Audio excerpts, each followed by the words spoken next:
Hello there everyone, welcome back to the channel. My name is Clink, and today we are going to be playing The Legend of Zelda Link's Awakening on the Switch 2. We're going to play from beginning to end, all in this one video, so let's have a good time. I'm going to let the intro cutscene play out, and then we'll get started with the game.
And there we go. Man, I love that little intro cutscene.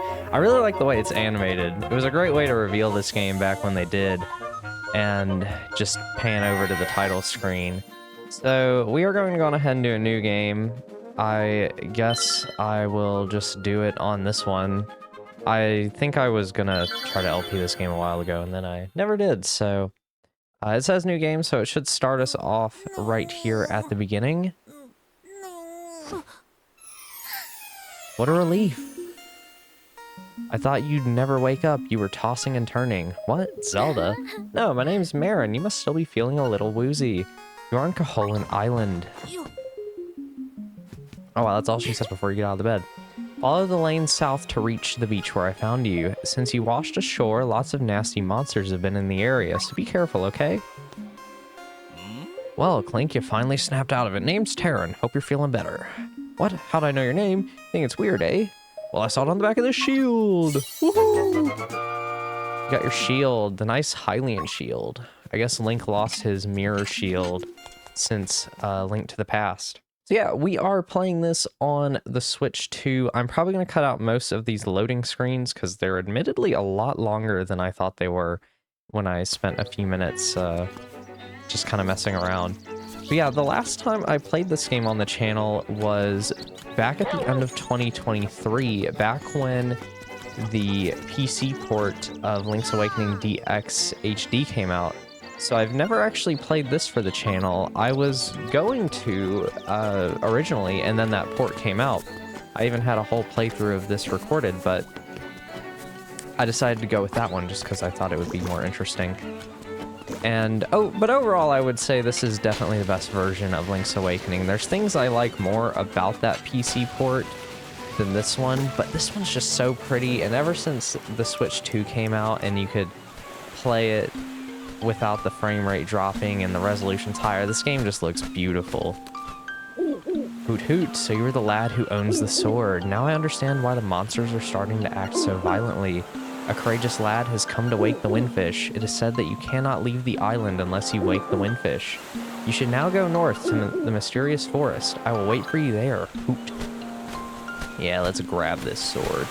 This is probably about as far as I got in the game when I was a kid, because I did download this game, the Game Boy Color version on my 3DS back in 2012 or so, and I maybe got to the forest, which we'll be in about 2 minutes, because this game is not very long. If you open the map, we already have this much of the map unveiled, and it's very detailed. That's something I really like about this game, though, is the map's very dense with things to do. You're never really away from anything for too long, and it's just packed with stuff. And there's 8 dungeons to explore. Like, there's so much going on in this game for a Game Boy game. It's just wonderful. I've said a lot that this is one of my favorite Zelda games, and one of my favorite of the top-down titles.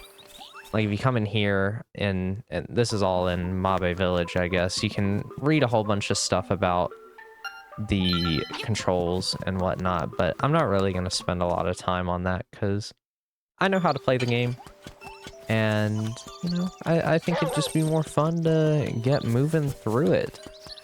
I haven't played this game in a while, though. The last time I played it was probably early 2024. I played it a few months after I did the LP on this version. I think I played it just all in one night on a Discord call as some background noise, and before I knew it, I was at the end, because, I mean, we'll probably be done with this game in around 5 hours or so. I don't know.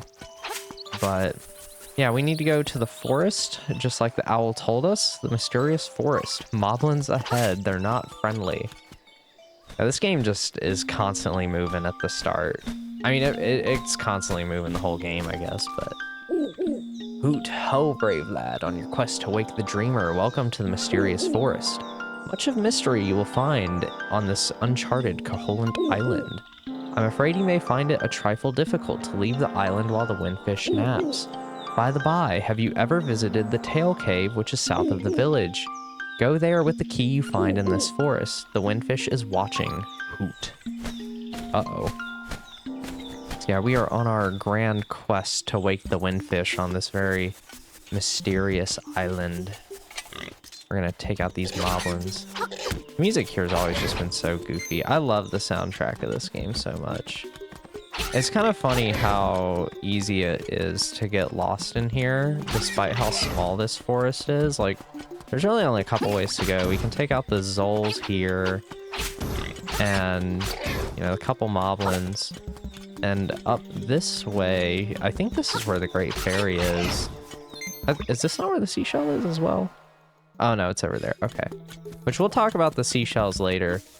We'll have to collect a lot of them to get the... There's the Great Fairy. Yeah, if you ever need heals here, you can talk to her. Then we'll... No, hit me. There we go. Get him to drop his guard. I don't even have to parry him or anything. That's right. I don't want to go this way yet. I want to go into the log. We want to go this way to pick up the mushroom, because we need that to get our first item that will really get us moving here. I'll pick that chest up on the way back. I think it has 50 rupees in it. We'll probably cycle back to here as well for the heart piece at some point. I'm probably not going to get all of the items. Well, I'm definitely not going to, because I don't want to do the Dompe dungeon maker thing, but there's just not really much reason to get all the items. You only need to get 40 of the 50 seashells. Oh yeah, that's right. That's why we need to get the powder, so that we can get to past the guy, right? All of it's going to come back to me as we're playing the game. I do know this game pretty well, I feel like. Some of the dungeons I might take a little bit to get through, but like the overworld and probably about half the dungeons, I feel like I have memorized pretty well. Just gotta be careful on these crystals here. Uh-oh, I actually gotta break these. I didn't think I did, but I guess I do. I can just do it from this side. I was overcomplicating that. We are going to want some rupees. I think we need to get like 200 for the shovel, and I want to get that really early on so that we can start collecting seashells as we go. Yeah, now that we have the mushroom, we'll be able to get the first major item. Which, the nice thing about this game is that since it's so small, you can really just... I might as well pick up the Guardian Acorn, get that double defense. I'll try not to pick these up all the time, because I know some people kind of find the music a little annoying, but I probably won't need them too often either. But yeah, like, eventually you'll figure out where to go, because there's not that much ground to cover, so you can just kind of poke and prod around, and eventually you'll stumble on it. Ah, it has a sleepy toadstool. It does. We'll mix it up. Something in a jiffy, we will. This is Maple, I think, right? No, this is Syrup. Maple's the apprentice, right? It's all ready, it is. Take care as there's not much there. Why not try a bit in my hut? I guess she doesn't have a name in this one. I think she's called Syrup in Link to the Past, though. Because a lot of these are characters from Link to the Past. Use it on your enemies and see what happens. If you run out, go to the forest, pick some toadstools, and she'll make some more. Which we are going to be stretching this bit pretty thin for a while because of the way I usually move through the game. I want to make sure I'm avoiding the... Oh, I forgot what those are called. They're not choo-choos. Oh man, I had it memorized for a while. It's probably going to come back to me between sessions or something. There we go, we got a piece of power. Yeah, because our real goal is that chest, but we couldn't get it before. I also feel like you move faster with a piece of power. I don't know why. I want to go this way now. Because this guy right here, if we try to walk forward, you're going to be lost thanks to me. Yeah, he'd send you elsewhere in the forest, which is just by the Great Fairy. So if you couldn't remember where the Great Fairy was, then you could just walk over there and you'd be right in front of her, which is really helpful if you're playing hero mode. Don't be like me and play this game on hero mode on your first playthrough. You'll die a lot. I think I died like 90-something times the first time. No, we didn't bounce around the whole area. I'm a little too far to the right. The last thing I can remember was biting into a big juicy toadstool. Then I had the damnedest dream. Or darndest dream. I was gonna say, I don't think Nintendo would put that in a game. What? I was a raccoon. Yeah, sounds strange, but it sure was fun. Hate to break it to you, buddy, but I don't think... Ooh, 5 rupees. I don't think that was a dream. Yeah, there we go. This is the tail key that we need to get into the first dungeon. Which, the first dungeon in this game is... The dungeon itself isn't that hard, but it's really easy to die on the boss. Take the key and go to the tail cave. Retrieve the instrument that is hidden there. Go now. The windfish is waiting. Thanks, buddy. And the tail cave is going to be back near the beach. But there's a few things that I'm going to do before we make our way to the dungeon. Just because I want to make sure I'm on top of the trade quest as we go. There's this long trading quest throughout the game. This happens in quite a few Zelda games, where there's like some side quests where you can trade with characters as you're going. And the first step is the Yoshi doll down here. Once you get something into the prize area at the trendy game, it's yours. We've been trying to win that Yoshi doll for our mom. Okay, so this kid is how the quest starts. We should probably go around Mabe Village a little bit. And there's a piece of heart here too. One play is 10 rupees and we have 77 rupees already. So this trendy game is one of the most interesting changes in the remake because they made it like way more prominent than it was in the original. But they also made the physics of this really weird and it can be kind of frustrating sometimes. Like I don't think the claw closed enough there. Okay, no, we're fine. It does get a little more hairy when you're trying to get stuff like the heart piece and whatnot though. I'll give the heart piece a whirl. I'm not going to spend too much time trying to get it though. Because the weird thing is, it'll move a little bit even after you let go, so you want to let go slightly before it reaches what you want. But the heart piece is so thin, it usually falls out one direction at some point, but not this time. I actually got it. Oh my gosh. That's crazy. No, I'm good. I don't need to play it anymore. I'm trying to remember, because you can get a full heart container before the first dungeon. So one of the things about this remake is the original game, you could only have 14 hearts. But in this game, you can have up to 20. So there's 8 dungeons, so that's 8 of your heart containers. And then there's 32 heart pieces. You won the Yoshi doll, we've been trying to do that forever. Our mom is really desperate to have one. Now that's only 19 of the hearts though. The other 2 are from, or the final heart containers from the dungeon thing, which is why I'm not even gonna bother trying to 100% the game in this playthrough. Oh, will you give that Yoshi doll to my baby? Yeah, sure, take it. Oh, thank you, you are indeed a generous person. Ah, I will give you this in return. Traded your Yoshi doll for a ribbon, maybe you can trade it for something else. Yep, those are my boys. I'm Paul, pleased to meet ya. I'll be lost in the hills later, so keep a lookout for me here. He is serious about that. I always forget about that when I play this game, but you will find him in the mountains much later on. Probably, I think you can do it around the 4th dungeon. It seems that after you save, you'll start at the last place you saved, unless it's a dungeon where you'll start at the entrance. I'm not really sure why that is, because I'm just a kid. That's one of my favorite gags in this game is the, I'm just a kid. I don't know what's happening. Okay, so you can buy the heart piece here. That's 200 rupees, and the shovel's 200 rupees. So we need like 1,300 rupees for everything that we'll want here. And this is going to be our first secret seashell.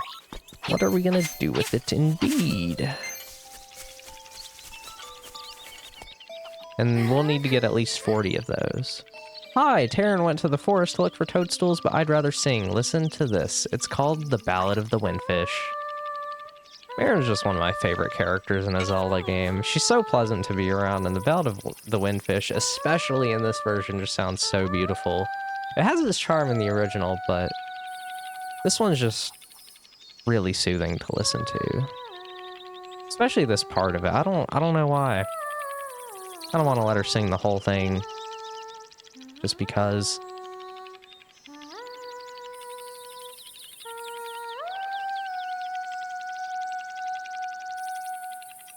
They honestly really nailed the sound design in Mabe Village in this game. Like, all the birds chirping, the butterflies everywhere. Like, you can tell it's just a really peaceful, lovely place to be.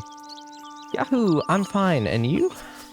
Man, she's very energetic for an old lady. And then this is Old Man Ulrira. That's your name. How to say? Please call outside. Seems that Old Man Ulrira is a shy guy, but not literally a shy guy. Yeah, you can find these phone booths throughout the game, and you can call Ulrira. Ask me anything about the island. If you get lost, give me a call. You know, there's a library in the village that might have some good information. So yeah, he's kind of your talk to me to figure out where to go guy in this game. If you've played Final Fantasy, it's kind of like the dancing girl, I guess. Or just Navi in Ocarina of Time. That's probably a better example. Final Fantasy's been on the brain, so that's kind of just what came to mind.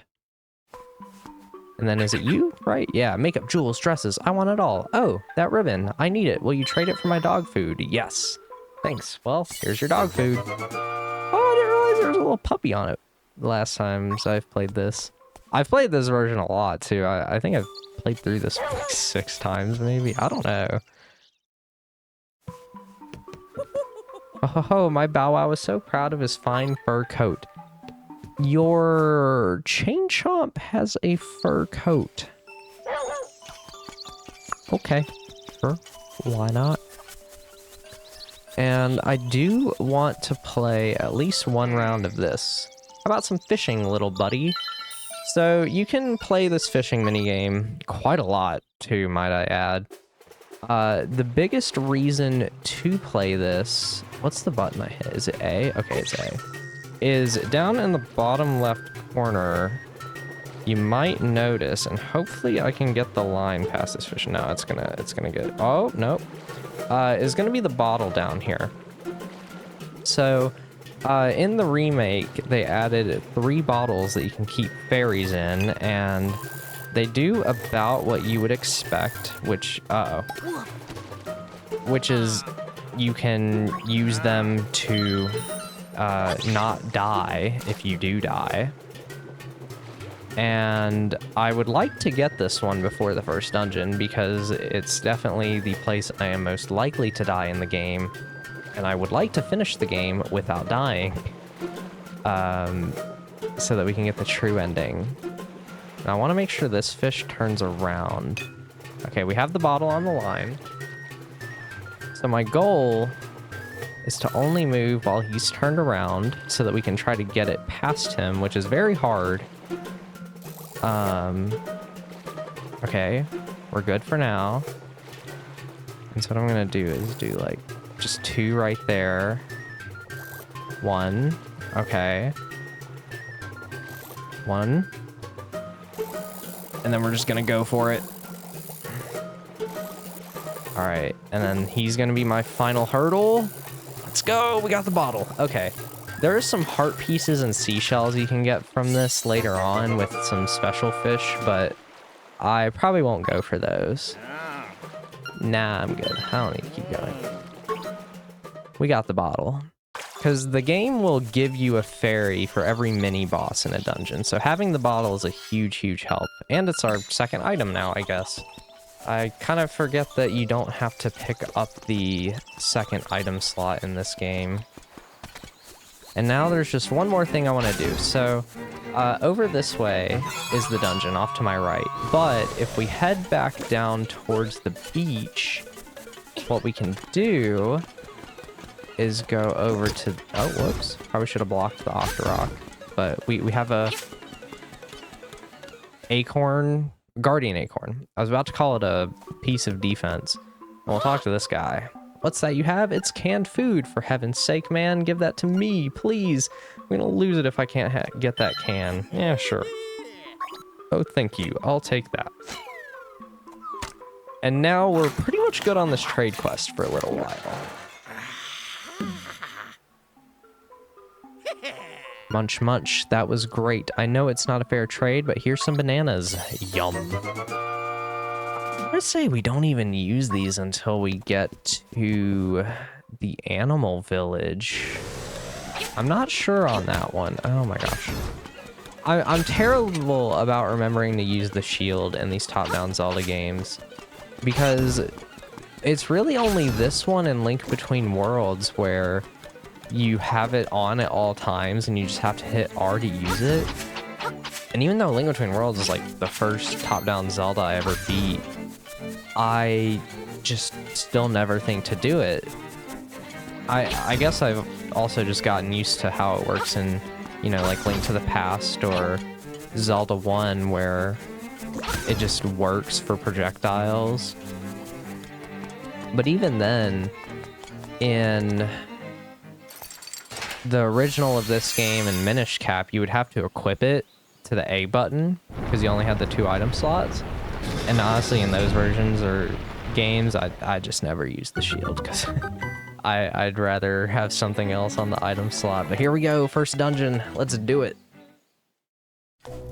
All right, this is the Tail Cave. So in this game, they still call the dungeons levels, which I don't really think they did in Link to the Past. Well, they do actually, because in the credits, it shows all the Dark World dungeons as levels 1 through 7, I guess. So they kind of do. Oh, right, these shoot fireballs. I want to be kind of careful. The dungeons can be a little more dangerous. Although this game's dungeons are pretty short. They can be pretty long later on in the game. Maybe like 30 to 40 minutes. But this one, it's like not even 10 minutes long. Even on a first playthrough, it'd maybe take you 15. But oh right, I forgot about that. The compass in this game is great because it beeps if you're in a room with, I think it's a treasure chest in general, but it might just be for small keys. But there's a lot of small keys that we're going to need to get throughout the game, of course. I don't know. Does this ring have the dungeon map? There's one room you don't need to go into at all that I always forget about. Okay, yeah, okay, so the compass didn't go off in this one, so it is for small keys. I guess that's so you know exactly which ones you have to do. Because I think in every dungeon you have to get all the small keys, except for maybe one of them. But I like to go this way through the dungeon. And the fun thing about the dungeons in this game, like this one's called the Tail Cave. And, you know, we got the little key thing. So, like, this one looks like a little fish, and it's got the little tail, and that's where the boss is. And then you can see the key down here. It might be a little hard to see, but that's a cute little key. A couple of those that we'll need for dungeons and stuff. Let's take out the mini Moldorm. Is that what they're called? They look like Krabby Patties or just hamburgers, which we'll see that once we fight the actual Moldorm, I guess, as well. But Link Between Worlds really changed that thing's design. Or not really. I guess that's maybe how it was always intended to look, but it just looks like a hamburger. It's really funny. I'm going ahead and go back here and defeat these guys. These owl statues here, they will give you hints, but we don't have the thing in this dungeon that will do that for us. So each dungeon will have a stone beak you can get for the owl statues, but we don't have it in this one yet, so we'll actually be getting it pretty close to the end of the dungeon with the route that I'm taking. Let's go ahead and do this. And I guess we just went through our first 2D section. This is one of the few Zelda games to have those, and I really like them. That was something that I always wondered when they first announced this remake, was how the 2D sections would look. And I think they pulled it off pretty well, actually. They're very fun. And I mean, I guess Echoes of Wisdom had them. I was gonna say, I don't remember the last time a Zelda game had them. Probably the Oracles before that. Because I don't think they were in Minish Cap at all. I can't remember. It's been a very long time since I played Minish Cap now. Jump over this. So we got Rock's Feather now. Rock's Feather is one of my favorite items. It's just fun being able to jump around. Yeah, I think I have to take out this mini Moldorm too to get that chest, which I think is just rupees. And then this one's the small key. Okay, yeah. Can't believe I remember all of this. It's kind of crazy. Yeah, 20 rupees. Joy! I forgot about the joys. So yeah, let's go over here. Yeah, this is kind of a weird thing about this game, is the small key blocks. There's not just doors, there's just random blocks that'll get in your way, but here we go. We got the nightmare key. It's not called the big key or the boss key in this game, it's the nightmare key, because the bosses are nightmares.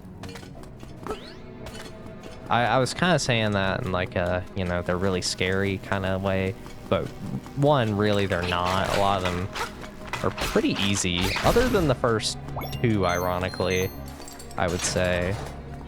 But then there's also the story context, but these guys are fun. That one, and there we go. So just gotta match them with the same shape to kill them all. And this is where we get the stone beak that we can fit into the statues, which I think this is the one. Yeah, that'll tell you how to defeat the little spinies. What I would like to do, so we're almost at the end of the dungeon. This is the mini boss. We could have done this way earlier on in the dungeon, but you want to be careful fighting this guy, because if you come into contact with him, he does a full heart of damage. So I like to just play it really safe when fighting him. I think even on normal mode, he does a full heart. But every mini-boss will drop a fairy, so it's a good time to go on ahead and just grab that for our bottle. Set it free anytime you want to get healed. So I don't think these will revive you if you die. And then this will just take us back to the start of the dungeon. Oh, right, there's that. We can't do that yet, though. We'll have to worry about that later. Yeah, let's go on ahead and fight the boss, which this is just going to be if you fall during the boss fight. Because the boss is none other than the hamburger himself, Buzz Buzz Outsider. Moldorm, how you doing, buddy? How is it 2 spin attacks that kills you? I really hope it is. So he can knock you off the edge, and as you can see, the outer tiles are very much breakable. Okay, let's get that. Oh, are you serious, you jerk? How's he avoiding all of these? What the heck? Yeah, so he did a whole heart of damage to me there. And there we go, okay. Yeah, I like to do spin attacks because they do double damage, and if you get him down to like 1 regular hit left, he moves so fast that it can be so easy to just get hit by him and die. But there we go, we got our first heart container, so a little bit of extra health. And I just want to show this, because why not? Oh, you get a little health refill too. So look at that, there's skulls, or not skulls, skeletons just hanging from the ceiling. It's very dark for this game. Very scary. Oh yeah, you can still jump and stuff. The one complaint that I do kind of have about this game, or specifically the remake, is I feel like Link weirdly doesn't feel as smooth in this version of the game. Like, it feels like he has a little bit of a wind up to him. We got the full moon cello. Let's go. The first of the 8 instruments to collect out of all the dungeons in the game. I really like the whole instruments of the siren. Is that what they're called? I think so. Or is just one of them the siren's instrument? I think it's a neat little idea, getting the whole band together. Swamp. A path opens in the blooms. Yeah, we got some fun stuff to go do in the swamp. And this is usually the point that I would like to be picking up the shovel, but I don't think that one's gonna happen. How much money do I have? Oh, we gotta talk to the owl first.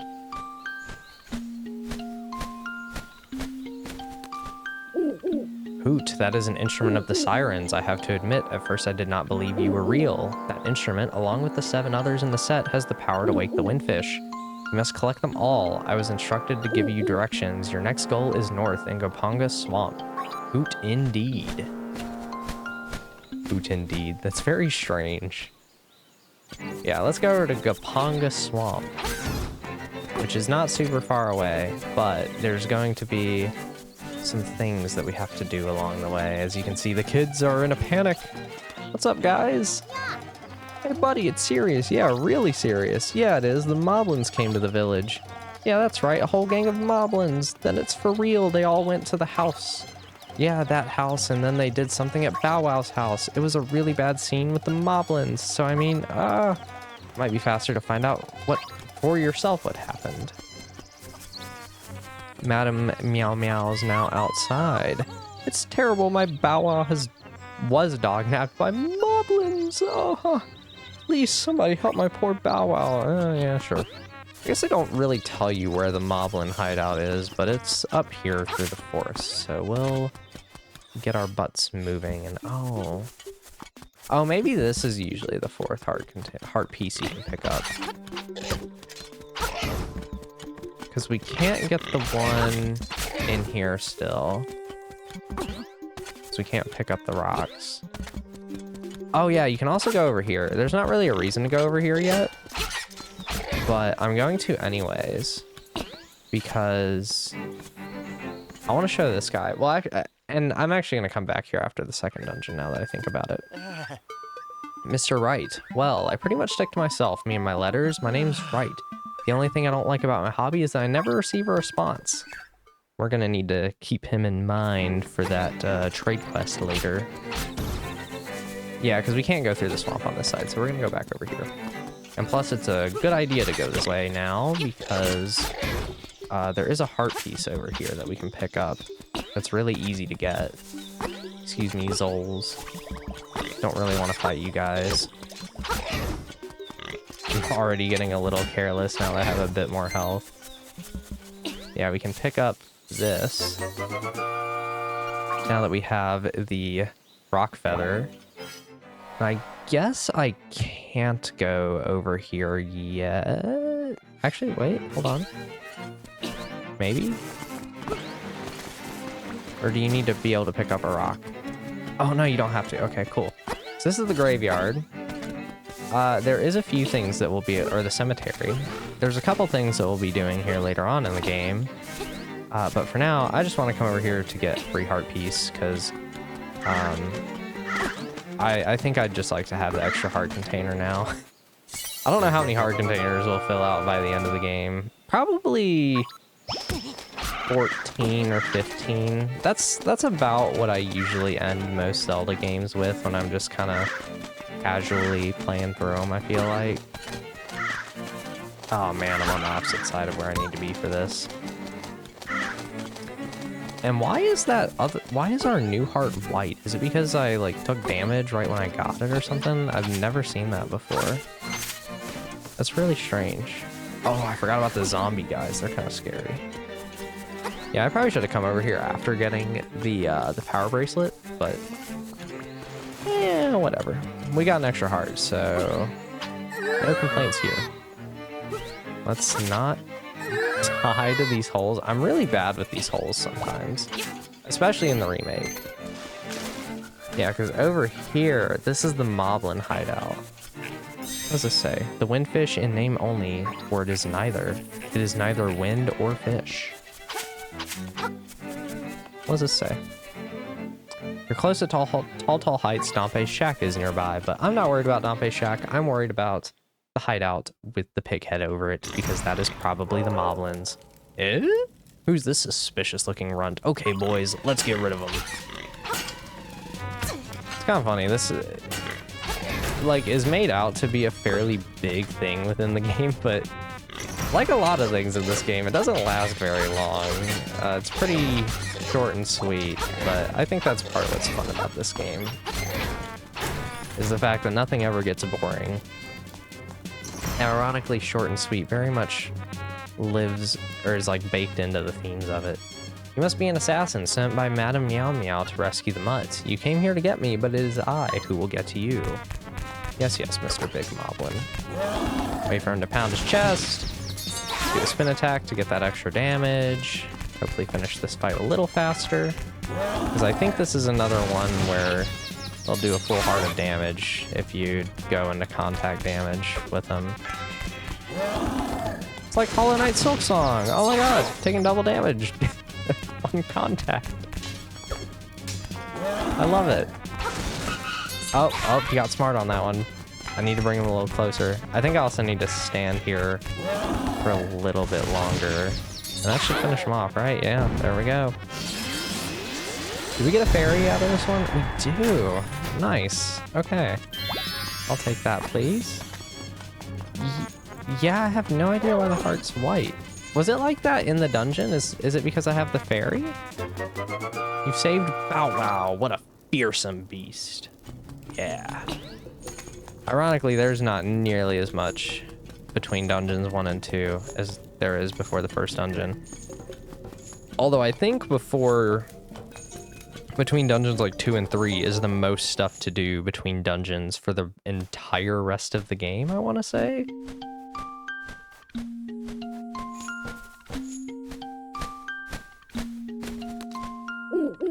Hoot, that is a fearsome looking animal you have there. Do not forget the next instrument is in Gapunga Swamp. Yeah, that's true. Wants to make sure you know while you have Bow Wow, which, I mean, you kind of have to have him. Hey, you made it out here. That speaks well of you. Maybe you can help me out with a little job. I'm Dompe, and my job around this island is to dig up interesting stuff. When you have some time to spare, come see me in my shack over there. I'm good. We'll deal with it later. Or just never. So yeah, since we can't pick up rocks yet, we have to go around to get to the Gapunga Swamp, which on the Switch 1, this is probably where the frame rate issues with the game were the most prominent. I didn't think it was that bad. Like, some people really talked up. It was fine. It wasn't the end of the world. Especially because the area lasts for only a minute or so. And Bow Wow will bark on certain spots. Is why having the shovel is actually really helpful. Because you could dig up some extra seashells that would be a lot harder to find otherwise. But I know where a lot of them are, so we'll just get them once we have the shovel. Come on, Bow Wow, eat up. Thank you. Can't tell where these things are launching, because I want to get this chest for the purple ruby inside of it, as that will really help us get the shovel after the second dungeon, which we're already almost at. We're getting real close. Come on, Bow Wow. I need you to eat this plant, because I don't have any other way to get rid of it. I like the fact that in this version, they added this rock right here. That wasn't there in the original game. So you can get back into this one. Okay, here we go. Bottle Grotto. I don't know why I thought I was supposed to say that the other way around as I was saying it. But yeah, Dungeon 2. Another pretty short one. Not really going to be too much going on here. The fun thing about it, though, is it lives up to its bottle name. But there's also a lot of keys in here. I feel like you're constantly just grabbing keys. We got some more Stalfos. We got the introduction of these blocks with the color switch. Although, I guess in like the original Game Boy version, these weren't really like colored. Oh, come on, Shy Guy. I think these are called like masked mimics in the game, but let's be real. They're Shy Guys. There's a lot of Mario enemies in this game. We've seen Goombas, Chain Chomps, Shy Guys now. We're going ahead and pick up the compass nice and early into the dungeon so that we know where those keys are. They will not be avoiding me. Does the key in? Yeah, okay, so the key shows up right there. This part's kind of weird. Playing like this version again, and I'm gonna get hit,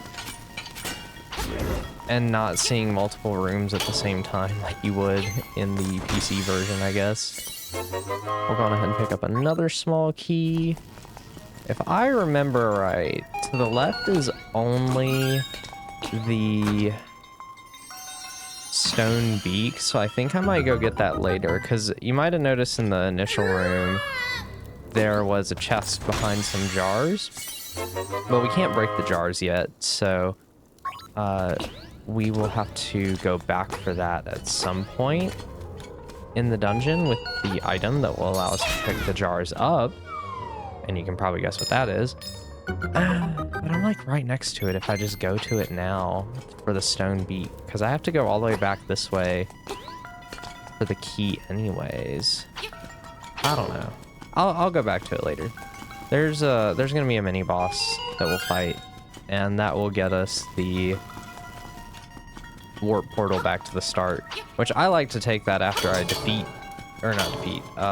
get the dungeon item, because that way I can also do that and only have to warp back one time. Go ahead and take out to these shell guys, which, is there a reason to? Is there a chest in here? I guess I could open the map, right? Nah. Dang, there's like a lot more of this dungeon to go still. I'm not gonna say this is a lengthy dungeon. It's still really short. You can probably finish this dungeon in under 10 minutes if you want to, but it just seems kind of big, I guess. I don't know. I guess that's the way most 2D Zelda dungeons are, though. Realistically, if you know your way through them, they're really short. Because even in the 3D games, I would say, even if you know your way through a lot of the dungeons, like in Ocarina of Time, for example, a lot of the adult dungeons are still going to take maybe 30 minutes or so. Okay, this is the mini-boss. This is the Hinox. Everyone's favorite enemy from Breath of the Wild. Okay, that explodes way slower in this version than it does in the old versions. Oh, I got grabbed. Don't fall. Okay, we're good. Is he gonna charge again? Seriously? If this was hero mode, I'd be really worried. Okay. I won't do spin attacks anymore then. Oh, he was one hit away from death. That spin attack really did a lot of damage to him, I guess. Huh. I forgot what I was talking about before I was fighting him. Oh, right. Dungeon lengths. Yeah, Ocarina of Times, they're pretty short even by 3D Zelda dungeon standards. I think this is the dungeon map. Those things in the bottom left are interesting little enemies, because you can kill them, surprisingly. Yeah, this is where we're gonna get the dungeon item, so let's pick it up first. We need to kill the Boos, another Mario enemy, I guess. Can't really hurt them until you light the torch, though. But we got it lit. It's lit up in here. There we go, the power bracelet. Everyone loves the power bracelet. Especially because in this remake, you don't have to equip it to a button to use it. And I'm just gonna grab this chest now, why not? We're gonna have to come back to this room, though. So, yeah. But in the original game, yeah, since there weren't very many buttons, you had to equip the power bracelet, and it was a huge pain in the butt. Because, like, who wants to equip something just to pick up things? It's really annoying. It's definitely the best upgrade in this version of the game. We'll go ahead and get this chest, which is really important to me. so that we can get over that 200 rupee threshold. I really want to be at 250 ideally, which we are going to be by the time I go over to Mabe Village again. This might knock me off. Oh, wow. I swear, like, sometimes you fall off the edge really easily, and then other times it's like you can just escape the weirdest situations. Okay, yeah, so this is the end of this path. And, you know, we go through this staircase, and then we gotta work our way all the way around there, and then we can get closer to the end of the... Ooh, wow, I didn't think I would avoid that. Closer to the end of the dungeon.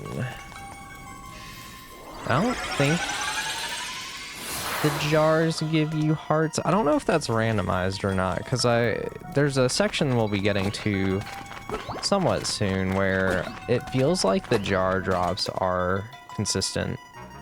Defeat the imprisoned Pulse Voice, last the skeletal Stalfos. That is definitely the hardest puzzle in this entire game up to this point, is at the very end of this dungeon, if you aren't aware of the puzzle at least. But that stone beak does explain it to you, but I also feel like you can kind of figure it out with trial and error. I think I say that because that's how I figured it out the first time, but that's just me.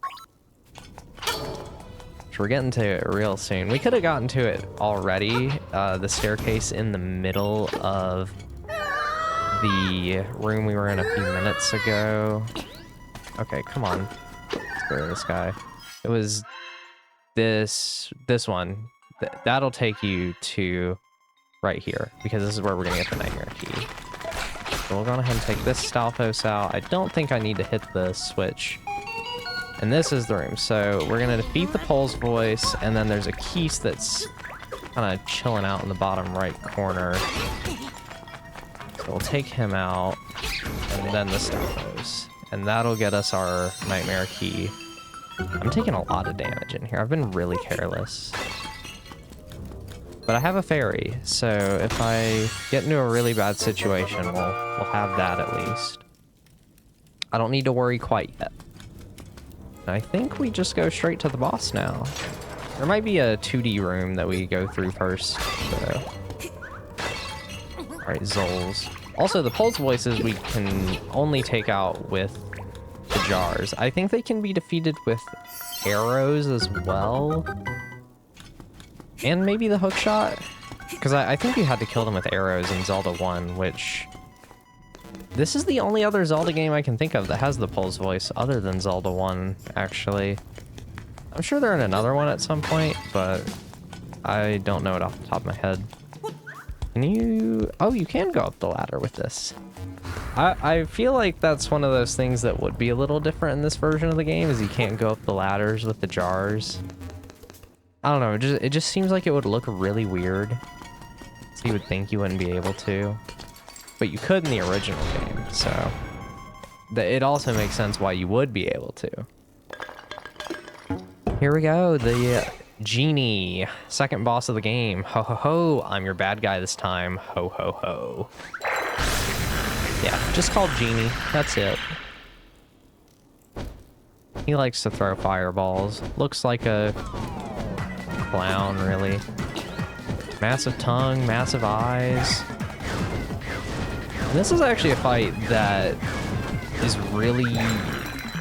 Not really hard, but definitely one of the more dangerous ones in the original game.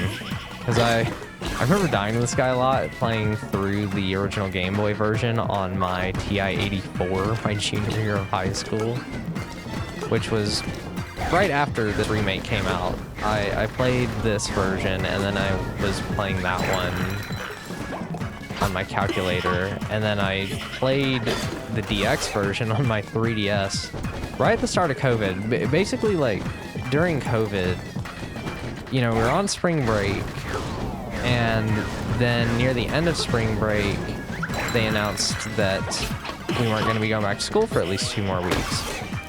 Well, over spring break, I decided, oh, wow, you broke my bottle. Why? You make me hopping mad. So over spring break, I played through Ocarina of Time, and that was the first time I played through the original version of Ocarina of Time. And then I played Majora's Mask, and after that, I played Link's Awakening DX. So it was 3 Zelda games I had already played, but I was playing the alternate versions I had never played before, which is really their original versions. And really, he's not dead after 3 spin attacks. So it was pretty fun to go on a Zelda binge then. And even then, I had been playing some Zelda a couple months prior, because that's when I had first played, you know, this remake, Link to the Past, and Skyward Sword. And I replayed Wind Waker, so I was playing a lot of Zelda at that time. Dang, even more than I thought I was at first. There we go. That is Bottle Grotto completed. Yeah, we did go through the whole thing and get all the chests. Not that I'm necessarily aiming for that, but I did want to get some extra rupees and cash at this point. There we go, the conch horn. Let's go.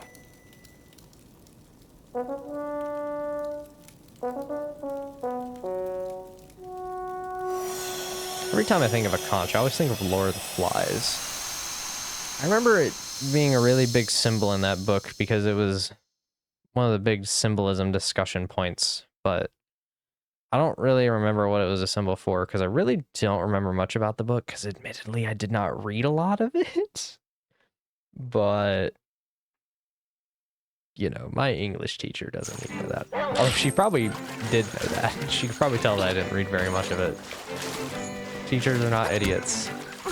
And we could get out of here a lot faster this time around. But I want to go over this way.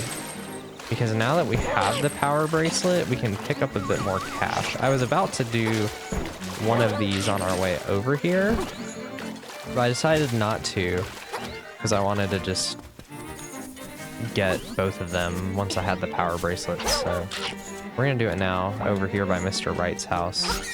So let's get the moblin out of the way because I don't want to fall in the holes. Oh, we land on the other side anyway. Got some likes, and this cave here is why I waited, because we can lift up these skulls now, which means we can get the heart piece that's also within the forest. That little log that takes us towards the toadstool. Yeah, there we go. Another 70 rupees that we can just pick up really quickly. So extremely worth doing.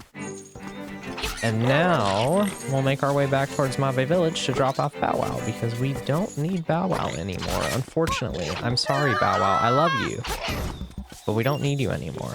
So we are going to... Can I pick up... I think I can just pick up and hold on to the toadstool, so we're actually going to pick it up. Just to have it, right? Do I hold on to it? I do. Sweet, okay. That's really helpful. Although, does it replace... No, it doesn't replace the bananas. Between my sessions, because this is my second session now, I did look up where the bananas are used, because I couldn't remember, and we actually have to use the bananas before we can even get to the next dungeon. So we're going to progress that quest a little more before getting to dungeon number 3 as we journey through the prairie. But we're picking up a few things on the way, of course, because why not? One of them is going to be an upgrade that is just over here under this rock. And yeah, we're going to use the shovel to dig that up. I'm going to pick up a few seashells in this forest as well. So this is how you upgrade your item counts in this game. There's going to be 3 of these rooms that we can find throughout the game. With the Lil Devils. Hey kid, you woke me up from a fine nap. Thanks a lot, but now I'll get my revenge. Are you ready? I'll let you carry more magic power, hee hee. Are you ready? And this is where things get a little risky going for the next little bit. I'm gonna say no, because now he'll let us carry more bombs. We don't even have bombs yet. If you say no again, you can carry more arrows, which we also don't have the bow. You deserve it. Now look at all that junk you have to carry. Ha, take care. See you later. But now, before even getting the bombs, we can carry a whole lot of them. And if I'm correct, I'm really hoping it's this version because I think this differs between various versions of the game. But I think it's the remake that this works in. When we go buy bombs, which we're going to do right now, we'll have a full stack of 60 for just buying 10 of them, which is crazy, but it works. I hope. So let's go back to Mabe Village, and once we enter Madame Meow Meow's house, it should return Bow Wow.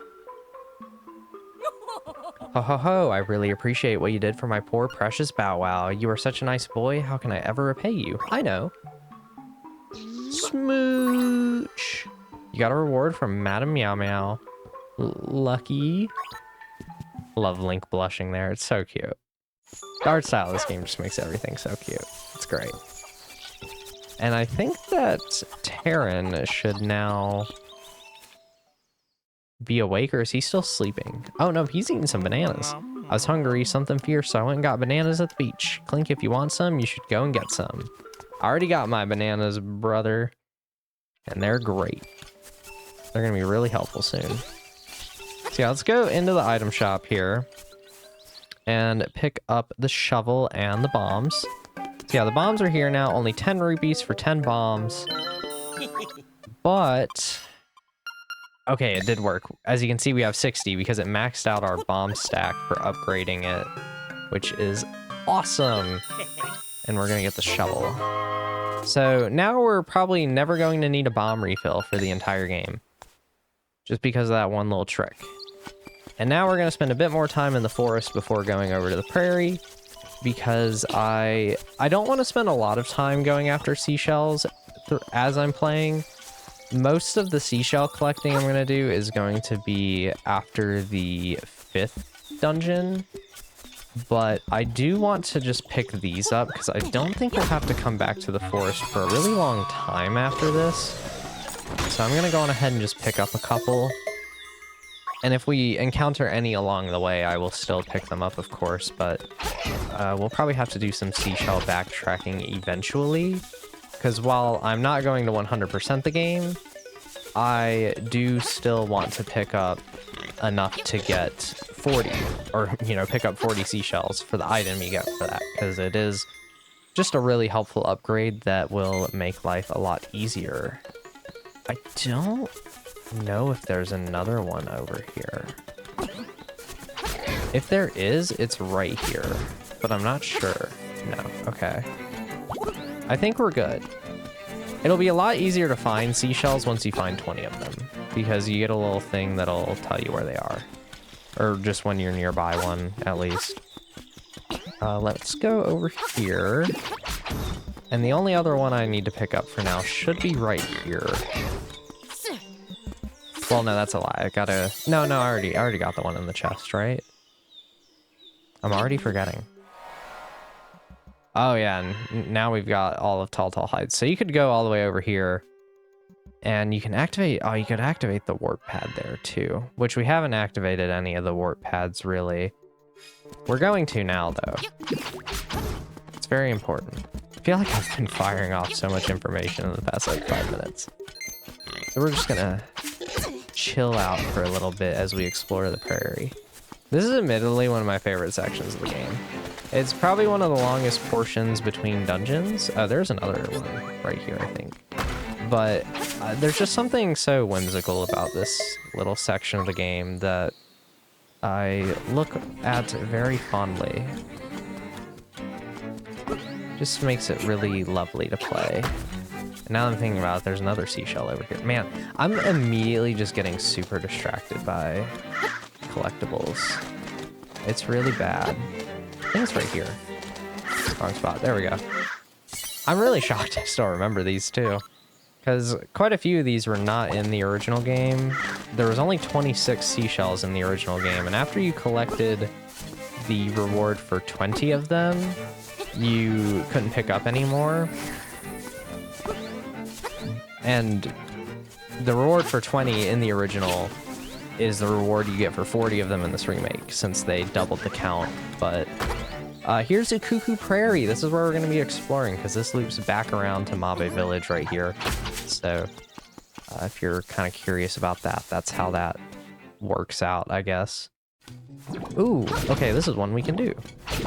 I can't remember where all the ones we can and can't do yet are, but this is certainly doable.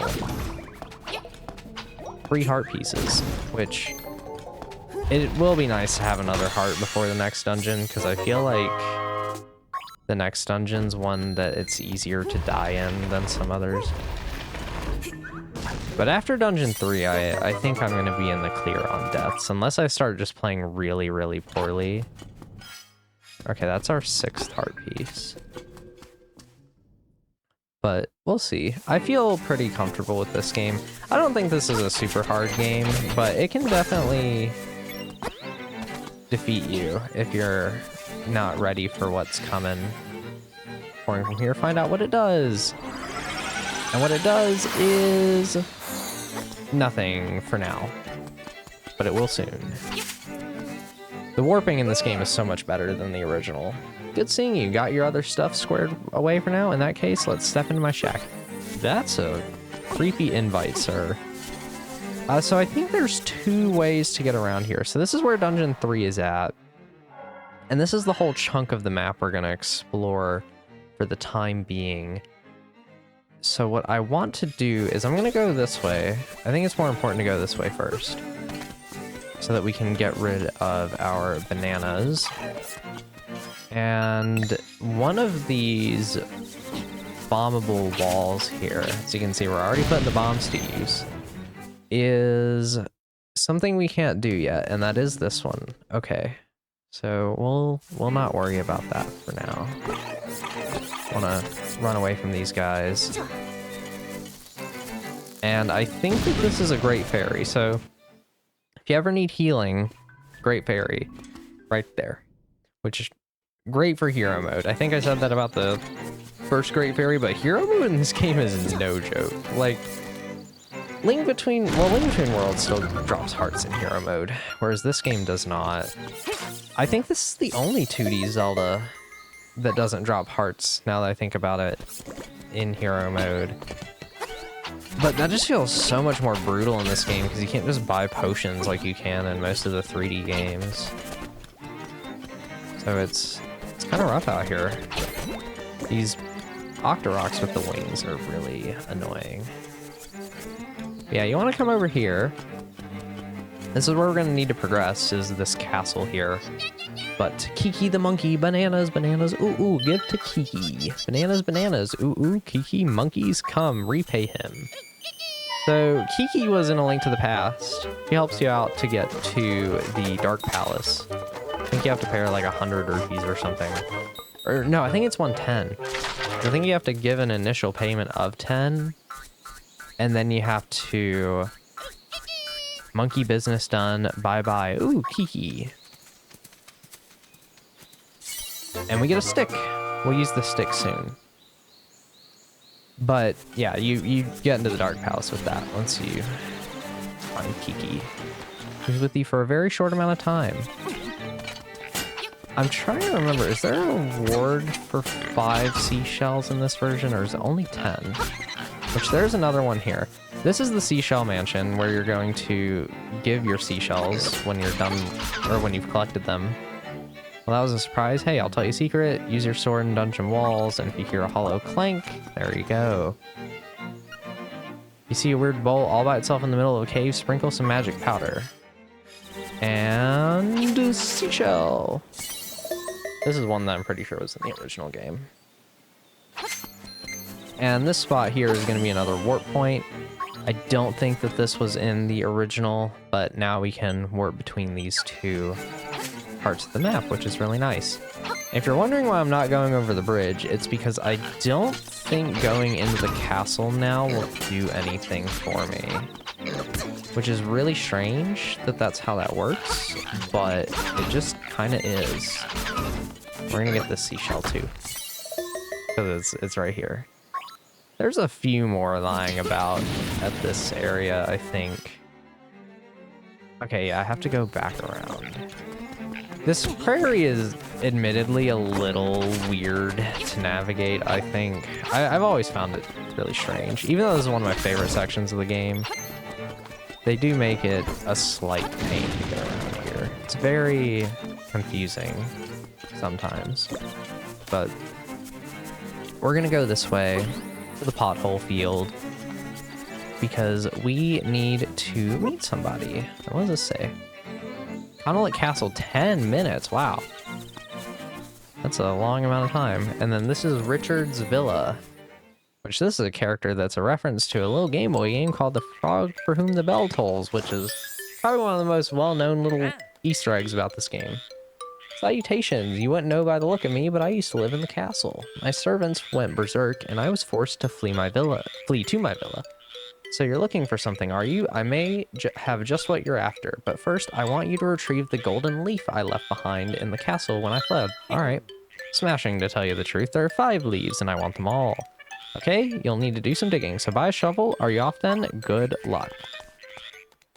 So yeah, we could have ended up down here much earlier if I had just gone down by the dungeon, but we do need to do this to actually get the key to enter the next dungeon, so that is why we are over here and doing all of this baloney for him. Because you want to progress the game, right? Don't you want to do the 3rd dungeon? I would hope so. It's kind of half the reason you're playing the game, right? Well, the primary reason should be to have some fun. Which, this game's always super fun. Love this game so much. Yeah, now that we're told about the 5 leaves, I think they'll show up. Because for some reason, I feel like I remember them not doing so if you have not talked to Richard. There's Elvira right there if you need him again. But we will enter the castle through the back. I feel like this section was originally going to be much more prominent in the game, because this is the only time you ever have to go to this whole castle that, you know, it looks like a pretty sizable chunk of Koholint. You zoom out and you see this castle, but you really come here for what feels like a side quest, but it's not a side quest. So it's really strange. I want to take... So these are dark nuts, by the way. Very strange rendition of the dark nut. I'm pretty sure they're dark nuts. And... okay. You are going to come down. Good. You are a pain in the butt in the original game, but not so much in this remake. Because that is our first golden leaf. I think there is 3 of them outside the castle and 2 on the inside. Or is it the other way around? It might be the other way around. Then boom, dark nuts are dead. Yeah, because this guy is the fun one. One throwing bombs at you. Did that do a whole heart of damage to me? I like that you can still jump while charging up a spin attack. I think that's really nice. One of my favorite things. Oh, what? Bonk. Oh, and he's dead. Alright. Well, there we go. There's 2. And I do think it's going to be 3 within the castle. But there's an enemy in here that, oh boy. Is he one of the scariest enemies in this game, to be honest. I mean, they're scary in Link to the Past as well, because it's the... And we'll see in a second. Can I get rid of those in this game? I don't think the magic powder gets rid of those, because I don't think they're anti-fairies. Ooh, piece of power. Oh, that gets us one of them. Okay, I forgot about this one. The other 4 are pretty easy for me to remember, but this one, not so much. Alright. Oh, wow. Just complete ambush straight away. Yeah, this opens the gate, I think. Yeah. So now we don't have to go through the back entrance to get in here. Now we can keep progressing. Because, like, and plus it seems like this castle should be a whole dungeon, but it's really not. I'm gonna place down... Oh, you can only put down 1 bomb. Okay. Sure. Whatever you say, game. Take them both out with my piece of power. No, I'm gonna get hit by the... Or no, I think the thing in the other room was a bubble, not an anti-fairy. I think these are called, like, sparks or something.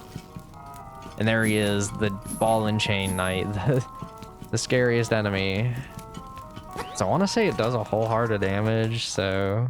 The fact that you'll only have 6, maybe 7 hearts at this point... Yeah, actually, you could even have 5, I guess, so...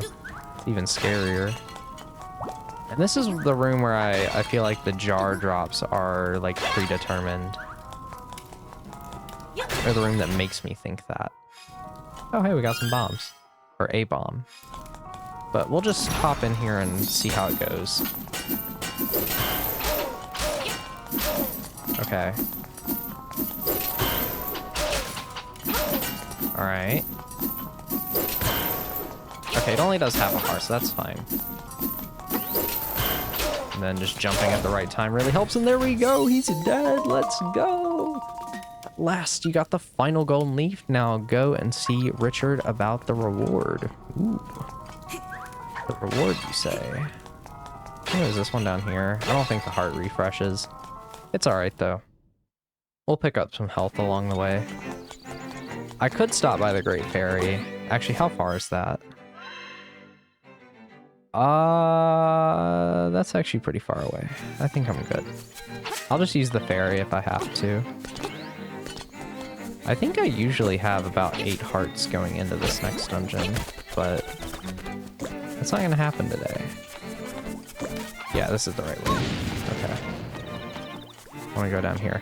I do want to go up there at some point because there is going to be another seashell up there, but I don't really want to do that yet, so I'm gonna wait until after the dungeon, because between dungeons 3 and 4 there's some fun stuff that we can do.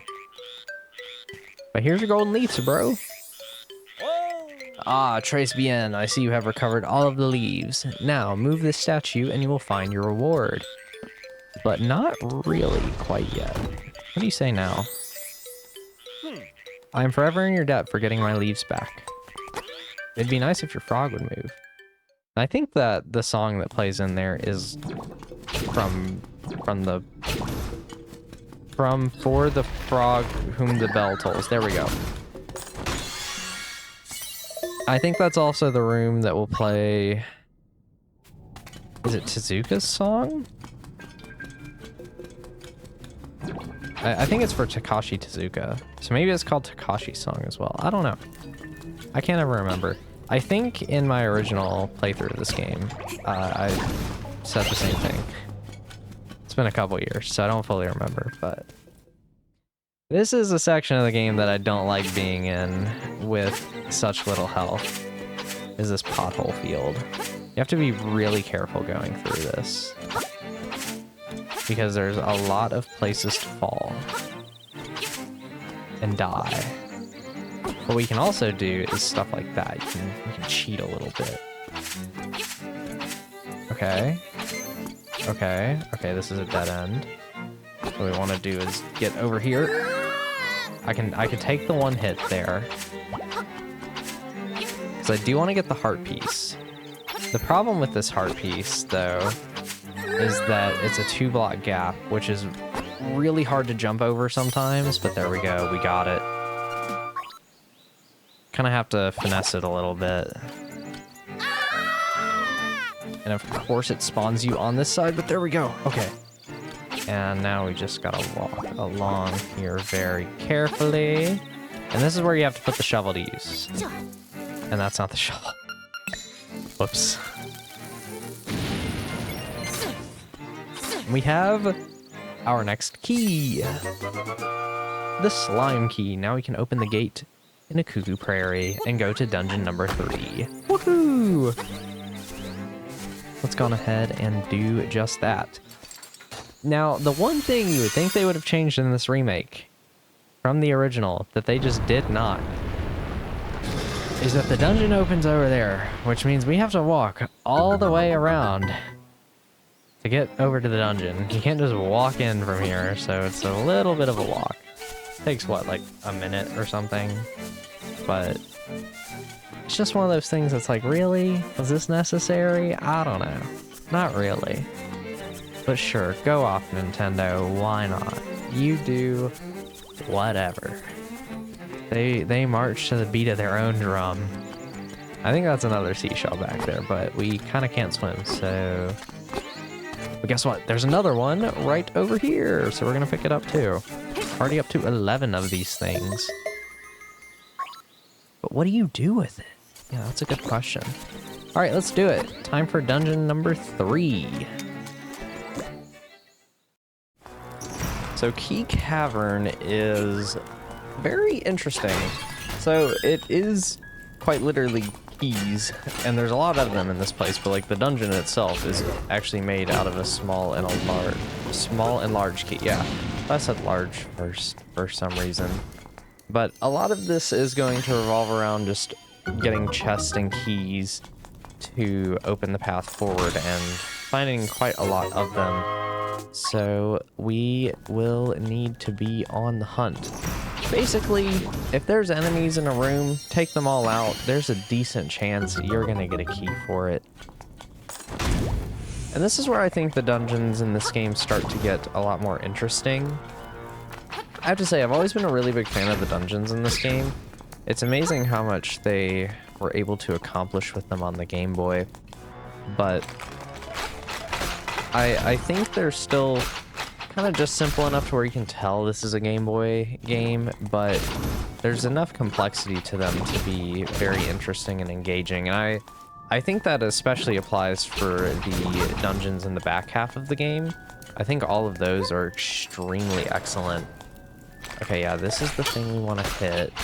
And is there even a key in this one? Or did I kind of pick the wrong one to be getting a key? No, okay. So down here, we want to go through all 4 of these doors, which obviously all of them have a key lock on them.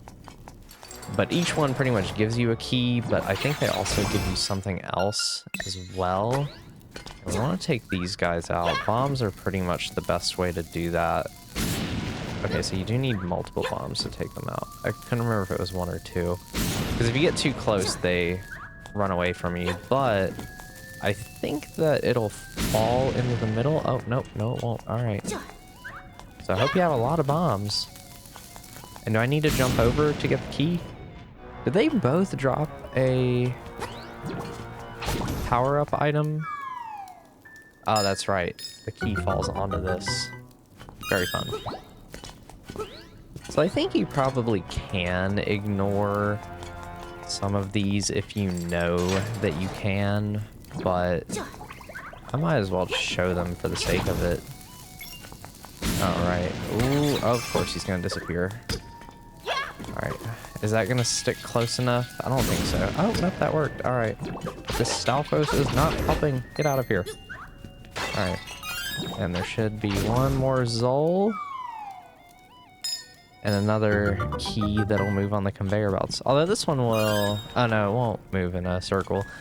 Whenever I see stuff like this, I always think of the Team Rocket hideout. I think it's the one in Celadon City. Celadon is the grass gym, right?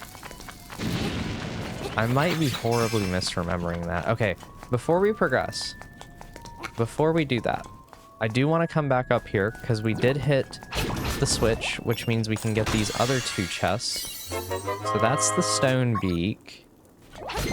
And this one, I want to say, is the dungeon map back here. It could be the compass. Or do we already have... No, we don't have the compass because it would have gone off in that room if we did. So definitely don't have that. Let's ignore this Stalfos. Did that hit me, or did I just end up running backwards in a really weird way? Okay, yeah, this is the dungeon map. If we go ahead and open it, you can see big key, small key, big key, small key. Very fun.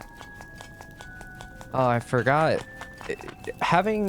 So this is the first time I'm playing this game since Echoes of Wisdom came out. And one of the things I really didn't like in Echoes of Wisdom was how the map looked. I don't know why, but it felt like they just made the map weirdly confusing to read in that game. But so in my head, it's like this game and Echoes of Wisdom would have similar map styles because they look so similar, but no, thankfully the map is actually good in this game. In my opinion, at least. I don't know why I don't like the map in Echoes of Wisdom. Well, I like the overworld map. I just didn't like the dungeon map, so I felt like that got A lot more complicated than it needed to. Oh yeah, it's also really good to have a lot of bombs for what's coming up here. Because this is where you really have to have all the keys. If I remember correctly. Yeah, this is the, like a hollow wall. Like what we were told by the Octorok tree. We can't really do anything in this room quite yet, unfortunately. Although I will take 10 rubies. And there is the giant arrow pointing you to this one, so it's not like it's that hard to figure out. But I do want to come back here. Okay, so this is the ones that have a timer on them, and not the ones that bounce around. These guys are so weird. A lot of weird enemies in this game, though, to be fair. We'll take this guy out. It's our piece of power now. So this is the compass. Yeah. And there should be another bombable wall. Yeah. So the way you would normally figure this out is you could get up there and you would see it from this side. That's kind of how you're really intended to find it, but since I kind of just remembered this, I just am gonna do it that way, because why not, right? This is usually the last key I get, I feel like, but I kind of just ended up coming up here, so that's what we're doing this time. Yeah, because really you could just come over here. I'm gonna take you out while I still have my piece of power. Because really our end goal, and this is why it's really the key cavern, is because you need to get 4 keys to open up all of these. And in here is going to be the dungeon's mini boss. So these, I don't think these are Dodongos. They might be. They're basically Dodongos, though. They move around and they will eat your bombs. And your goal is to get them to consume them. Eat. Eat it. Thank you. There's a bit of a cooldown, though, before they'll eat a bomb again. See, he's not hungry yet. He didn't really like that one. You like that one? Yeah, you do like that one. Give me that berry. And you're dead.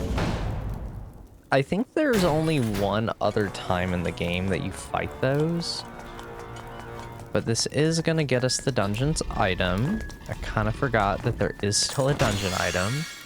And it's the Pegasus boots. Woohoo! I love the Pegasus boots, especially because much like the shield and the power bracelet, they have their own item button, which is ZL. And I guess that's basically what it was in Link Between Worlds. It was the L button on the 3DS. And you can use it in conjunction with the Rock's Feather to do a big jump over a big gap. I think 3 tiles is the most. No, I think you can do 4. That's going to get us the Nightmare's key at least. And now we just need to find 2 more keys, which the warp portal here is going to be a big factor in getting those. In fact, it might be for both of them, because at the start of the dungeon, I kind of ignored this. There is this path, and this is going to be... This one's kind of hard, because you want to make sure you're, like, perfectly aligned so you don't move horizontal or on the y-axis and get knocked off. But that'll get us another key, and I kind of mentioned in the previous dungeon that you could take those out. Dashing into them is a pretty good way to go about that.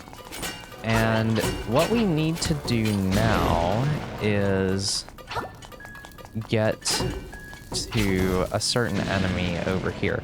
So now that we have the Pegasus boots, we can break these open, and that'll allow us to take out this Zol, which was preventing us from getting to this chest before.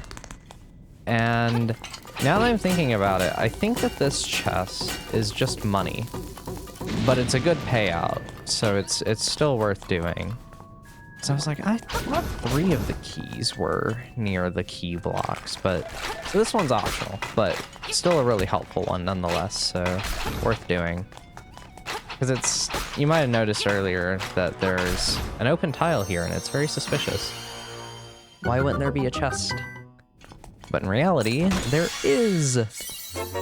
Gold rupee, 300, massive payout, especially because we're gonna want to get 950 as soon as possible, I think. Also, I love the Pegasus boots in this game with a little pitter-patter of Link's steps. I just love the Pegasus boots so much. I used to not, surprisingly. When I first played Link Between Worlds, I really didn't care for them. Even when I like first played Link to the Past too, I just thought they were kind of a whatever item, but now I'm like, yeah, these are such a cool 2D Zelda item. I really wish they'd come back and maybe be used in a 3D game at some point, but alas, they have not. Still to this day. And what's through here? I actually have no idea. I think this just works its way back around. Okay, that gets you a chest. That's probably money, because we have all the keys. We're pretty much ready to just finish the dungeon. And can I... Oh man, I was really hoping to send you in a different direction or something, but... We can at least refill our bombs, because we've used 23 of these things, at least. So, having a bomb refill would be nice. Oh yeah, that's what the boss of this dungeon is. I couldn't remember what it was until now, but I remember. I have to say, I did a lot better with this dungeon than I expected. I feel like this is one that can be kind of easy to get lost in, but no, I thought that went really well actually, because we're really right at the end now. I can just open up all of these. I think in the Game Boy versions, you could just walk into them and it would work. Yeah, make some good use of the Pegasus boots. Hello, Piranha Plant. How you doing, buddy? Oh, right. This room's kind of fun, too. Having to figure out how to kill all these guys, because you do have to take them all out to open the door. And can I grab this, please? Maybe? There we go. Yeah, boss is right above us. Cool. And for some reason, there is an extra key in this room. I kind of forgot about that. If you take out all these keys, you can get it. But we don't need it, so... There might have been a way to soft lock yourself or something in the original. Neener, neener, you can't find me. Nyahaha. Bonk. Just gotta... Somehow, me crashing into the wall makes enough vibrations for the slime eye to fall off the ceiling, but whatever. Super simple boss. Just split him as far apart as you can, and then... Oh man, he's getting back. Oh boy, okay. And now, split him in half with the Pegasus boots. And that's all you really gotta do. This boss takes a little bit longer in this version since we can't get the red tunic before this dungeon. Because in DX, I guess it wasn't in the original game, you could access the color dungeon without completing this one. The key cavern. But they kind of made an arbitrary restriction in the remake. There we go, we got a third heart container. From dungeons, at least. I guess that's our 7th full heart container. And the Sea Lily's Bell. Woohoo!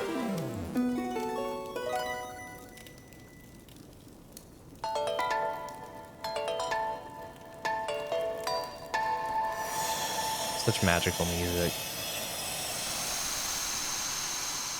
And it's going to tell us to go to the waterfall. Okay, I guess that is a good descriptor. I was like, I don't remember where it'd really tell me to go next. It is hidden in the waterfall. Because there's a lot of things to do before the 4th dungeon, I feel like. Of course, the owl is going to talk to us.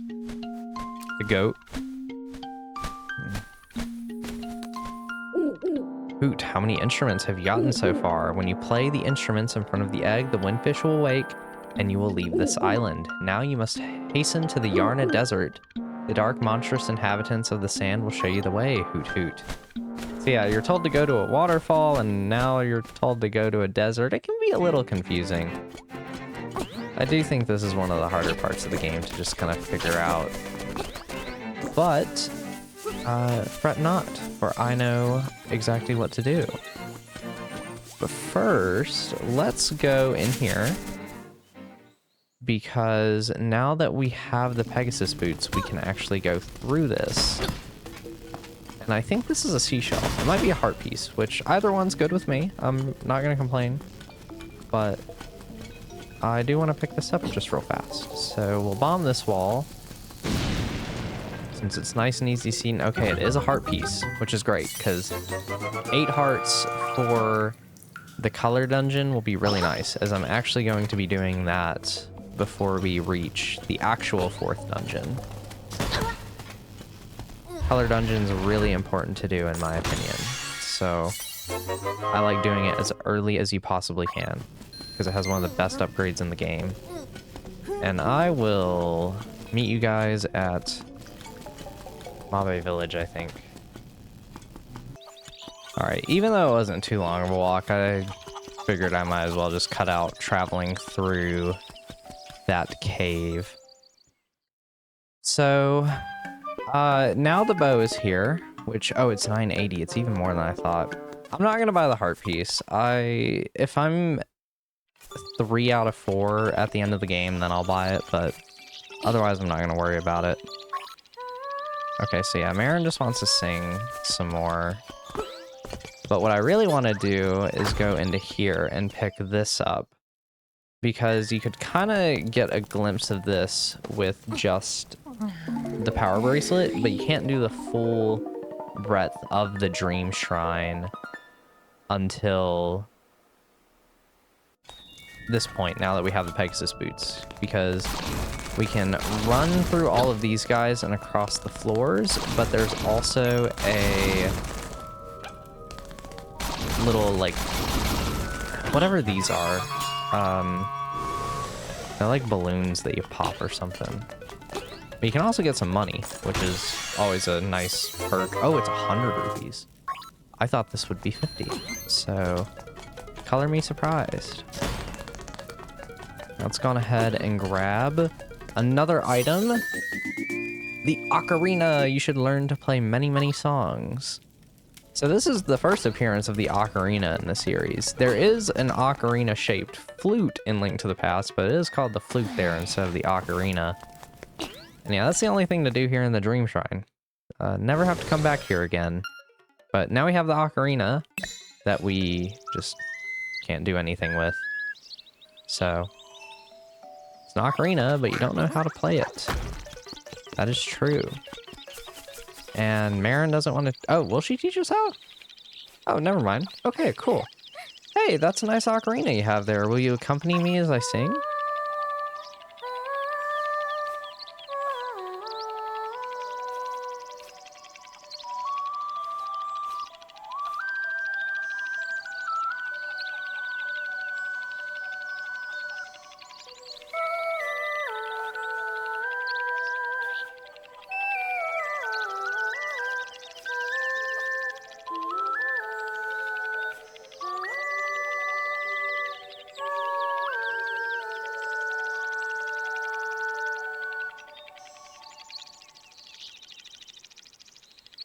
So, how do you like it? It's really touching, isn't it? Does it stick in your mind? Yes. And with that, we've learned the Ballad of the Windfish. This song will always remain in your heart. Please remember this song. You should play it every once in a while to keep it fresh in your mind. Yeah, if only I kind of had a brain like that that would be like, yeah, it'd just be nice to play it. But that is the first of the ocarina songs you can learn of the 3 in the game, which is pretty neat. And then the main reason to really come back here to Mabe Village for right now is going to be over here. So if you go over to this book in the bottom right... Oh, wait, no. That's for the end of the game. Now that we have the Pegasus boots, the hidden power of color, do you want to read it? There's a new world of color under the 5 gravestones. So this will tell you the order to push them in, and we can then go and receive the power of color. So we're going to go do that right now. Take a trip to the color dungeon, which is going to be at the graveyard, of course. What a shocker. So let's go over there. And there isn't... I guess it's faster from here. I think it is, at least. If you just go up this ladder and pick up the rock and keep moving, so... let's hop on into the graveyard. And it is going to be the 5 gravestones. So there's 6, 4, 6, and hey, here's 5. So let's go on ahead and push all of these. I have the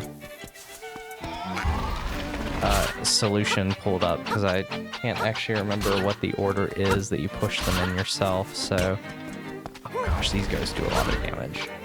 And then 3 is going to be up, and 4 will be right.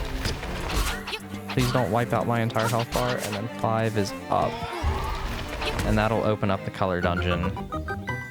Will you still lose the full heart. Dang. Okay, so here we go. Color dungeon. This is the color dungeon, and we're the color guard. You'll need magic powder to get anywhere in here. Say the word, and I'll sell you some. Okay, so he does sell you a bit. Okay. We have almost our full stack.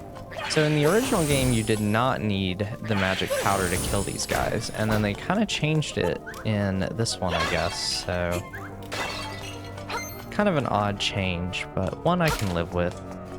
So yeah, the main mechanics of the color dungeon involve color puzzles. So for this, it's like make all of these the same color. This was a big showcase of the Game Boy Color at the time. As a dungeon, it's very, very basic, to be honest. There's nothing very special about it, other than the reward at the end of it, which does make it very well worth doing, as well as all the money we're about to pick up. So I might be getting the bow even sooner than I would think. I'm pretty sure you only need to have it by the 6th dungeon, so it's not like we have to rush to get the bow or anything. But we do want to make sure we're picking it up, so... Okay, get out of here, sir. I'll lift this up, throw it in. And yeah, it's like, oh boy, I gotta match the red and the blue. Very difficult. That's just a weird dungeon. Is this the small key? Oh no, it's the stone beak. Okay. I think it's better to go down this way first. And something you might have already noticed about how I play this game is I pretty much never take off the Roc's Feather. It's just what I do, I guess. I basically only have one item slot because of the Roc's Feather. Especially at this point in the game, because the Roc's Feather is just such a helpful tool all the time, whereas the other ones feel very situational.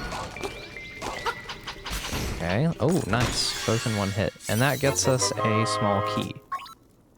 So if I remember correctly, what I really want to do is go up to the top right first, and then open that small key door later.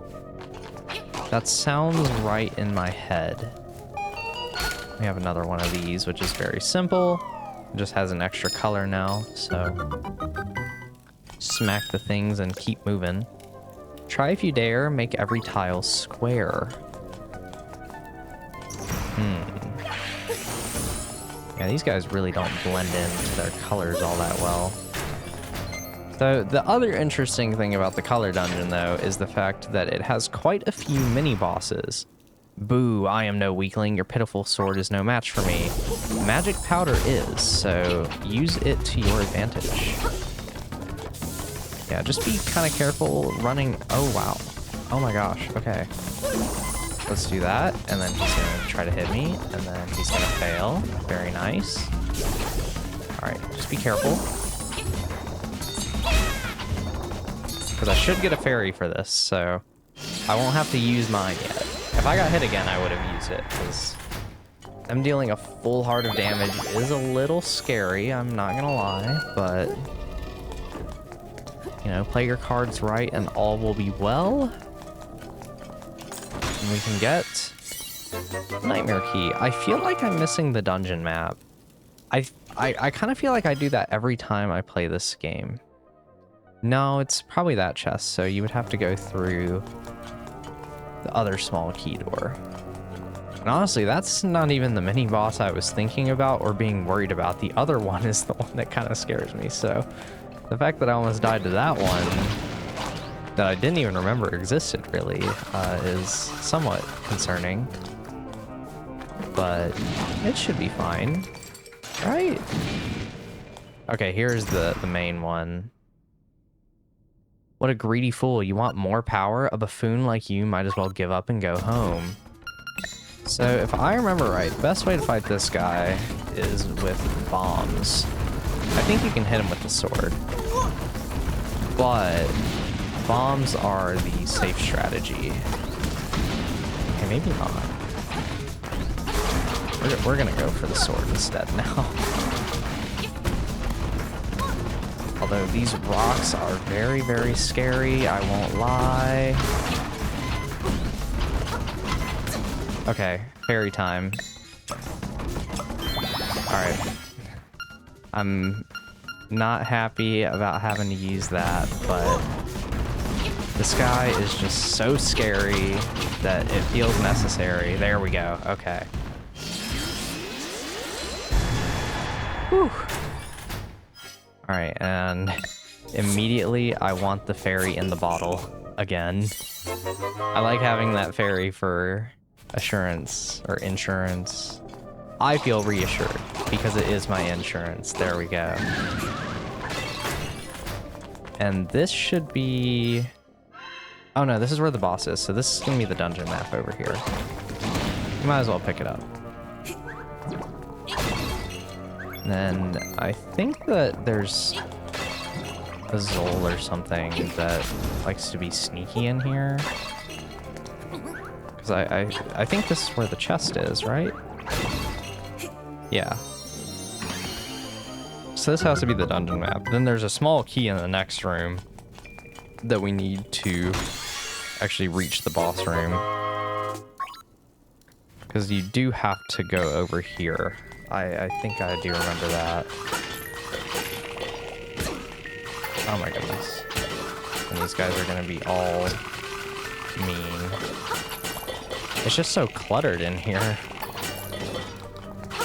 Oh, I didn't even notice that I got the blue one in the bottom right in its right spot. Cool. One small key, please. Bonk. Let's get over to the main boss. Which the main boss, I don't think is that hard. Pretty sure I remember it being easier than the golem guy. If I remember correctly, yeah. This one looks really complicated, but it's basically just hit the ones that are in the 4 cardinal directions and you get right through.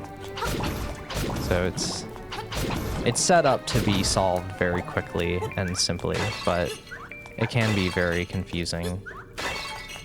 There we go. That's what I really wanted. A little bit of extra health. And now we are good to roll on over here and fight the main boss of the color dungeon.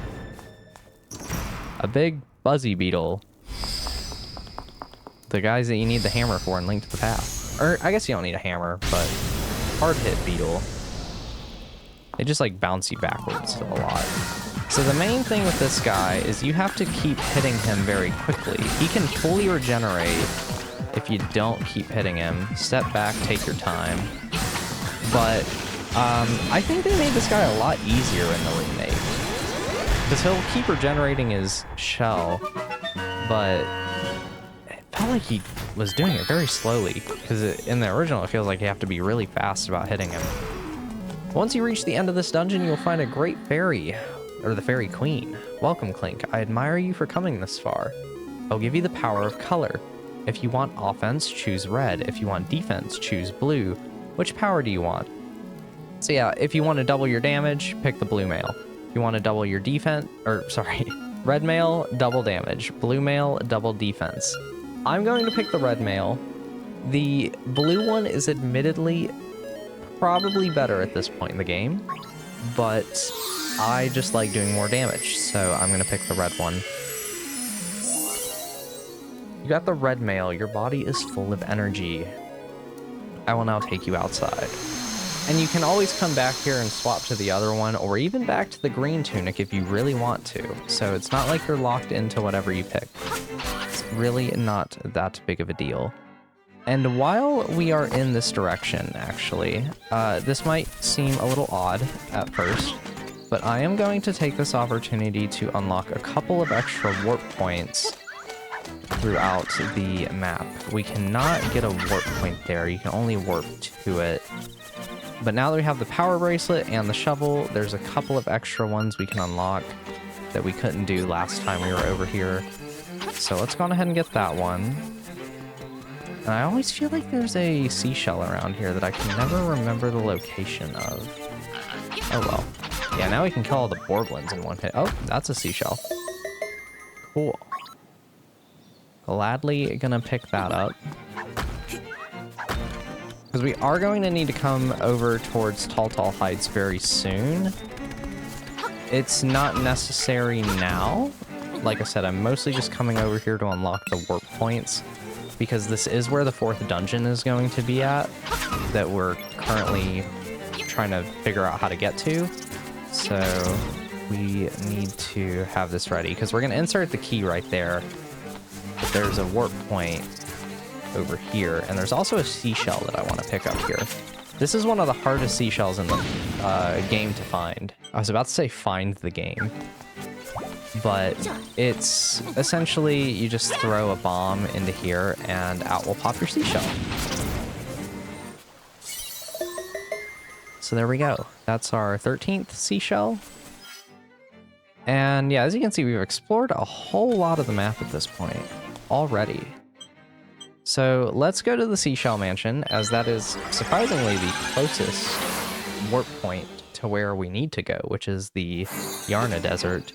And since I do have more than 10 seashells, let's go ahead and take a peek in here and get the first reward. I am the spirit of the mansion. I've been waiting for someone.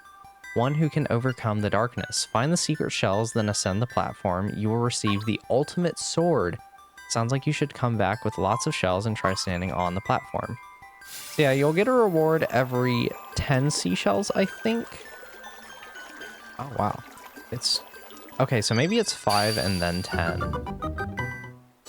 So our first reward should be another seashell, I think. Oh no, it's a heart piece. Oh, cool. Okay. And then for 10... oh, is it 5 and then 15? Is that what it is? Oh. Oh well. Well, we'll turn some more in later. Let's go on ahead and go towards the animal village. So we want to get over there by going towards this.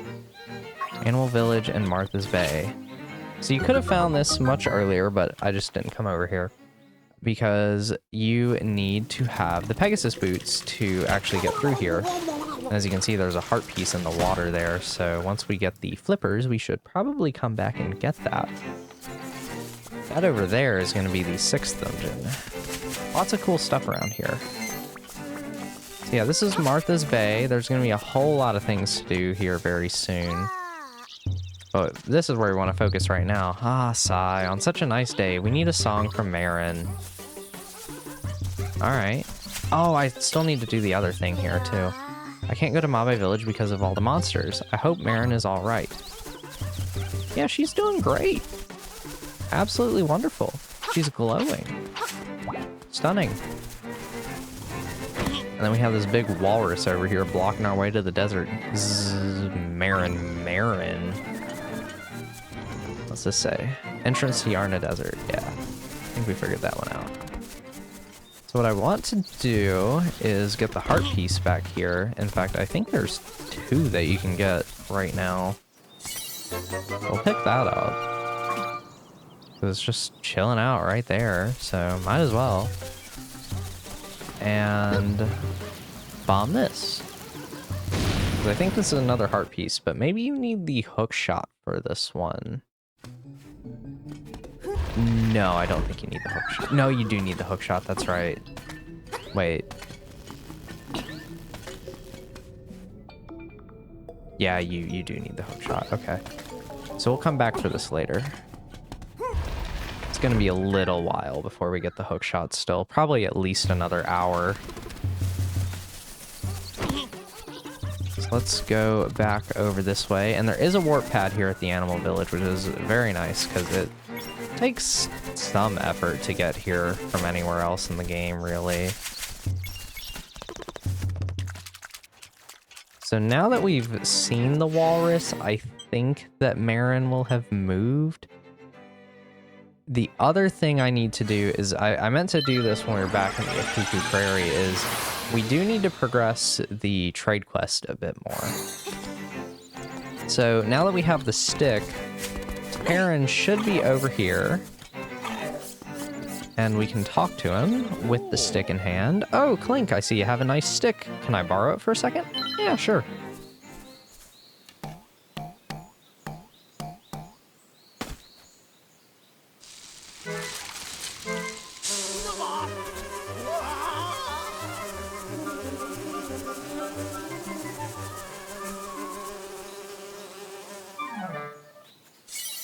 And we get a honeycomb. Such a cute little cutscene. You're not sure how it happened, but take it. We'll gladly take it. Oh yeah, you can also run into oh right, you can run into trees. That also gets you seashells. Dang. I don't remember where all the ones in the trees are at. There's a couple of really obvious trees that have them, like that one. Okay, I wasn't sure on that one, but I guess it works out. Yeah, these are some of the harder ones to find.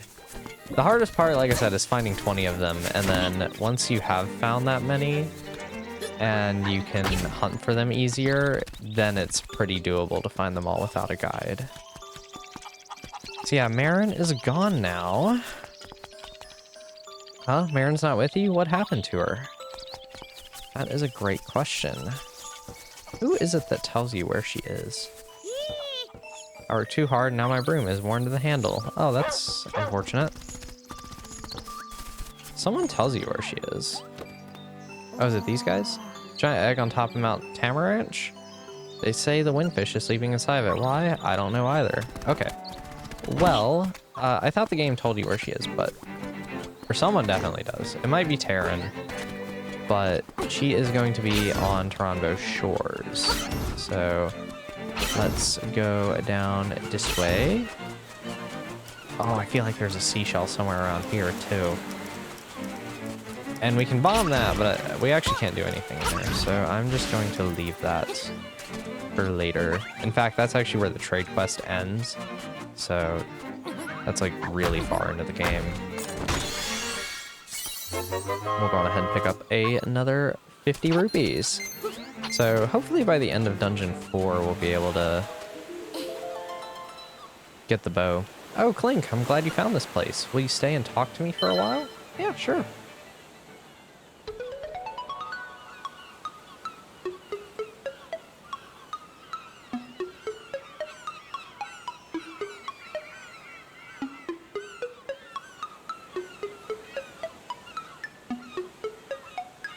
I wonder where these coconut trees come from. Taran says there's nothing beyond the sea, but I believe there must be something over there.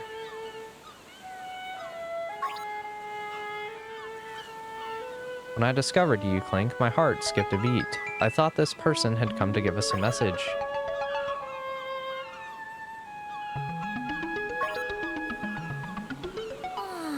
If I was a seagull, I would fly as far as I could. I would fly to faraway places and sing for many people.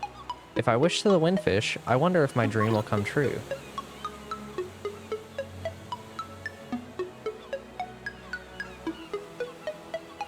Hey, are you listening? Clink, are you listening to me? Yeah. Goes back to looking at seagulls. I want to know everything about you. Or, Huh? The walrus wants me to go to him. Well, alright, let's go. Yeah, now we get to go on a journey with Marin. You got Marin! Is this a big chance? You know it is. There's a seashell here, I think. Where is it? Oh yeah, great, dig it to the center of the earth. So, this is probably one of my favorite parts of this whole game. I think this is single-handedly one of the reasons this is one of my favorite Zelda games. Because it's like, it's such a lovely section to just get to travel with Marin, and she walks around with you, and she'll even run after you if you're moving fast enough. So like if I jump over this, she'll just leap right over, no problem whatsoever. And we can go on ahead and open up that warp point. That's half the reason I came over here right now. It's also to pick up a few seashells. I like to walk around with Marin for a bit, kind of marinate in this section of the game, because once you do take her back to the walrus, you never get to walk around with her for the rest of the game. So this is just a section that I think is really cute and charming, and it just gets to build a great relationship with Marin if you do end up spending a lot of time with her as you make your way back to the animal village. And that's just something not a lot of Zelda games really do with some of the characters, I feel like. You're a bad boy, Clink. I forgot about that line. And this part of the game in the remake is also why I think it's such a shame they got rid of the photo quest and replaced it with the Dompe Grave dungeon thing. Because in... Is she stuck? I think she's stuck on the coconut. In the original game, you could do all these photo quests with the Game Boy printer, and a lot of it involved Marin. If you want to see that, I'd go find it on YouTube, or even just check out my original playthrough of the PC version, because you get all these cute little photos with you and Marin that are these cool Easter eggs, and they are in this version of the game in some form or another. For example, if we go up here, and is one of these a seashell? I'm gonna check that just real fast. Okay, neither of those is. There's a few up here on the beach. That's why I'm kind of thinking about it.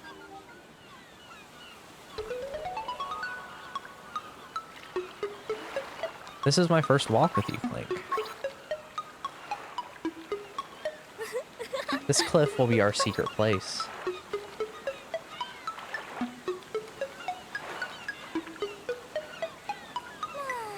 Aren't you going to say anything?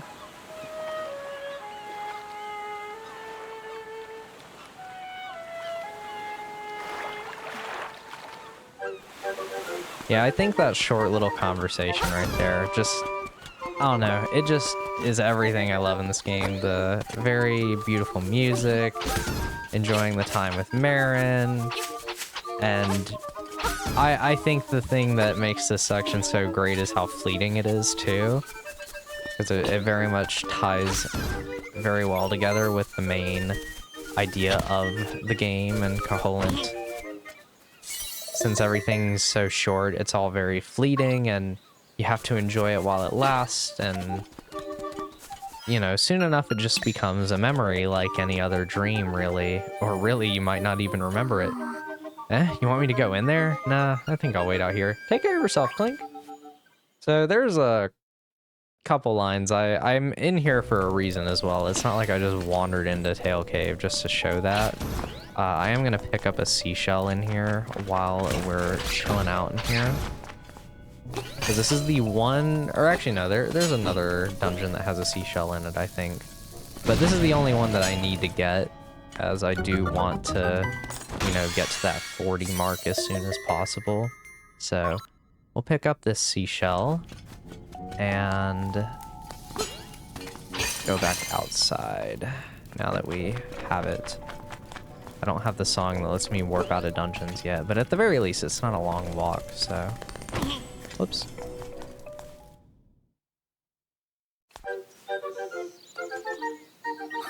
Clink, you're back. Are you hurt? If you're at a beeping heart meter, she will get really panicked and be like, oh my god, are you alive? It's really cute. It's very fun. I think there's 2 more main interactions with Marin that we can go do. I want to say one of them is up here.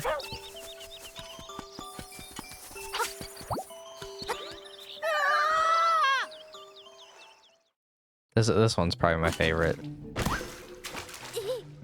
Whew, what a surprise. Oh, I'm so sorry. Okay, Clink. You're just dead on the ground.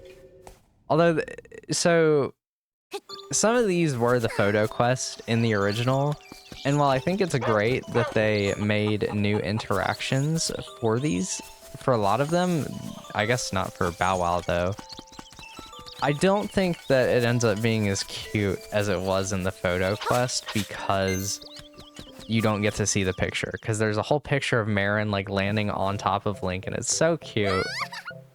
Wow, Clink, can I try this? What do you say? All right. And then Marin is just the goat when it comes to the claw machine, making it go the opposite way that it even can.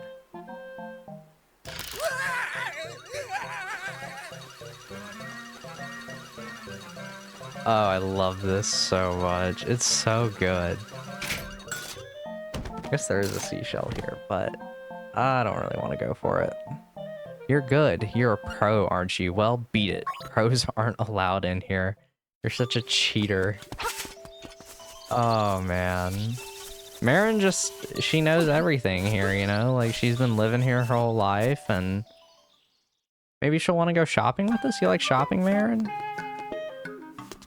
Oh, yeah, the chamber stones. Oh, those are a whole other thing. If you want to interact with the Dampe dungeon maker, then you kind of have to deal with those at least a little bit. But I think those are all of the main interactions, so let's start making our way. Uh-oh, she got captured. Over to the animal village. But did I get the seashell actually? Okay, I did. Just want to make sure. I am gonna pick up one more with Marin though. Oh, there it is. She did the run for a second there. Oh, it's so cute. It's so good. Wait. I love her so much. I never get tired of it. So there is another seashell over here that we could have gotten earlier, and I decided to wait till now just because I wanted to get to spend a bit more time with Marin. That's the only reason. So we were over here by Martha's Bay before, and we could have easily just gone through this cave and come up here to go back to the animal village. But I wanted to take the long way around and show all this stuff in Mabe Village instead, because it's cute and awesome and wonderful, and I love it. So yeah, we're spending some extra time with Marin. But I do want to get up here to get these seashells. I also feel like there's a heart piece in here somewhere. I think I say that every time I play this game, because I think that I always think you can bomb that wall, and then you can't, because I'm really getting it confused with a wall up in Tall Heights that you can't deal with till much later on in the game. What does this guy say? Around here, secrets are nigh, which is a secret seashell. That is actually right in front. Oh my god, where is the thing? Oh, there it is. That's not where I would have thought it would be. But hey, there we go. Another secret seashell by the seashore. And is there one right here? I don't think there is. I think that's the only one up here. Oh yeah, and music here. It's great. Love it. Love the whistling. It's also good, man. Such a cute part of the game. Like, how could you not love this game? Especially after playing this part. And then it just gets like so much more emotional and interesting after the 5th dungeon, or starting at the 5th dungeon, and oh my gosh, I love this game so much. Every single time I play it, it's so good. So good. We're here doing a whole playthrough, just like, you know, enjoy and showcase the game, and yet I still can't stop gushing about it. Alright, here we go. Our time with Marin is coming to an end, unfortunately. Oh, I want to cry. Here we go. Let's go sing to the walrus. Also, it annoys me that you can't Pegasus dash diagonally. Very minor complaint with this game. One of the very few that I have.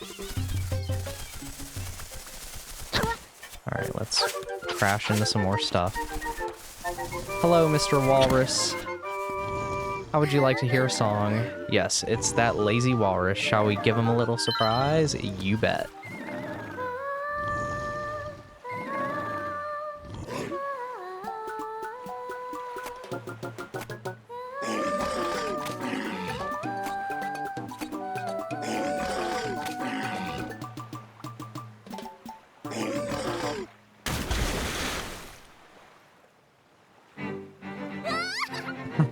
Wow, he certainly woke with a start.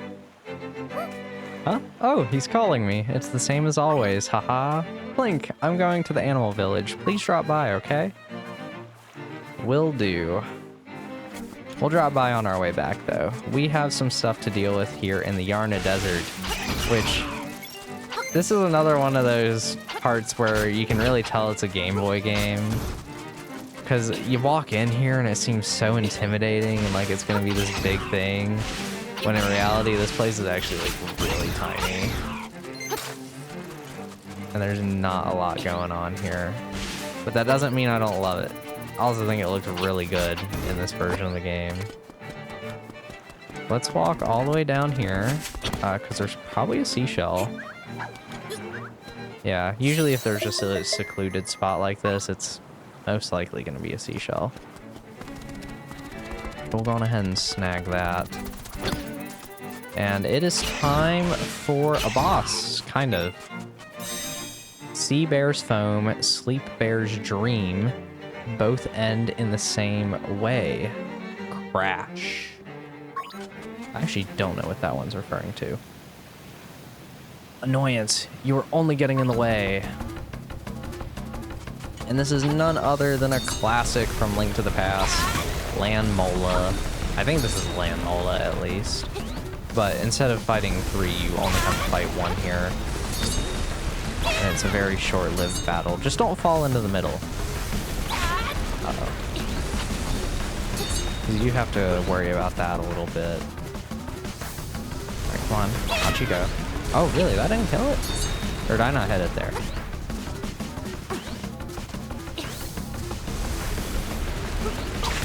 Oh, man. Struggling to get this last hit off more than I thought I would. Probably because I'm going for spin attacks, but... There we go.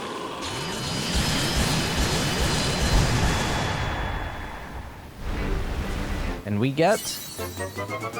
the Angler Key! Yep, there we go. Our key to the next dungeon. And this is, in fact, not just going to hurt you. It is a whole cave where you can find a piece of heart. I think this one was in the original game too. I think it was one of the 12 in there.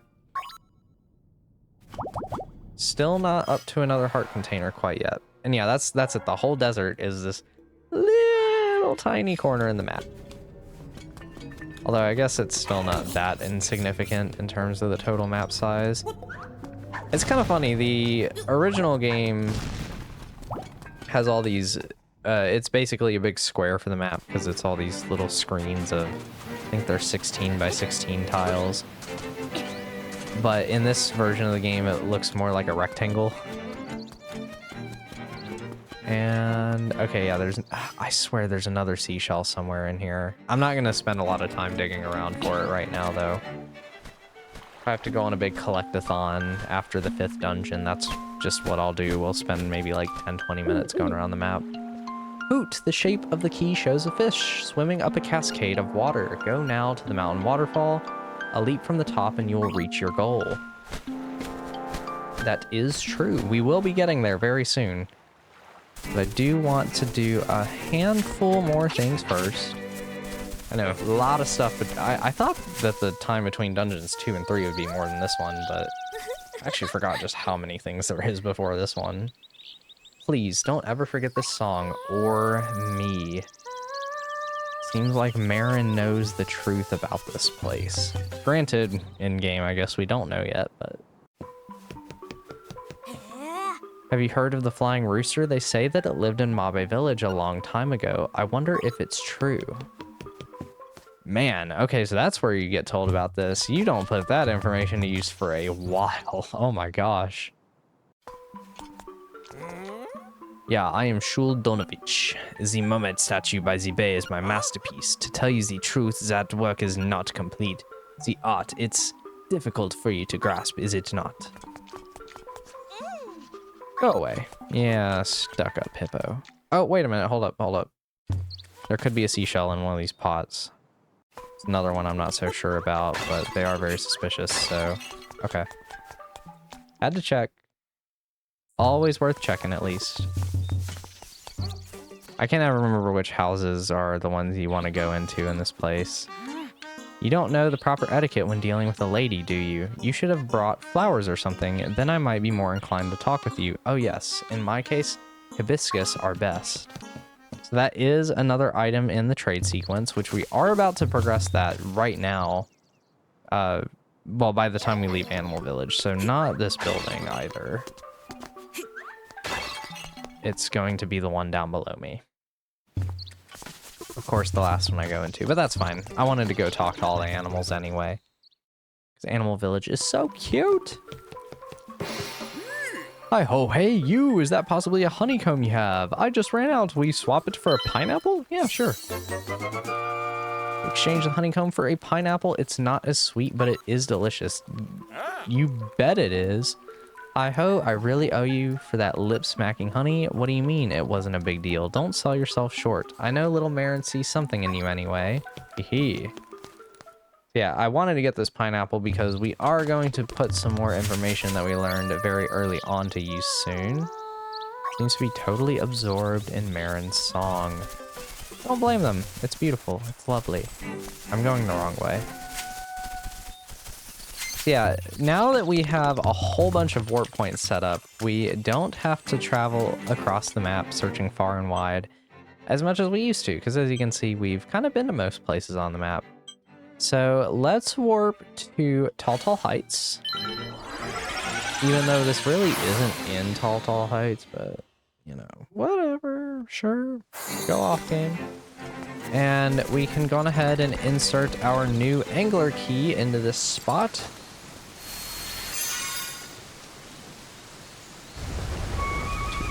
Get rid of the waterfall. And it'll open up the 4th dungeon of the game. Let's go, big Zora mouth.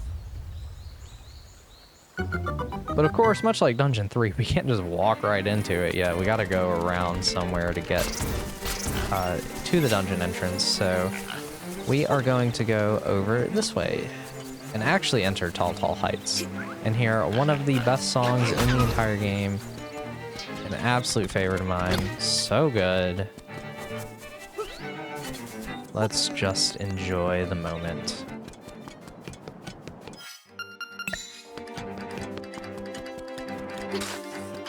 Although I have to admit, I do think I like this song better in the 8-bit version. Just saying. Not to dog on this remix of it, but there's something very charming about the 8-bit version of it. No seashells here. I think there is one or two that you can get around here, though.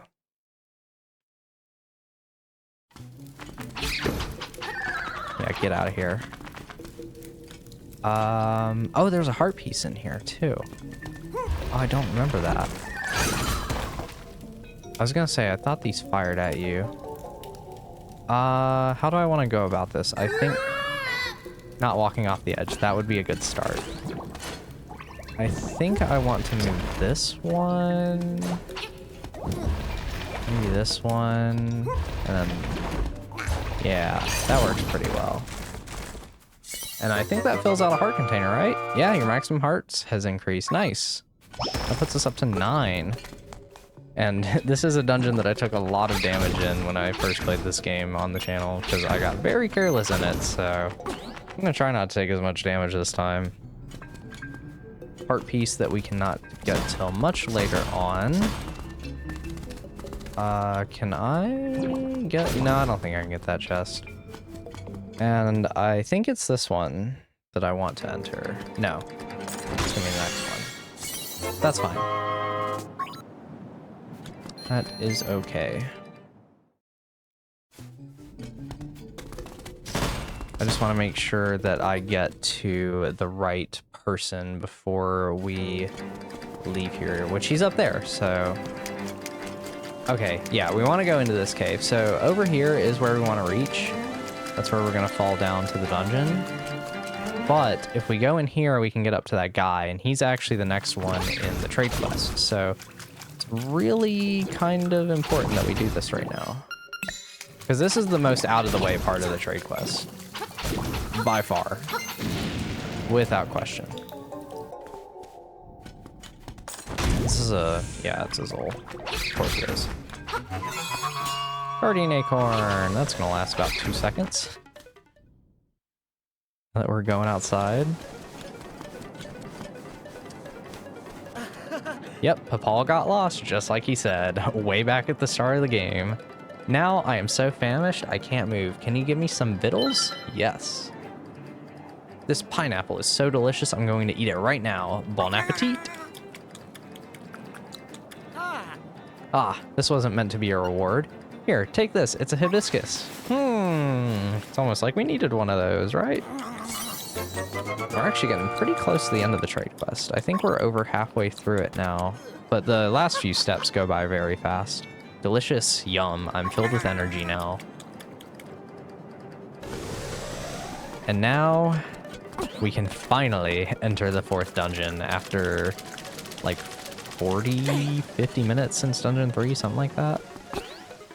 But here we go. And welcome to Angela's Tunnel. The most confusing dungeon in the game up to this point, at least. So a lot of this dungeon is going to revolve around water, and that means you can probably guess what the main item of this one's going to be. If I remember right, we also want to spend some time up here before going down. Yeah, because we can get this chest, and this is the stone beak. Okay, so you actually get this really early on in this dungeon. I feel like in all the other ones we've kind of gotten it pretty late, really. Especially compared to when you could have it. And this is the dungeon map. Alright. So this dungeon is only 1 floor still, and I don't know what the design of this one's supposed to be, really. It's interesting, to say the least.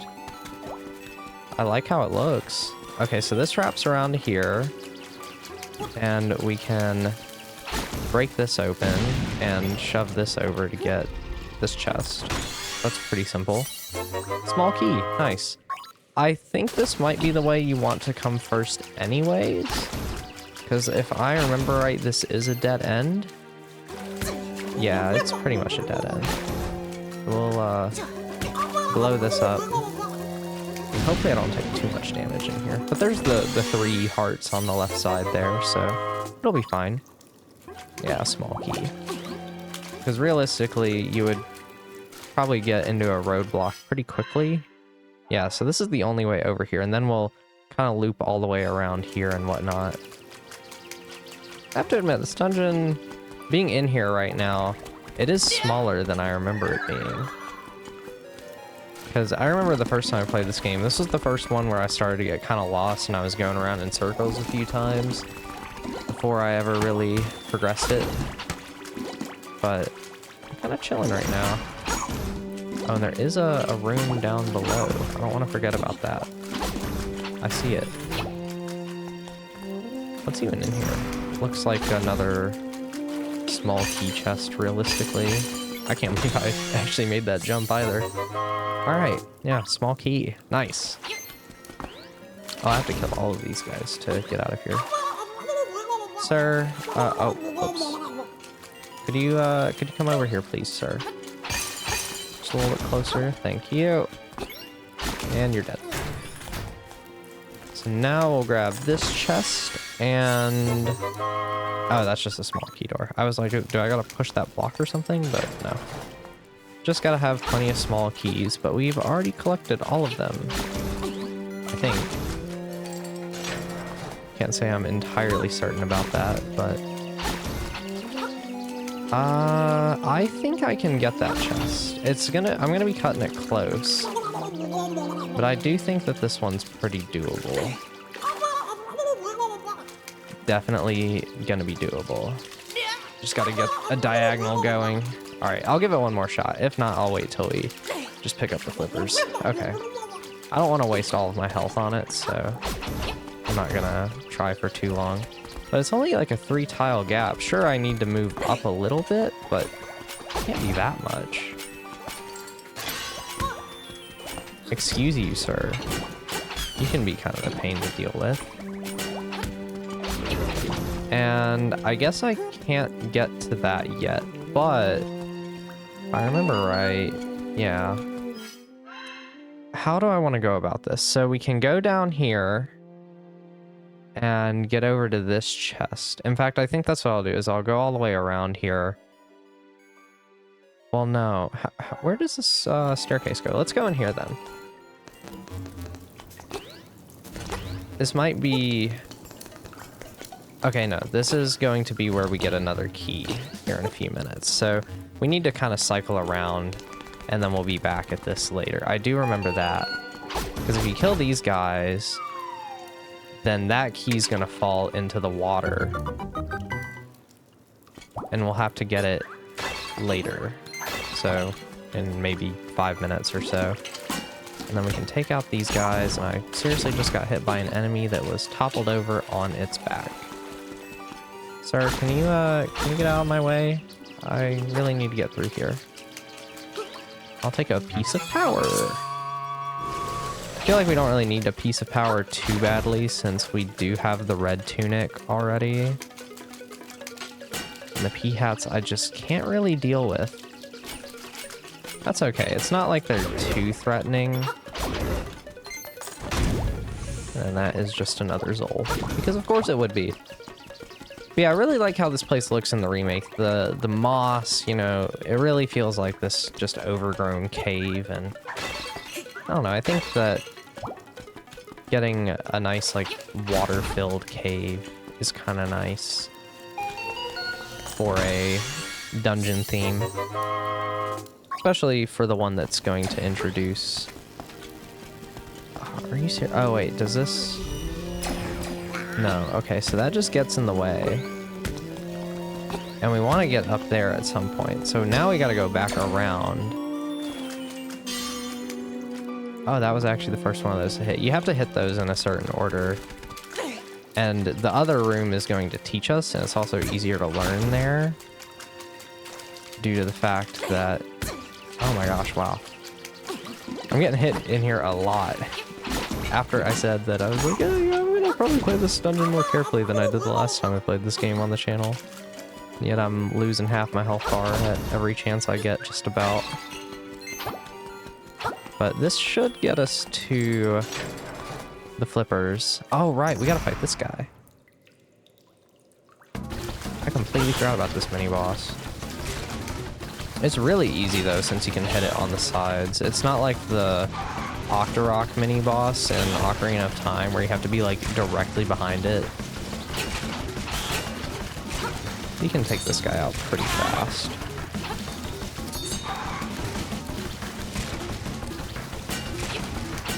Uh-oh. And there you go. Bye-bye. I'll take the ferry. And we could go back to the start of the dungeon now if we need to, but we don't need to yet. Oh, come on, I hit A. There we go.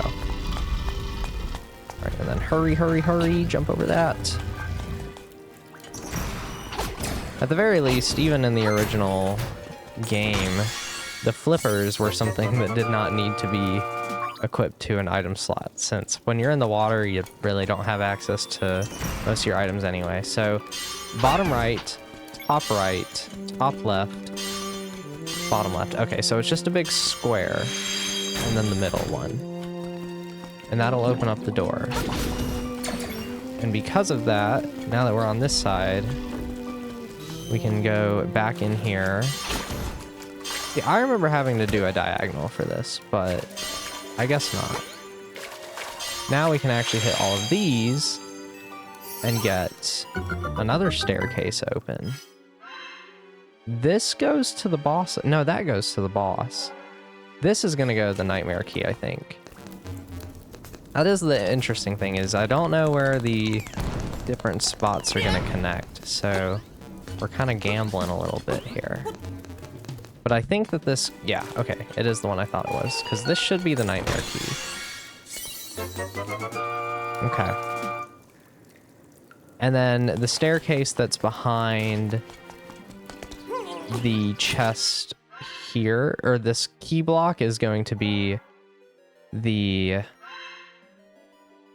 one that takes us to this one. So we're kind of on a good track here.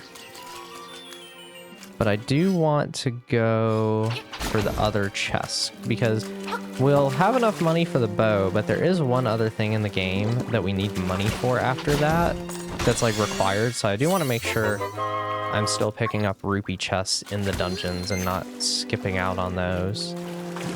And now let's go get the key that fell in here. This can be really easy to forget about. So it's good to come back here and do it.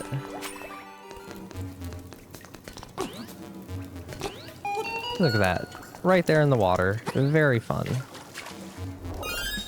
So that is going to allow us to actually complete the dungeon now. I don't think I can jump far enough. Please. Yes. Sometimes the platforming in this game can be a little odd. And I guess this is a good time to cycle back for the final chest that we were unable to pick up earlier. You jerk! Oh well. We'll dive down below to maybe avoid this pea-hat a little bit. Just another 50 rupees. And then the boss of this place is probably the easiest boss in the game. I'd argue it's one of the easiest bosses in the entire Zelda series. The only ones I can think of that are easier is like Goma in Zelda 1, when you just shoot her with the one arrow. And that's like the only one I can think of off the top of my head, if I'm being realistic.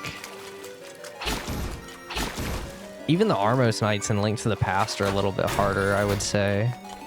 Because at least with the Armos Knights, if you don't know where to stand, they can be kind of threatening. But this one's just a joke. Then we have some cheap cheeps, which you can attack with your sword in these sections. That's really nice. Might as well get to full health, even if it's really not going to be needed.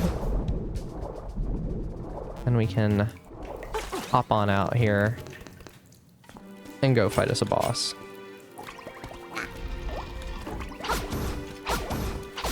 Ooh, will I manage to keep this going into the boss fight? That'd be crazy if I do. Let's just hurry on in. Yeah, this is the boss chamber, because it's underwater. Of course it would be. Since we have the flippers. Oh my gosh, I still have the piece of power on. Oh man. Bloop bloop glub glub. Ugh, food bloop glub. The anglerfish, the most terrifying boss in a Zelda game. Will this die in 2 hits with the piece of power on? 3, 4,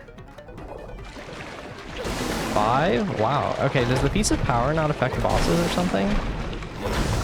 Oh no. There's rocks falling. Wow, that took a lot more hits than I expected it to. But that's it. He's dead. As easy of a boss as that is, I have to admit, I weirdly like him a lot. I just think it's really fun that there's a underwater fish fight that doesn't feel completely awful to play like Georg in Majora's Mask 3D does. In the N64 version, he feels fine, but even then, you know, Georg's not like a great boss. I don't think he's terrible, but here we go. The 4th dungeon item, or instrument. The surf harp.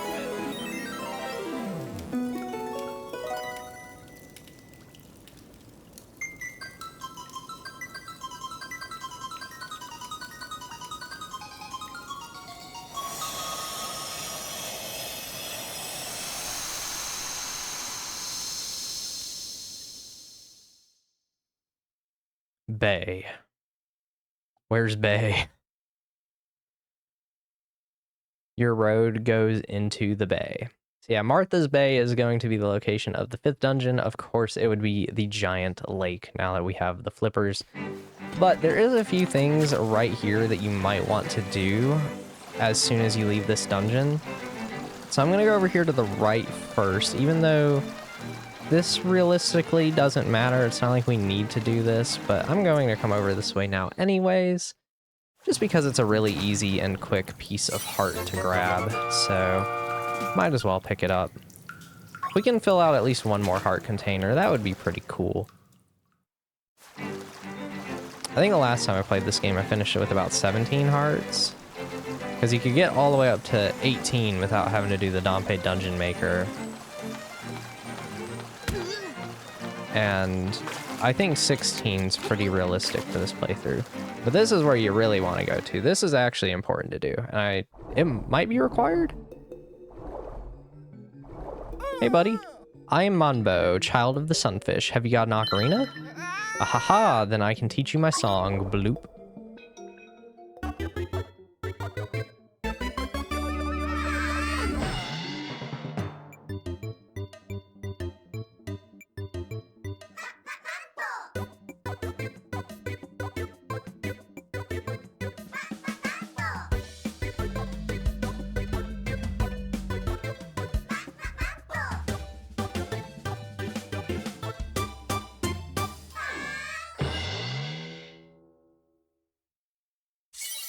And there we go. We got Monbo's Mambo. When you get out of the water, play it. Do it. When you play my Mambo, you can warp to a warp point around the island. Try this tune in Dungeons 2. And since today is a special day, I'll let you warp to Mambo's pond too. I think you have to talk to him to warp to his pond. Or is it just... No, you might be able to select it. I just don't think you can warp from it. But now we can warp at any time we want. We can select Monbo's Mambo from the Ocarina menu, which is just lovely because, you know, even though this game's map isn't that big, it does cut down a lot of time just walking around. So let's go back to the Seashell Mansion real fast, actually. We have enough seashells to get the seashell magnet, I think it's called, or is it radar? It's basically a radar. But it'll be really nice to have... Oh, this is when the ghost shows up too. Cool. Okay. I've been wondering when this guy shows up. We'll definitely do that too. Because really there isn't much you have to do before Dungeon 5. But there's a few things we're going to do now then.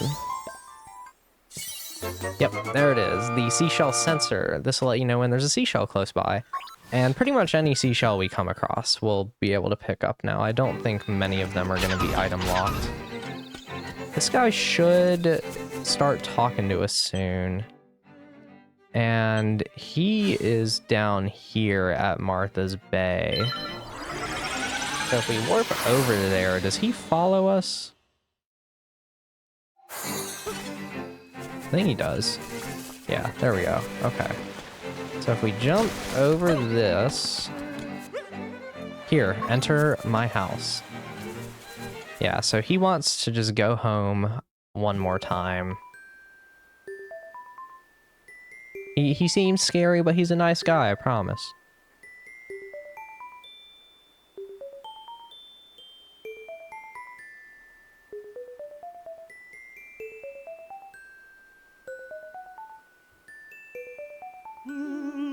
Nostalgia, unchanged.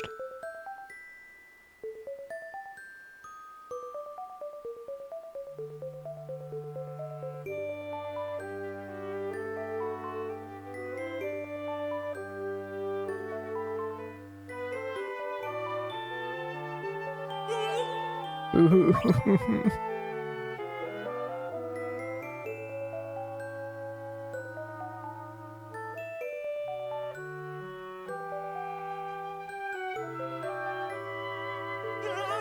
Enough. Cemetery. Take me, my grave. And now that we have helped him out, we can get a seashell in here. So yeah, this one's pretty arbitrary, but In the original game, this really only added to the photo quest, other than the sense of joy you get from helping someone fulfill their final wish, right? Like, that would be enough reason to do this, would it not? I would hope so. He's a nice guy. And we can pick up a seashell. And since I don't have to jump back over the thing, I'll actually warp now to Monbo's Pond, because that's right next to the cemetery that we need to go to anyway. So might as well. And head on down here. Wait, where is it? Okay, yeah, it is down here. Alright. So we'll jump over here and help him out. This is really helpful to do in the remake, though. I don't know if you have to do this. I think you do. But he's got the one lonesome grave all the way over here. He's so happy. Thank you.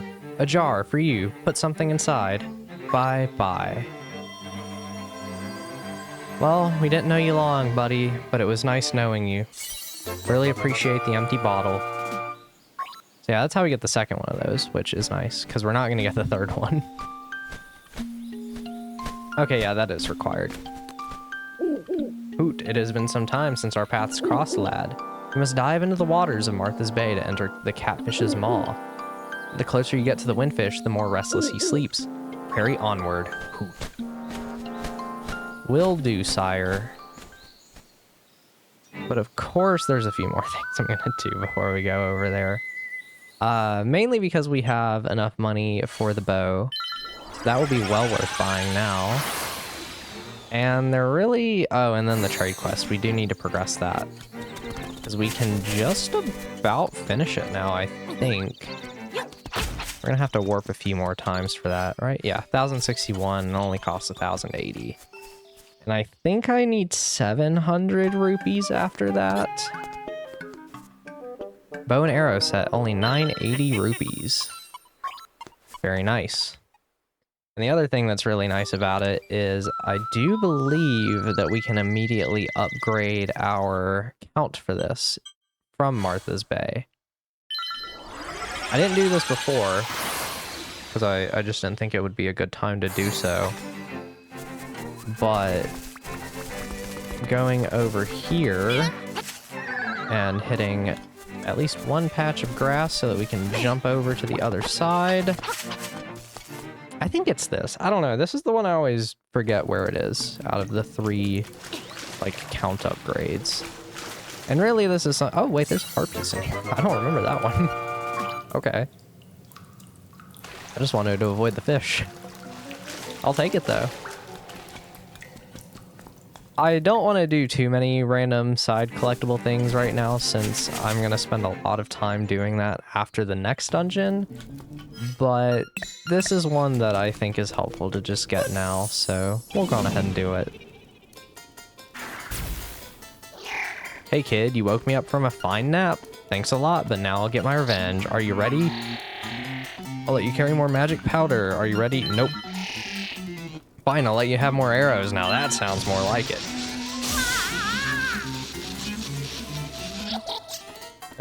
You deserve it. Now look at all that junk you have to carry. Yeah, I do like getting all the quiver upgrades and stuff. Mainly because in this game, they're so fast and really not out of the way. I want that there. Oh, wow, my controller's low on battery. Okay, I haven't charged it in a couple weeks, so I guess that makes sense. Looks like I'm going to be ending this recording session once we get to the next dungeon then, a little unwillingly. But that's just how it be. Sometimes. I guess I didn't need to come back over here. But now we do have to warp around a bit to progress the trade quest line, because we have the hibiscus, which we can turn in at the animal village. And from here, we'll have to go to the opposite side of the map, so... Lots of fun stuff. We're going all over the place at this point in the game. You can hear Marin singing. I think she's just singing all the time here for quite a little while at least. Oh, you brought me a hibiscus. How sweet. Well, since you're such a gentleman, I have a request to make of you. Will you listen? Yeah. I'd like you to take this letter to a Mr. Wright who lives on the border of the mysterious forest, please. Will do, lady. You trade hibiscus for a goat's letter. Great. I'd say it's pretty great. How is it in here? Oh, I think she'll give it to us when if we turn in the letter and then talk to her after that.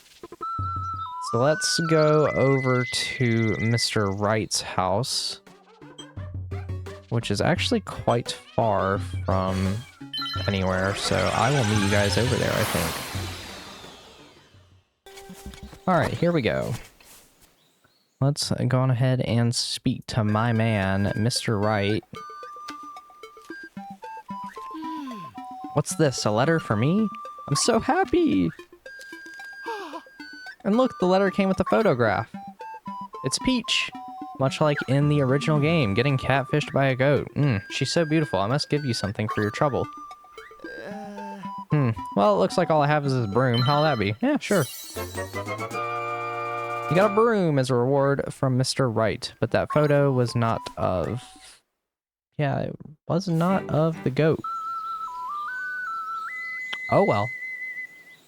And who do we know that could use a broom? That's right, Mrs. Elvira. So let's go talk to her now. Like I said, we'd be progressing the trade quest a lot at this point. I think like half of it takes place now. If you do all of it now. You can pretty much drag it out till... I guess you don't really have to do any more of it if you don't want to. Yahoo, yahoo, a new broom. For me, it is, isn't it? Yep. Okay, in return, you can have this fishing hook I found when I swept by the riverbank. And there we go. Now we can actually go to Martha's Bay, I do believe. I am going to ask the goat girl, though, if we can get that seashell. So let's go speak with her once again real quick. Oh yeah, Miss Elvira shows up over here. Yahoo, a new broom. Superb. That's it? That's all you gotta say? You don't want to talk about sweeping the animal village instead now? Oh, what is it you need to see that? I think it's... Oh, it's the thing we get at the end of the trade quest, I think. You got the letter to my dearest Mr. Wright? Bravo. I'm not kidding when I say this means a lot to me. I want you to have this seashell as thanks. Yep. Okay, that is how we got it. Cool. Alright, so now that we've done the trade quest up to this point, let's dive into Martha's Bay with our lovely flippers and see what we can do here. How you doing, Little Miss Mermaid? When I was swimming in the bay, the waves took a very important necklace from around my neck. If you find it, I will let you take a scale from my tail. Okay. There's a seashell, which I think is right there, and we can't get until after we get the hookshot, which is going to be in the next dungeon. So we're gonna go down here because, much like in A Link to the Past, you can swim under a bridge and talk to a guy on a boat. Oh, what is that you have in your hand? It's not a fishing hook, is it? You had better let me have it. I'll give you my next catch if you let me have it. Okay. Keep your eyes open and watch a pro at work. My, that's a big one. And there we go. We got the necklace. Lucky. I can't wait to see what I'll catch next. There's a interaction in the original for the photo quest where the boat tips over or something, or you get a photo taken of you fishing with this guy. I don't know if that translates into this version at all. It's one I'm actually not sure about. But in the initial release of the game, or maybe just the Japanese version, this mermaid loses her top instead of the necklace, and then they changed it for the North American or just Western releases, I guess. That's my necklace. Give it back. I will give you a scale, as I said. All right. Promise you'll only take one. I don't know. How will you use this? You make that sound very ominous, game. What do you mean, how am I going to use it? It is a good question, though.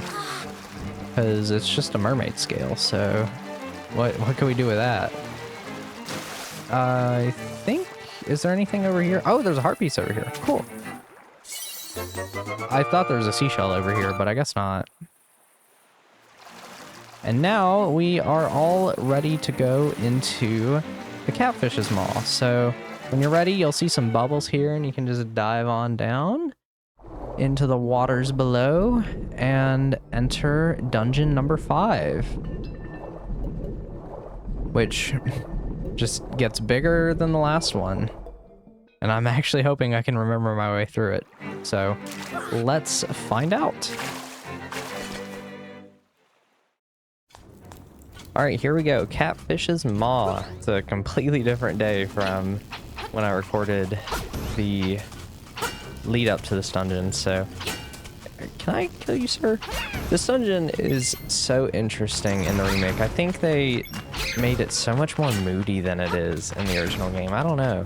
Maybe part of it's just because the music is so different in this version to me. I don't know, because I don't really know how this music sounds in this dungeon. I don't know I'm really talking about the music if I barely even know what it sounds like.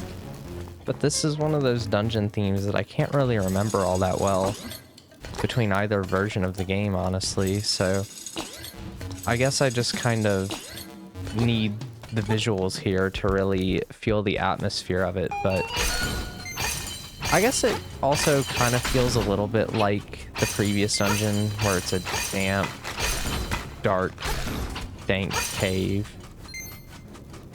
But this one doesn't have as much water in it as the Angler's Tunnel did.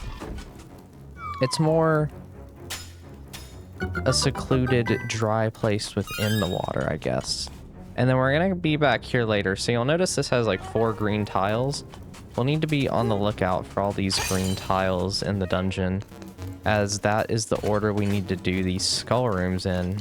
Because this is, to me, the first dungeon in this game that revolves around a mechanic. And if you know me, then you would know I really like Zelda dungeons that do this kind of thing. It's why I really like a lot of the dungeons in Majora's Mask as much as I do. And I think it's done pretty well here. So we'll see the main idea here in a minute. I don't remember which way it is. I think I want to go this way. Killing the Helmasaurs is such a pain in the butt at the start of this dungeon, though. I think I do want to take these out now. Let's see what happens. What do we get? Is it a key? It is a chest. And we need a couple of small keys at the start of this dungeon. Oh, it's the stone beak. Okay, so we do get that pretty early on. It'd be nice if we had the compass, or not the compass, the map. Okay, everything over here is later on. I remember that. So I'm not gonna bother going that way. We're gonna go up here, because there should be some more Stalfos and stuff. And I think that the orange ones that throw the bones are new in this dungeon? If you can't destroy a skeleton with your sword, try using a bomb. Very helpful advice. Okay, so this is the first one of these.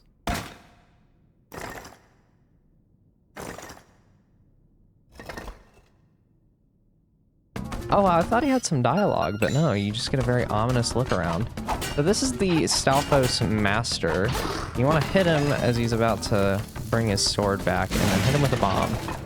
And we're going to repeat that a couple of times until he goes down. So it's pretty simple. He's not too difficult.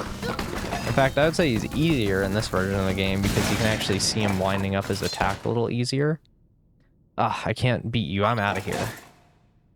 So yeah, we're going to have to do this 4 times. We just got to find the correctly labeled rooms. I've got what was inside this box. Come and get it if you can. Master Stalfos. So this is probably... It's the only instance I can think of off the top of my head of a dungeon item in any Zelda game being taken from a chest and then you have to go hunt it down elsewhere. Am I getting hit for this? Yeah, I did. Okay. So let's go back here. I need to do this room later. Okay, so we'll go down here. So we're gonna do some parkour then. That is what we're gonna do. This room is a very focal point, having to move this block around like this. In fact, I think that what I would need to do is actually go this way. I want to say this is where the second encounter is. Yeah, it is. Okay, cool. Gulp, you found me. You're a real pesky kid, you know that? Am I now? I guess the piece of power doesn't really help all that much. Yeah, you have to put down the bombs just about instantly.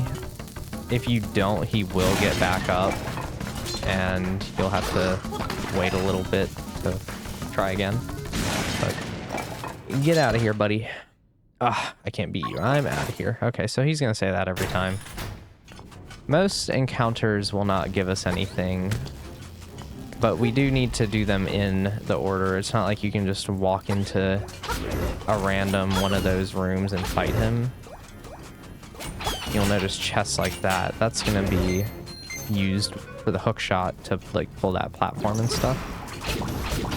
This is the room we were in a second ago. Got to be on this side so that you can push this box and kill all 3 of the Zols. I think we're gonna get the dungeon map very soon too, I want to say.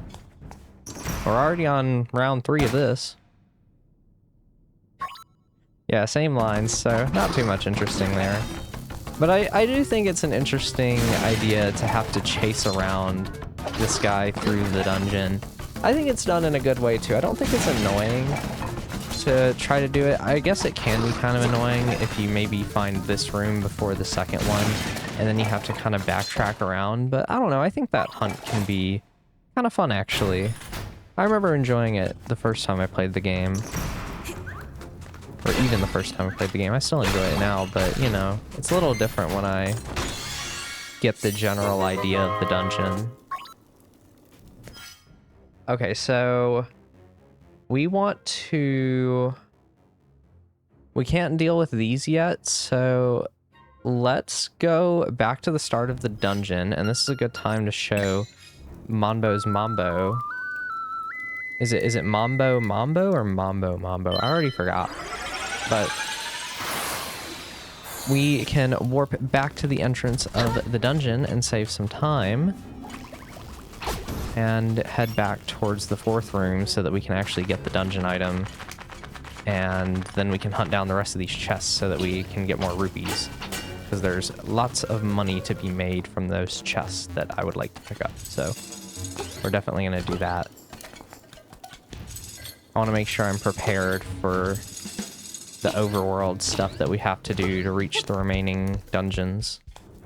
Granted, I don't need all that money till the 7th dungeon, but it'll be nice to build it up now. No dialogue this time. He's just ready to go. All right. Let's finish this little escapade then, shall we? Get out of here. Yeah, I do like having Mambo's Mambo to get back to the start of a dungeon the couple times I need it. I actually think that's a really good ability to have. I use it a lot in Link to the Past. And yeah, he just drops the hookshot directly, so we got that now. And is there really anything I need on the way back? No, we'll just warp to the start. So let's play this, and then I'll equip the hook shot where the bombs are, and then I'll probably get the Rock's Feather back on so that we can... Ah! Oh yeah, I think now as well. Okay. Oh, did they nerf the hook shot in this version? In the original game, the hookshot actually did a lot of damage. We're talking crazy damage numbers. Probably one of the strongest items in the game, but maybe it's not as good in this one. 100 rupees, up to a nice crisp 200. So yeah, now we can hunt down the Nightmare's key, which I think is over here. No, it's over here, which is one of the other staircases. Let's go get this chest while we're over here. Yeah, being able to stun the Helmosaurs is very nice, and just take off their helmet. So let's... I went the wrong way. I think it's upper room. Yeah, it is. So let's go in here, and then we can hookshot across this gap and pick up this chest, which this might be a small key, actually. It is. Okay, so I probably needed to come do this now anyways. That didn't take its mask off? Well, you're dead now, so bye-bye. Now we can turn around. There we go. Yeah, so that's the... I think that goes towards the end of the dungeon, but there should be a chest back here. Oh no, this is the small key block. I don't care about going this way yet. Well, ooh. Ooh, I might have to though. No, I can walk through this door. Okay. Let's go back this way. And we're going to go get these other chests and get to the Nightmare's key, because it should be over here. Yeah, get out of here. Oh, I should have picked that up.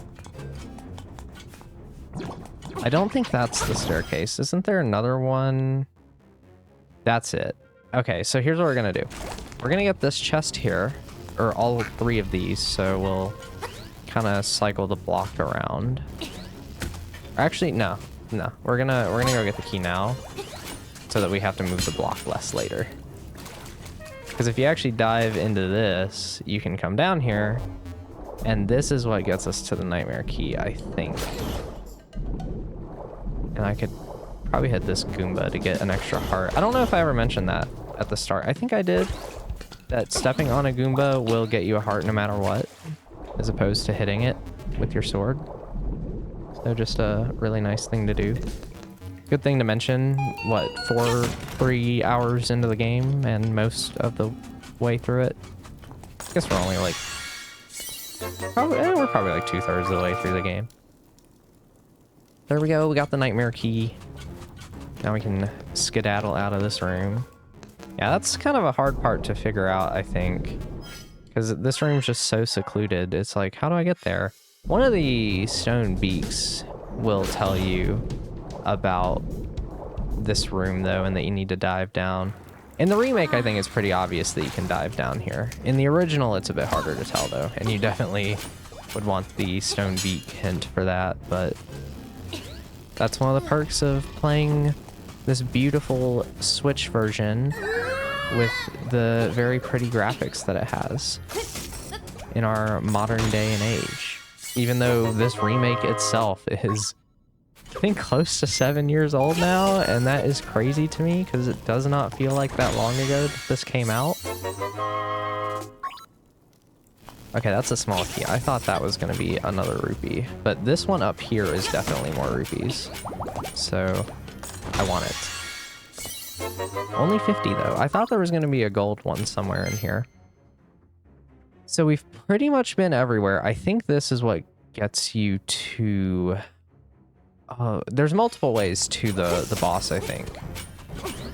We're gonna go this way, though, just because it's closer. Realistically, it doesn't matter that much. I could, you know, warp back to the beginning and then take the other route, and it would probably be just as fast, but I might as well go this way. I think the other way has a Goma. So you would have to have the bow in order to kill that. So this way you can get through the dungeon without using the bow. I think that's the main difference. Oh. These are gonna shoot at us. Is this how you'd find out about the torchlight? Yeah. Dive under where the torchlight beams across.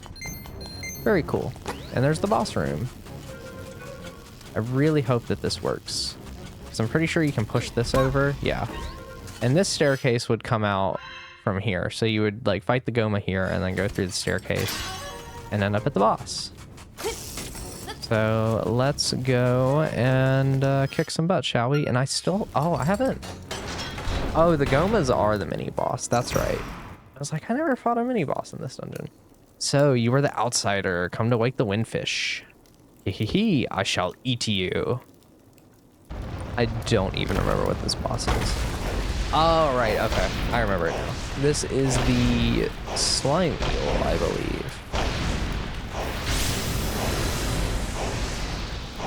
This is arguably the most forgettable boss in this game to me, which is quite ironic because I also think it's one of the harder bosses. But,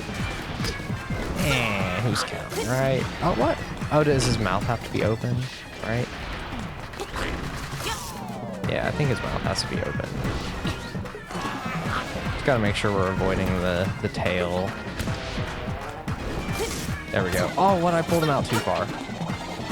Yeah, if you go too far, he'll wander about like this, and then you have to hunt him down again. It's like, there we go. We got his little pink ball. Dude, that was a lot of hits. All right. I like just kind of sticking to one side. I think it makes things a little bit easier. Because eventually he shows up. Might take him a minute, but he'll be here at some point. Uh-oh. Gotcha. Oh, no! You know what I mean? I'm taking a lot of hits just being all willy-nilly in this fight. Oh, there we go. Is this going to finish him off? Nah. Probably could have pulled him out some more, realistically. Oh, these are all doing a full heart of damage, too, I think. Alright, please finish him off. Yes! Okay. Tisk tisk, you don't seem to know what kind of island this is. Hee, what a fool. This is also where the main plot of the game, I think, becomes much more prevalent. Which makes a lot of sense, because you spend so much of the game up to this point doing things that involve the characters and just getting attached to the world of Koholint and the people that live here, and now the facade's gonna start to crumble a little bit now that we're in the back half of the adventure. You got the wind marimba.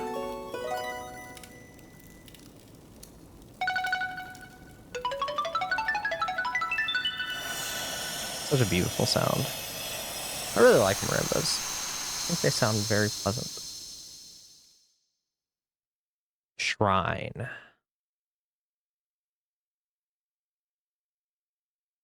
The island's secret in the shrine. Yes, it doesn't say truth, but the truth of the island is in the shrine too. Well, we need to get moving towards the shrine, kind of. This is actually the point in the game that I would like to finish the trade quest, and I'm going to do a big collect-a-thon session of seashells, because getting the sword upgrade before this next dungeon is definitely the best time to do it, in my opinion. So we are going to go on the hunt for seashells by the seashore and in the seawater. Let's ignore that guy. And since we have the seashell sensor, we shouldn't have too hard of a time finding them. Is there any down here? No. All right. Oh, I guess I don't need the hookshot to go get this part. This is a seashell here. Oh no, it's over a bit more. I thought this was going to be the mermaid statue. But there is that 23? 24.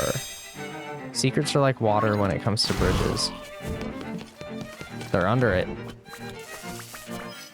That's a fun little riddle. Ah, the buzz blob's getting away. Oh, I finally remembered its name. I kind of forgot about that. Just popped right out of my mouth that time. Okay, I thought there was a seashell here, but I guess it's just the mermaid statue. You put the missing scale in the mermaid statue.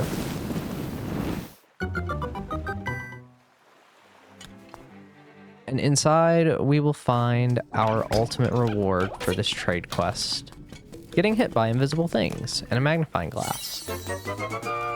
You got the magnifying lens. This will reveal many things you couldn't see before. Notice how I shot that arrow because I am so used to having the rocks feather on, by the way. It's a curse, I tell you. Yeah, a couple enemies in here that we couldn't see before. But now that we can, I will demolish them. And there's not a ton of things that the magnifying lens is used for, but there's a few things, so we're of course going to try to do those. And one of them is back here. This is another thing that was part of the photo quest in the original game. And I think it's only for a seashell in the remake. Is it this house? I think it's one of these two. Yeah. This Zora is here that we couldn't see before. Hey, you can see me. You must have a magnifying glass. I'm not a troublemaker. I just want to live in peace. I'll give you this if you promise to keep your mouth shut. And there we go. Another seashell. Yeah, in the original, you would get a photo taken with the Zora and you become friends. A promise is a promise, okay? Hey, you should head out to the cave at Taranbo Shores. Use the magnifying glass there and you'll find someone else like me. Now that I think about it, I need rupees for that too. But what I think I'm gonna do is there's a couple seashells over here. I don't want to forget about this one because this one's pretty easy to forget about. And then I want to check Yarna Desert a little bit for one. This is probably one of the hardest ones in the game to figure out. But if you remember, the walrus fell down here and he really likes Marin's song. So if you play the Ballad of the Windfish, or no, Marin, huh? But he'll still give you a seashell for it. So that's nice of him. And I guess we can check Yarna Desert just real fast, because I feel like there's a seashell that I missed here. If we just walk around for a minute, we'll get a buzz about it somewhere. And if I didn't miss, oh, yep, it's somewhere around here. All right. So it's definitely going to be in the sand. I'm gonna have to dig it up. It's probably right here. Yeah. It's always going to be in some little alcove or something. And that's probably all that we're going to find over here. I think going over to Mabe Village is a good idea, and checking this whole left side of the map. Mainly because we also need to go get the final reward of the trade quest. So we can hop over here to do that. There's a good chance to check around Mabe Village for any more seashells. I don't think that I've missed any other than ones for the fishing minigame and the claw machine, which I think I will get the claw machine one right now. Can you buy one? You might be able to buy one. No, okay. There's definitely one at the claw game. Ooh, 5 rupees. That's kind of worth it. All right, here we go. Let's see if we can get this on the first try. I don't want to have to spend too many attempts trying to get this thing, but the seashells are admittedly harder to get than most of the other items in here. So we'll move up a little bit, and there. It's not perfectly center, so I feel like I'm not going to get it.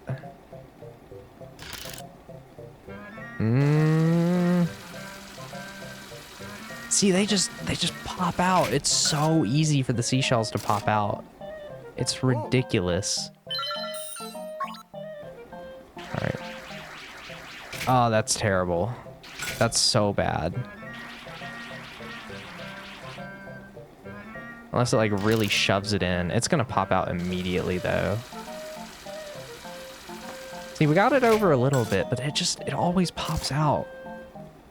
It's so frustrating. Okay. probably still gonna fall out, but it's at least... Oh, it didn't even pick it all the way up. What? How did they get, like, the craziest physics for specifically this? I really wonder how much time they spent on the physics of the objects in here.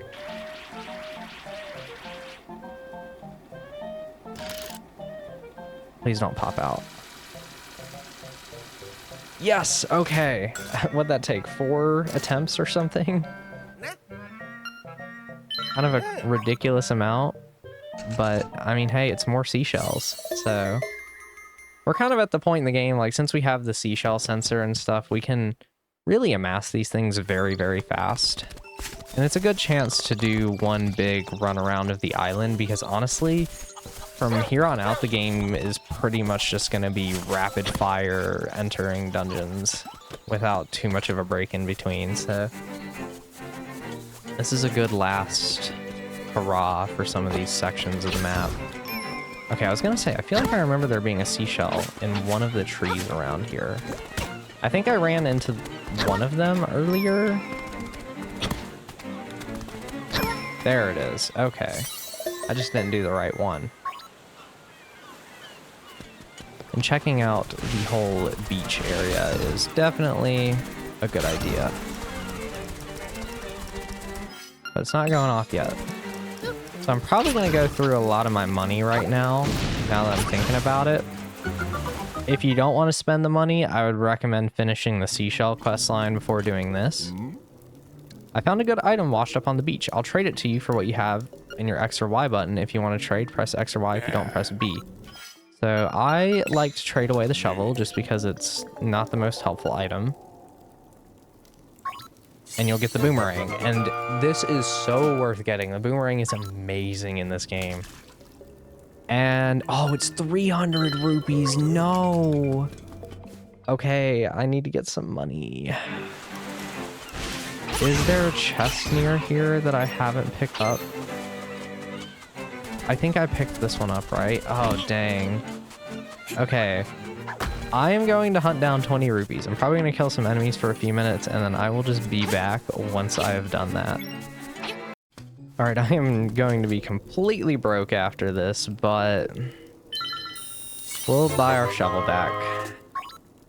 That is more expensive than I thought it was, but it's alright. We will get enough money, hopefully, soon enough. I won't even have enough to play the major minigame that is available before the next dungeon, but there should be a couple of places to get money to play it, and then playing it will make us more money, if that made any sense whatsoever. It's kind of like gambling, you know? You put in money to make money, except this is not gambling and you shouldn't gamble, but the idea is similar, or the goal, I should say. And what was this one again? Oh, I don't know if there's a seashell in here. Oh, this is the heart piece, right? Right, this is a heart piece we couldn't do before. All right, so here's what we're gonna do.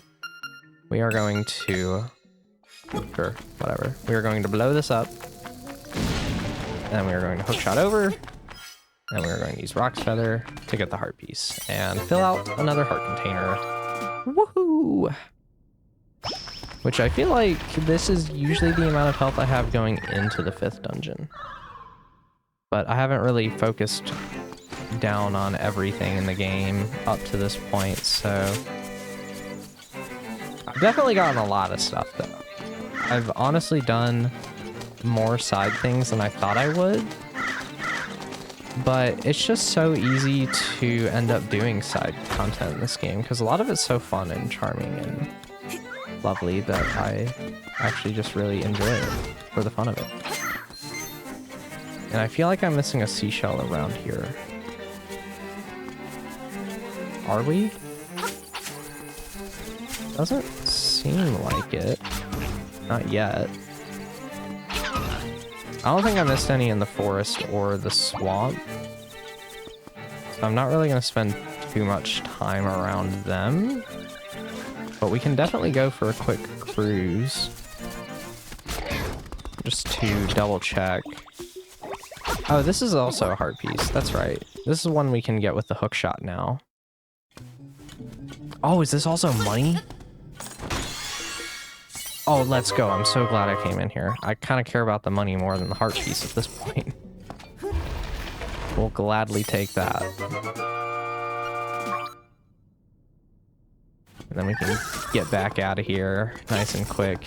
I think this was just money in the original game. But it's nice that they put a heart piece here in the remake. Oh, take that too. And I'll probably get a bit more money from the whatchamadoodle. Oh, there's a seashell around here. Okay. Oh gosh, where is it though? Oh, it's in one of the trees, isn't it? Is it this tree? No. Where does it go off at? Okay, back here. So it's probably this. Yeah. All right. So that is number, what, 30? Oh, wow. It actually was 30. Okay, cool. And now what I probably want to do is go over to a Cuckoo Prairie and hunt there. Now that we've kind of seen the whole left side of the map for these things. Yeah, all the way through here. Other than a Cuckoo Prairie itself, really. So let's pop over here and get to wandering. I don't think there's really gonna be one in this general chunk. And I'm not worried about that off to the left yet. That's what I'm gonna need all the money for though. That's going to be our last really big expense of the game. So it's going to be really, really important to get a lot of money for that. But this is another seashell that we can get now that we have the flippers. That I just kind of left over here for the time being. And I think I got the one that's up here before doing the dungeon. Yeah. So we'll keep moving along this way. And, is there... Oh, I remember a very, very sneaky one involving Koholint Castle. In fact, is there any in, like, the courtyard area? I don't think there is, but I feel like I could have missed one here. Okay, this one... Whatever, I'll just do a quick loop around. Whee! Because these guys really aren't all that threatening. If I can never just run past this guy, that would be nice. Alright. Yeah, if you cycle around, I think there's one in the waterfall back this way. If we go back across this bridge, you can hop in the water back here. And I think it's in a waterfall at the back. Yeah, you can kind of see it in the water here. This is definitely a really sneaky one that's kind of hard to find. And I think this will also take us to a heart piece. I'm also pretty sure that that little ledge there is unreachable. I don't think... I've never been to it, and I mean, like, why would you? There's not going to be anything there, but... Definitely seems like the kind of thing that someone would want to try to get onto. There is another piece of heart right there for us. We can hop onto this, right? Of course you can't. So we gotta swim all the way back around. Alright, and we can get into this now that we have the hook shot. Oh, but you would have to... Oh, that's annoying. I'm gonna have to make that swim again. What's in here? Oh, it's a seashell. Okay, I'm glad I came in here, though. Really, really glad.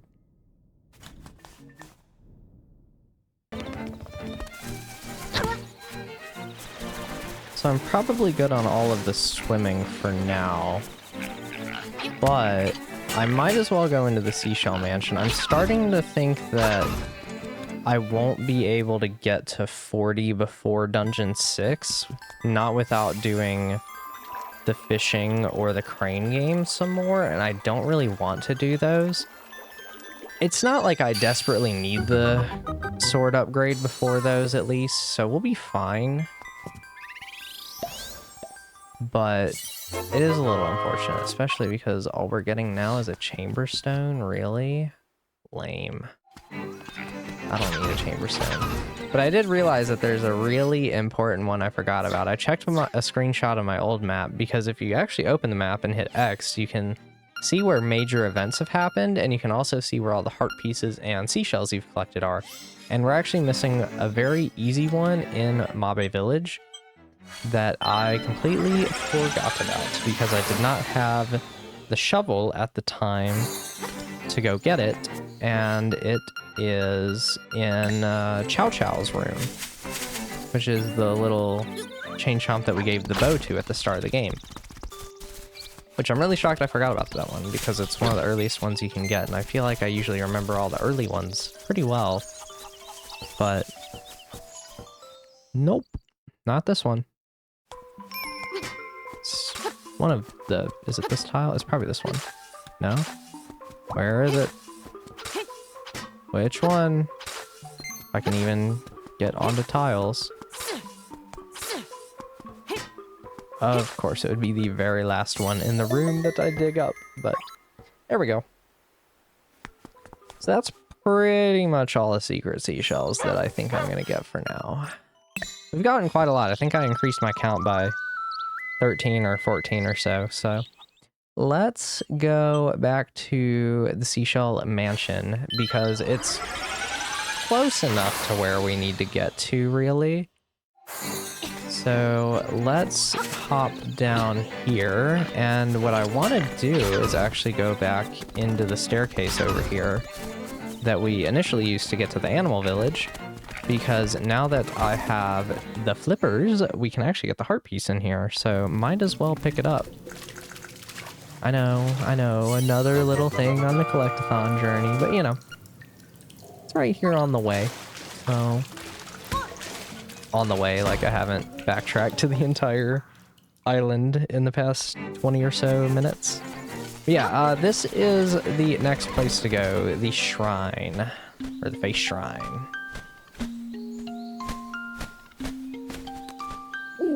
Hoot! There are two shrines, one to the north, the other to the south. First, head south, where ancient ruins speak of the windfish.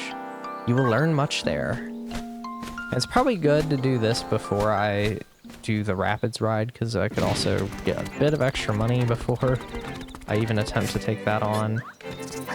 Yeah, we need to go to the North Face Shrine. That's our ultimate goal, but first we're going to go to the southern one to actually get the things to enter it. And is there a seashell over here? Oh, there's a fairy. I will take that, though. Get in the bottle. Could be some seashells around here somewhere. Windfish slumbers long, the hero's life gone.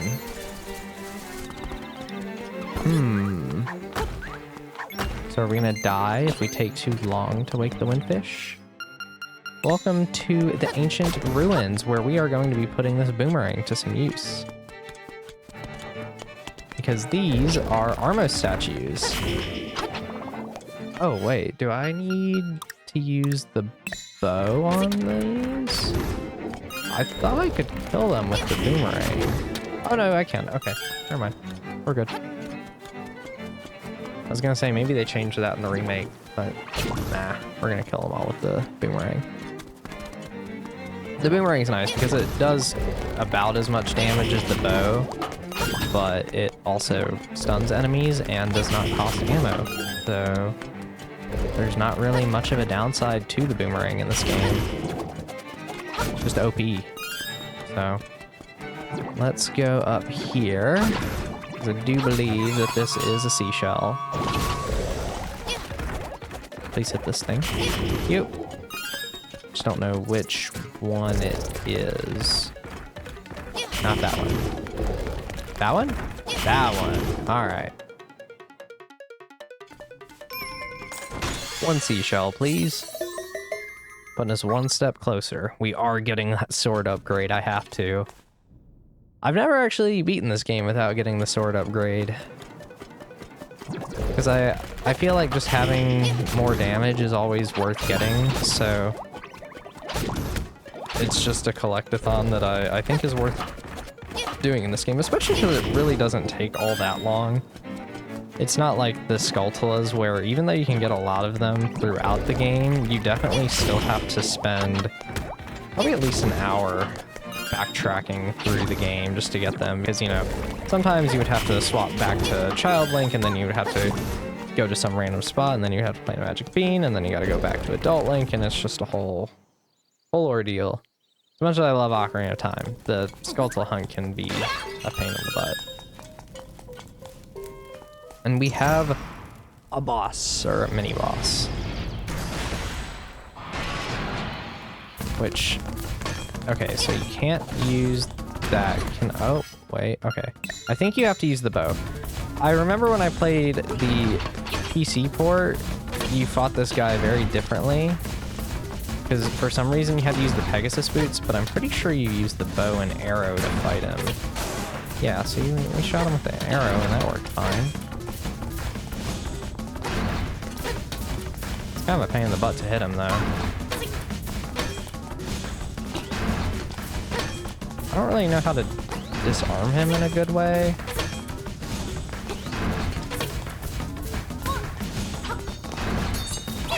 Okay, no, I can just hit him with the sword. That works. I think it just has to be at the back or something.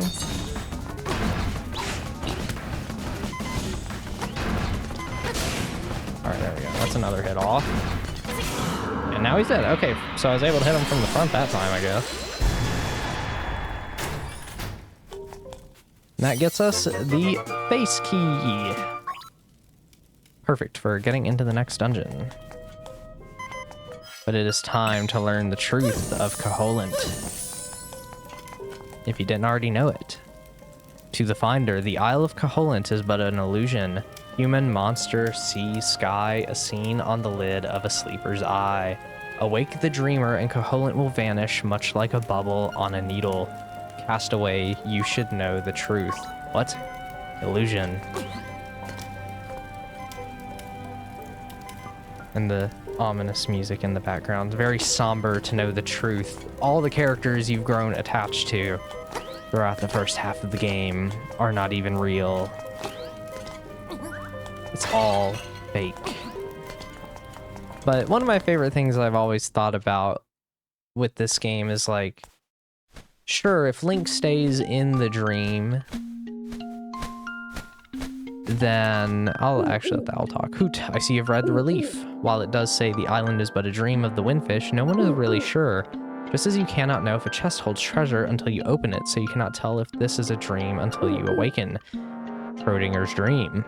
The only one who knows for sure is the windfish. Trust your feelings, someday you will discover the answer. But that stone statue did also say, if the windfish stays asleep for too long, then we die. So I guess that is probably a big enough reason to get out of here. But, you know, I find it just very interesting to think, like, in this current moment, you know, this really is Link's reality. So other than him dying if he doesn't awaken the dreamfish, is it really so wrong for him to stay here if he really wanted to? Because to him, this is reality. Like, he wouldn't know the difference if he never found out that it's a dream. But you could also argue, you know, there's a bunch of nightmares here on Koholint, and they would plague it forever, but I don't know, maybe Link would be willing to stick around and fight all the nightmares till he dies or something. I don't know. Hard to say. I think it's really interesting to ponder about, though, and it makes this game way deeper than you would initially think. And where's the seashell? I know there's one back here. There it is. I want this. I think that's 36. Yeah, alright. Definitely not gonna have enough seashells before the dungeon, but it's alright. Get to go through a little bit of a maze here. And I actually think this is a great fairy, if I remember correctly.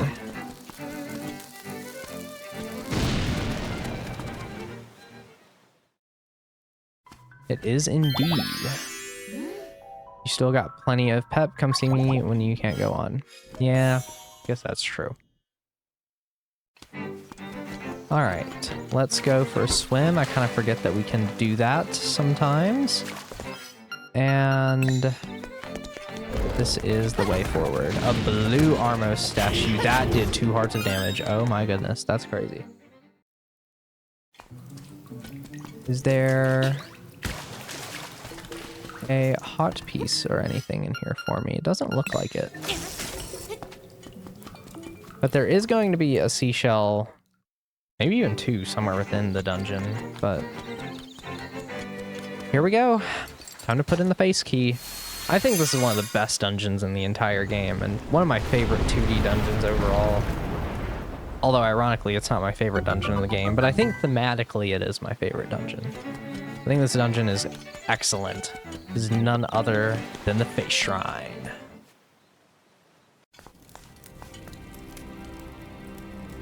The music here is just so good. Like, in the original game, I remember the song here being alright. I don't really remember much about it, but man, in this remake, this song really sets the tone so well coming off of the Southern Face Shrine. Like, the music here is what makes the dungeon in the remake. I'm not gonna lie, it really is just that good in my opinion. This looks heavier than heavy. Your current strength won't cut it, but I do want the money right here, so we're gonna take that. I just love pondering about the whole idea of the dream that we were talking about a minute ago. But it is just such a great, like, continuation of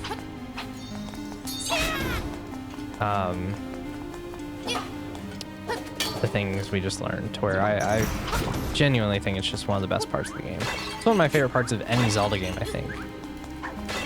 It's so good. And I honestly don't know completely which way I'm going in this dungeon. I do remember that you basically do the entire left half first, but this is where the dungeons get really big, actually. Okay, of course the Wizrobe got in my way there. But it's also a dungeon where the boomerang comes in a lot of handy, because we can hit these and fight stuff very easily with the boomerang and whatnot. Yeah, if we open the dungeon map, as you can see, it's a kind of a big face. I know our main goal is to get down here. This is where the dungeon's item is. So this way doesn't go anywhere, but I think you actually get a key from this, so I'm going to go this way, I think. So here's what we'll do. We're gonna send the boomerang off that way.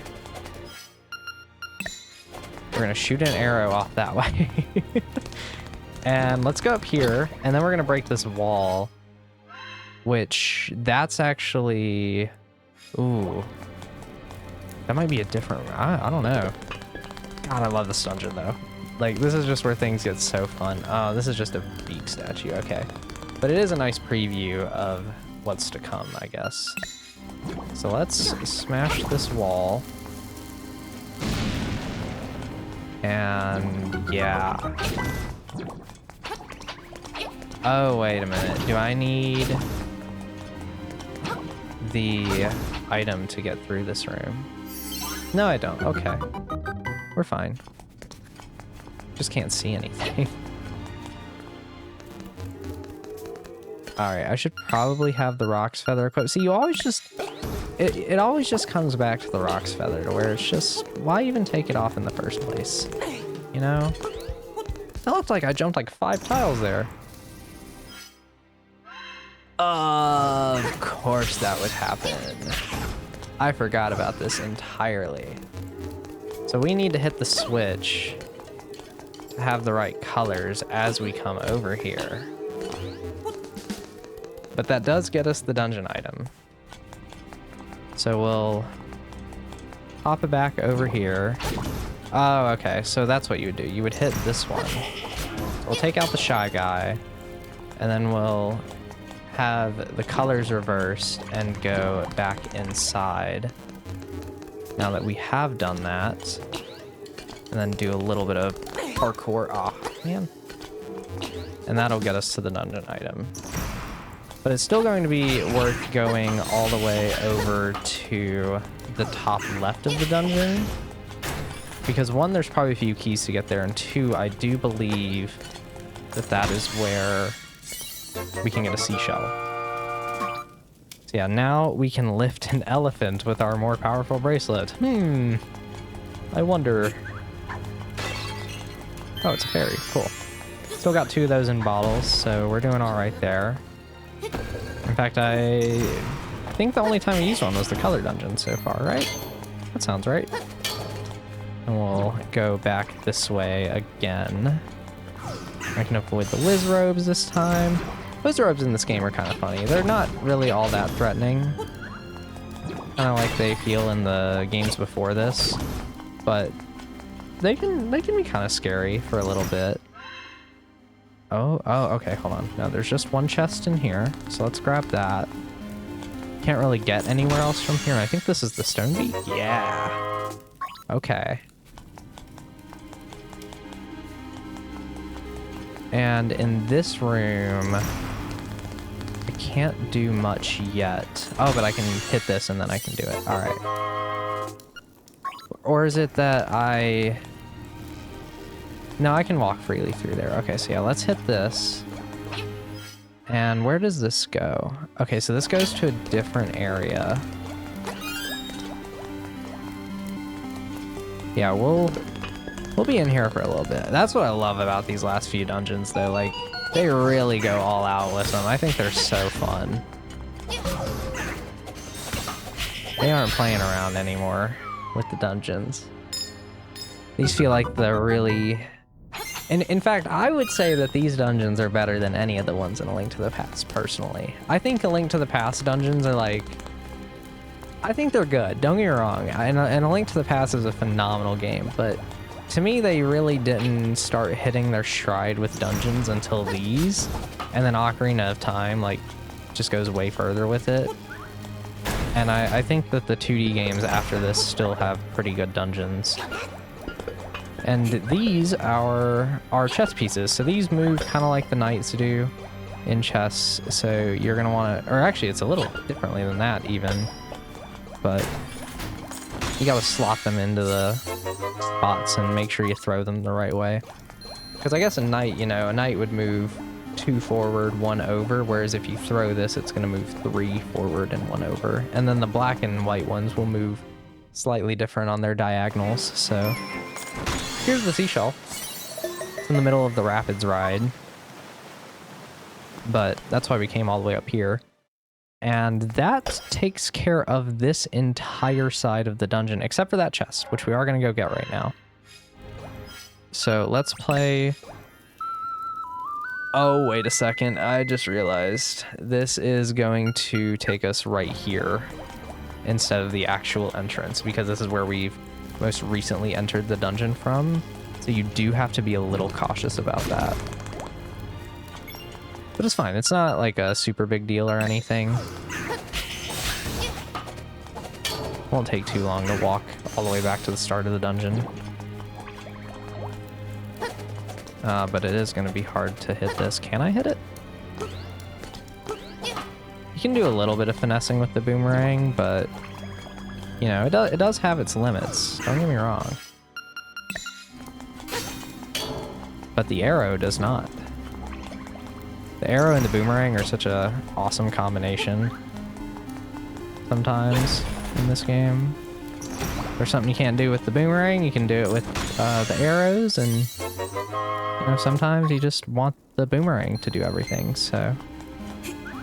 Now that we can just lift this stuff, it's no big deal at all. Just power our way through here. And look at that whole left side, it's already done. You know, we had a good time there. We're gonna move on to the other side. A smart move might be to walk out and walk back in, so that if we want to warp back to the entrance, we can, although there won't be a reason to come back to the entrance from this point forward, I do believe, so... We have the compass, we have the map, we have the stone beak. We have tiles that are going to attack us, so we can just kind of sit in the corner. We kind of know how these work by this point in a Zelda game. Although I guess in this one, this is the first time they're showing up. It's nice that I can just hold up my shield and block them in this game, though. Because I guess in A Link to the Past, I couldn't do that. Oh boy, this half of the dungeon's definitely the more difficult half, though. So this room in front of me, what is this one? Is this... Okay, so this is the one to worry about. And I think I do this later. I'm pretty sure that I want to do all this stuff before I even mess with this, because I think that this ends up over here and then you work your way over to the boss. So we're going to come back to that. And we're going to mess around over here for a little while. Yeah, even though I feel like I remember the dungeon pretty well, it's like, it's not like the first 4 dungeons where I'm cruising through still. There's definitely still a lot to process with this one. Am I stuck in here? Or do I just have to kill these guys? Just have to kill those guys. Okay, good. So we need to make sure we hit the color switch again somewhere. Which this half of the dungeon's definitely a bit more of a pain in that regard. Because we need to make sure we have the small key before we get over there. Which we have one now, I guess, so that's good. And I need to make sure I hit that. So I need to figure out how I'm supposed to get up there. Which I think is a staircase that is probably actually back this way. So now that we have this small key, I think we can do it. Unless I have to use another one before then. Because I think that's the medicine. That's an optional item. So let's actually go in here. And I'm pretty sure one of the owl statues tells you the solution to this. If I'm correct, what we do is we bomb the wall. So what's going to happen is this is going to end up being an infinite loop eventually. Oh, okay, this is the mini boss though. So we're going to fight him real quick. He makes funny noises. Yeah, throw the ball at me. Oh wow, okay, so if I let it bounce off my shield, I'm not getting that thing. It's so hard to get the ball though. There we go. If you play it right, you can just keep picking the ball back up to hit him. And just never give him the chance again. It's kind of a fun mini boss. I like that one. So yeah, this is your mini boss warp point. And with these... Okay. So that is a staircase. This would loop back to this room, I think. Something like that. But we're going to go in here and see where we end up. I'm hoping it's where I think it is.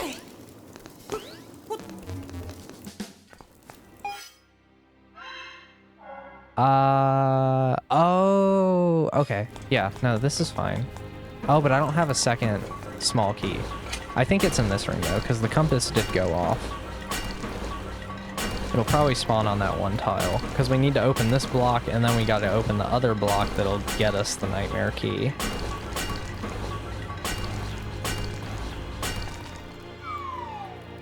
So we're doing okay.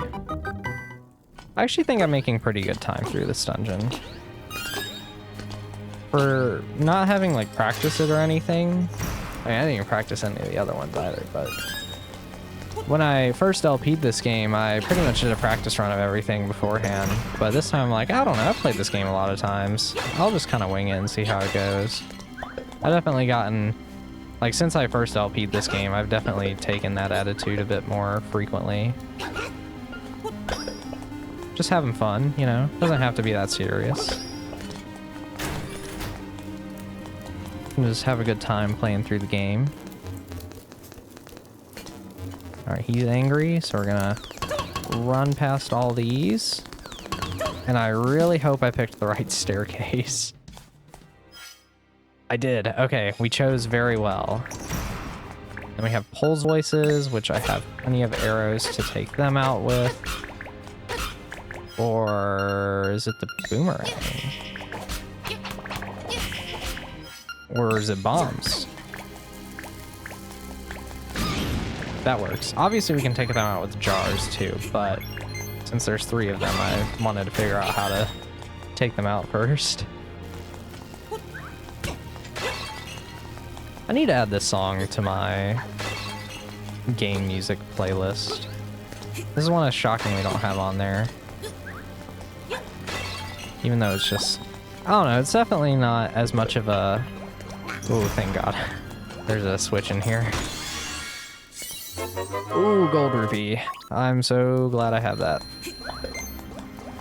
I think it's that. I never really noticed it before, but I guess you can also think about it as... Ooh. Sneaky. Very, very sneaky. Alright, let's hope I'm picking right by doing this. This will allow me to go back and get the medicine if I want it to. There is that. I don't know why I'm jumping over these, like I can't just kill them with my boomerang. And get fairies out of it, so... It's really cool that you can take out just about any enemy in this game, really.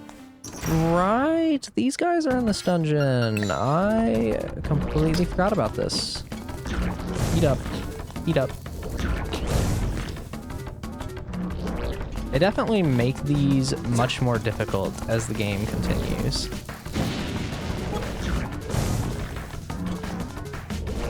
And you're gonna turn this way? Oh, of course you're not.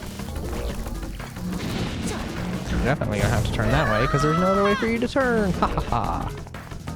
You're gonna turn this way, and you're dead, and then you're dead. Ah, I'm too fast. And this way. And then if you don't have enough bombs, you can always leave this room and come back at a later date. But we were fine, and we have this key so that we can go and get the nightmare key and basically be done with this dungeon, just about. Uh-oh. Oh, use the pots around it. Okay. I'm so glad that was there because I would have been like, I need to go get a small key for this. Oh boy, I was really scared for a second there. Yeah, that pretty much solves the entire dungeon. Just about. So now we can go get this chest, which I might as well. There's a... So we could have gotten one of these medicines. I guess I never went into the building, but it's right by the Mambo's pond, surprisingly. And oh yeah, we're gonna have definitely have enough rupees for the thing. Cool. You get so many in this dungeon. But we need to jump on top of these and then over here. So this medicine's really, really helpful to have, as this will actually activate upon death and fully heal you. So you'll get this white around your hearts. It kind of looks like the defense upgrade in Ocarina of Time and Majora's Mask. However, it does not act like that. All this will do is a full heal upon death. So it's just, you know, more health essentially for us to fall back on if we really need it. But now we can go back through here and make our way to the boss. This I would say this dungeon went pretty well in this playthrough. I was a little worried that I would not remember it at all and get completely lost, but I feel like I've played this game enough times to where it wasn't too bad. Even if it has been a little over 2 years, essentially. Probably not gonna get this Wizrobe in time. Nope. But I really don't want to get shot by that Beamos over there. So I guess this is the first time they're showing up in the game. Here we go. Last chance to get a heal. Thankfully, these guys are a guaranteed fairy, and let's go.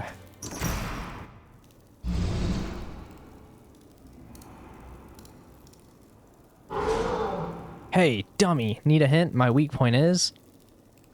Whoops, there I go talking too much again. Love this guy. Facade. And this guy is basically just hit him with bombs. That is the only way to damage him, if I am remembering correctly. Oh, the tiles can actually move my bombs? That hit? There's no way that should have hit.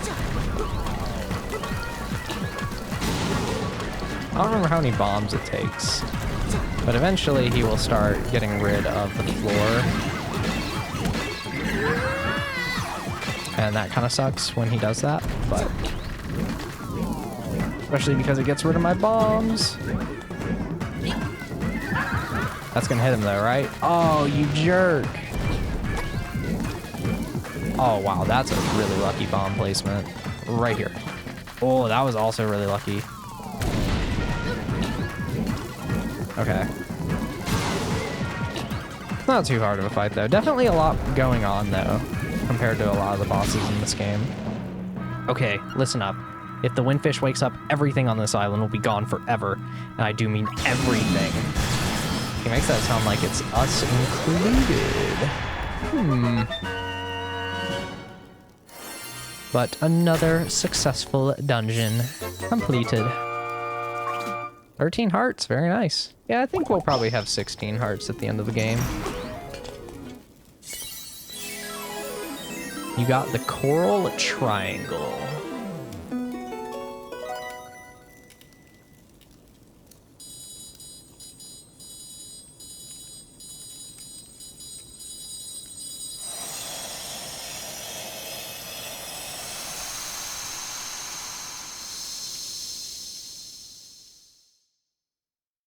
Mountain.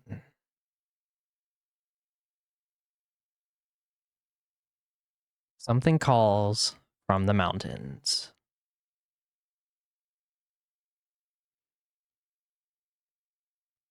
And honestly, this is probably the hardest part of the game to figure out without a guide. Getting to this next dungeon is not easy. Hoot, the many monsters of this island fear that the windfish is about to awaken. The monster's power is real. They may conquer the island and destroy their foes. That day may come soon. Now go to the mountain tower, fly like a bird, toot. And he means that very literally too. So this is a part of the game where they just don't tell you what you gotta do at all. And I wanna see how many shells we're at, 37, okay. So what I'm gonna do is we're gonna play the Rapids ride first, since we have a lot of money right now, and this will get us some money. Because I'm trying to remember, I think there is a seashell on the Rapids ride that we can pick up. So we might as well do it. So we need the hook shot to get over here. And I think this costs 100 rupees to play. And you'll want to have the hook shot and the Rock's Feather equipped for this. These are the only two items that you will need. It is very important that you have them on. You there want to go on a raft ride for 100 rupees. There are two ways to ride the rapids. With the rapids raid, the goal is to pick up as many items as you can. The other way is the rapids race, where you try to get to the end as fast as possible, which of course will be sailing. So we're going to do the raid, because this just lets you pick up items along the way, and you know, some of these items can be quite helpful. So we'll hop onto the raft, and you can kind of move this around a little bit and then use the hook shot to move faster. What you really want to do is avoid that first waterfall and take this second one, and you want to get all the way over so that you can pick up more items. So like here we want to get here, and then we can pick up a heart piece. That's kind of oh, that was a heart container. Awesome, cool, all right. And you want to try to move as carefully as possible. So like we'll go here. You're far from any secrets. I don't know, that was 20 rupees right there. But we didn't get any money out of that one. But you can pick up a lot of money doing this. And there's a seashell on that island there. But ideally, what you want to do is try to finagle your way backwards as much as possible so that you can pick up some extra cash. like here will... Could I get over there? Is it possible? Oh, it is. Nice. Oh my god, I'm missing all the money though. I don't think you could do this in the original game, but it's really funny that you can do it in this one. So it's well worth taking advantage of.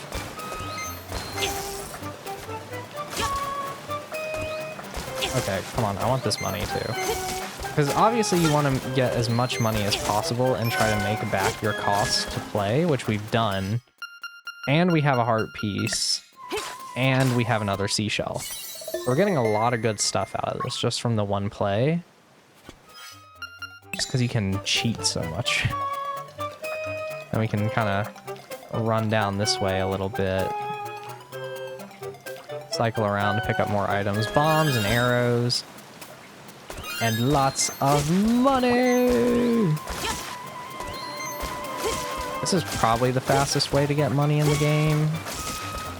Not 100% sure, but I've always used it as a good cash flow.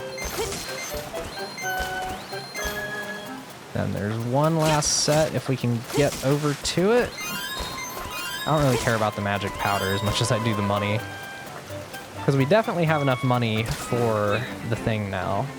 No more grabbing stuff. The Rapids raid is over. Do you want another go? No, I think I'm good.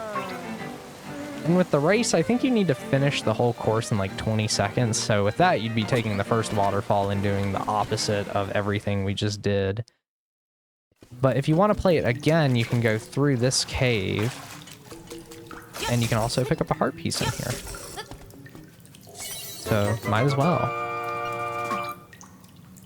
Could end up finishing the game with 17 hearts, but I don't remember too many heart pieces going forward. So yeah, that's all that we really need to do up here. I just wanted to make sure I got a little bit extra money and got the seashell. That's really what I wanted. Because we should get at least one or two more before reaching Dungeon 7 now. Yeah, if we come over this way, we can get what we need. I don't know where the game tells you that you can do this. Really, it's you have the hook shot, you couldn't get over here before, now you can. Start here, go this way.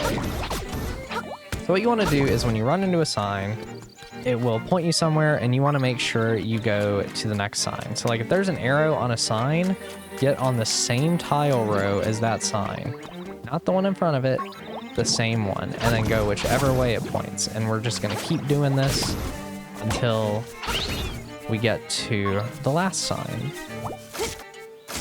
So we'll hook shot over here. Check out this sign, and it tells us to go up. So it's this is a lot easier in this version of the game too, since you don't have to just scroll through a bunch of screens and stuff. It can be very easy to get lost in the original, but this one, since it's all one cohesive thing, definitely is not as hard. Then we'll check out this one, go up here. Yeah, this seems really weird and random. But that's just how it is. I think it's this sign, right? Yeah. Then we'll check out this one. And this one can trick you. I want to be careful. It's this one here. And now we pick up this rock. Check out this one. And I do believe that this is the final one. Great, you did it. Your reward is this way. Man, this is so expensive to do. It's Wart from Mario Bros. 2. Ribbit Ribbit, I'm Mamu on vocals, but I don't need to tell you that, do I? Everybody knows me. Want to hang out and listen to his jam? For 300 rupees, will you listen to a previously unreleased cut? What do you say? Why do I remember this being 600? Huh. Well, alright.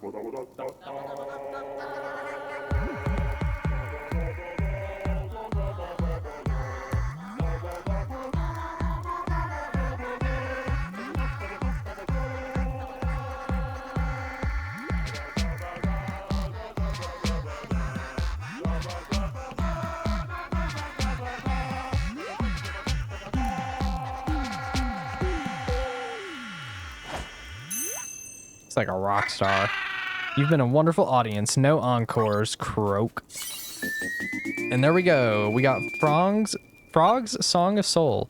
It's a very moving tune. It can even liven up unliving things. If you play this song, you'll make everything around you feel more alive. But you might wonder, what the heck does that mean? And that, dear viewer, is a great question. So, I think that one of the villagers in Mabe Village, or maybe it was it was in the Animal Village, mentioned a legendary bird. And we are finally going to meet that bird, as we need this bird to get to the 7th dungeon. So you have to go to that field, get this song for 300 rupees, and then you have to come back to Mabe Village and play this song and actually find this bird. But since I don't have anything else that money will be important for the rest of the game, I might as well buy this heart piece now. So there we go. How many heart pieces have we even gotten? We've done 6 dungeons. That's 9 hearts. So I've assembled... Okay, so I've found 28 heart pieces by the end of the game, maybe. That's pretty impressive. So let's put on the song and play it in front of the little weather vane here. Does this just open up? Check. Wait. Huh? Grandma Yahoo's not here anymore. She lives in the Animal Village. That's what Orira said on the phone. You push it back this way? Okay. So yeah, you can just push this out of the way. And then you can come down here. And inside is going to be this thing. And now we can liven up something that is dead. So it's like, yeah, you find this random skull in some random cave. You might as well go on ahead and just play the song. You know?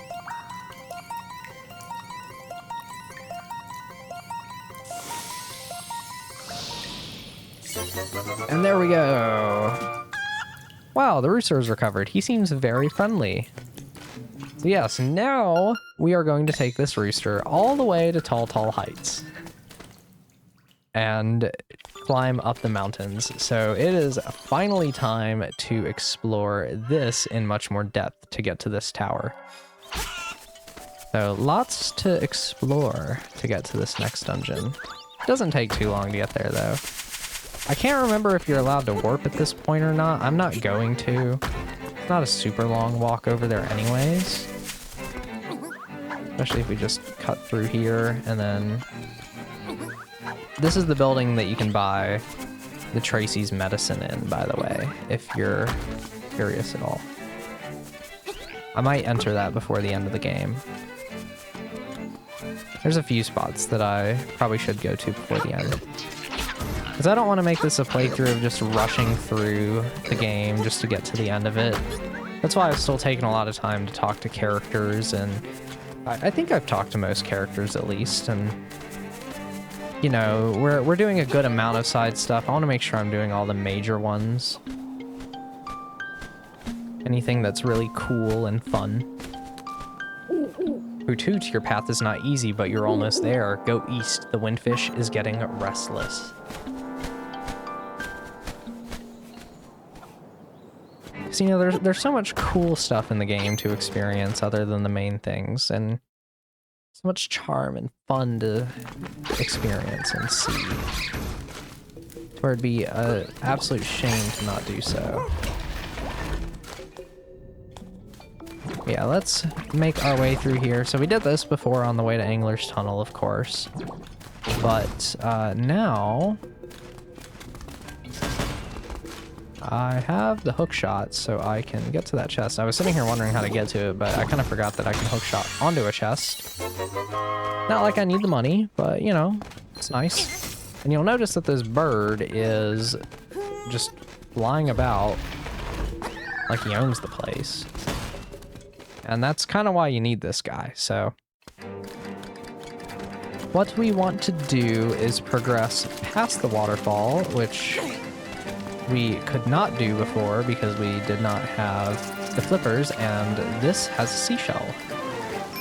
We could have gotten this one before too. One more. I think I want to go in that cave, but I want to go over here to show this, because this is about the best hint you're going to get. So you would probably realistically take the hint about the mountain range, and then you would come up here, as you would explore the mountains more than you did previously. And if we go into this building, we will find Luigi, the henhouse keeper. Wow, amazing. That rooster's actually flying. It's just like I said, eh? Have you tried to hold him over your head? Cluck, cluck. So he will tell you about the dead rooster. That's about your only hint on finding it, though. And then I think in here is going to be the key that we need to enter the dungeon. I think it's this cave. Yes, it is. Okay. So, yeah, don't go that way. What we need to do is push all these rocks. If you go left, you really just get a view of the key, so you could have seen it earlier on in this point. But we want to go over here, and you'll notice a big gap, but the rooster will let us fly over it, which is why we need him.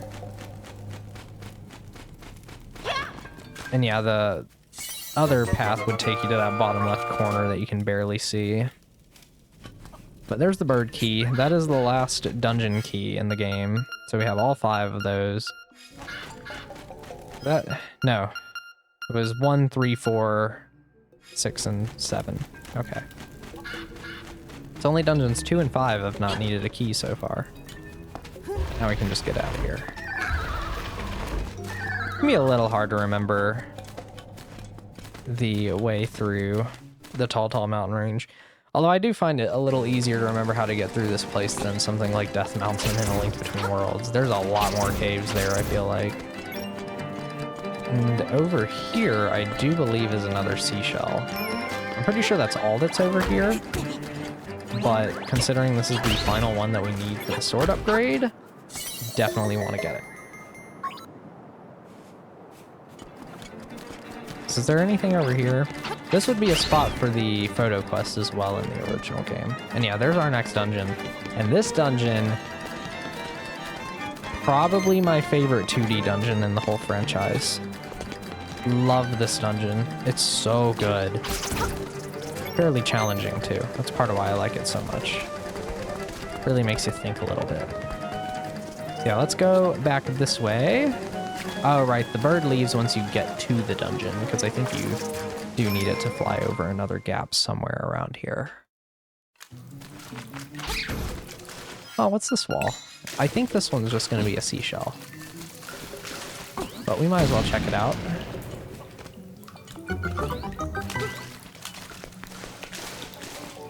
Come on, Mr. Bird.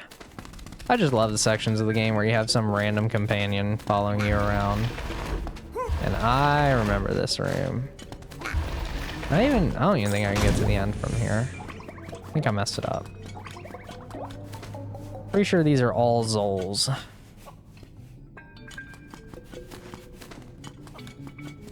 Oh wait, this is really simple actually. It's just these 2. That's all we gotta push. Okay.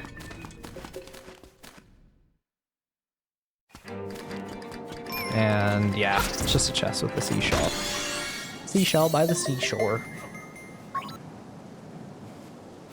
The only thing that I don't like about this section in Tall Heights is the fact that you're constantly going in and out of caves, and you don't get to spend that much time hearing the best song in the game, that is Tall Heights, unfortunately. I love it so much, but you don't get to hear it all the time. It'd be nice if it just kept playing in these caves, because I've heard enough of this cave music, but I haven't heard enough of the Tall Heights song. Because I only get to hear it for 20 seconds before I go back into a cave. You're near the Eagle's Tower. Beware of the bird. Excuse me, Mr. Bird. I need to get through. And is there... No, I don't think there's any more heart pieces on the way to this. I can only think of like 2 more heart pieces in the game, which I guess is perfect considering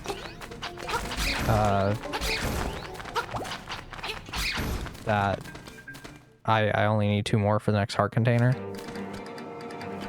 And you would think that there would be something right here, but nope. Just need to go in here. I think this is just another section that I get confused with A Link Between Worlds, because it's Death Mountain. Both versions of it have a lot of stuff like that. And yeah, this is where you need the bird again to fly across this gap, I think. Oh, no, you don't really need the bird. Or do you? No, no. It is helpful, though. And here is our warp point, so that we can get back here whenever, because we are going to be using it in about 30 seconds, probably. As I would like to go get the Koholint sword, now that we have enough seashells for it. And another great fairy. So if you're playing hero mode, definitely use this one, because there's a lot of things to kill you in Eagle's Tower. All right. So let's go on ahead and warp to Seashell Mansion. I guess the bird probably... Yeah, the bird does come with us. So we could have worked over to Tall Heights in the first place. Oh well. Let's get our final seashell reward. I have to admit, I am glad to be done collecting the seashells. Even though I feel like I've said it doesn't take like that much time to go get them. And a lot of them are on the way, or they're while you're doing things around the world. You know, we did have to spend that, like, what, 15 minutes after Catfish's Maw getting them? But it's so worth it for the Koholint sword. You should put your name on it right away. So the Koholint sword will do double damage, and at full health, it will fire sword beams. So it is basically your master sword for Link's Awakening. I find it very, very strange that they put the sword upgrade behind the collectathon of the game. But admittedly, it probably is the best reward they've ever given for one of the collectathons. I don't know, I'm framing this in a way where it seems like they almost can't win with it, because like, you want the collectathon to be worth doing, even though you don't have to do all of it. You only have to do 80% of it, which is a very large amount of it anyway. So I think that was a good decision there. But then, like, this is almost too good of a reward to put behind a collectathon, it feels like. But like I said, I really don't mind it too much. I think the seashells are probably the second best collectathon they've done in a Zelda game, behind the Maiamais and A Link Between Worlds. And here we go. We've opened up dungeon number 7, Eagle's Tower. Bye-bye, Mr. Bird Friend. You will be missed. We're finally here in Eagle's Tower. Oh, I'm so excited to do this one. So, this dungeon really likes to mess with you. Because I've talked about how I love dungeons that have a central mechanic, and in this one, the central mechanic is very fun. It's quite challenging too, especially for this game. I think that I only need that small key. So the way this dungeon works is it's 4 floors, but our goal is to make it only 3 floors. Which sounds really weird, but can you do this in this version? I don't think so. Oh wait, no, yeah, no, we're gonna be able to do it, I think. It's kind of hard to, but if I play it right, I might be able to.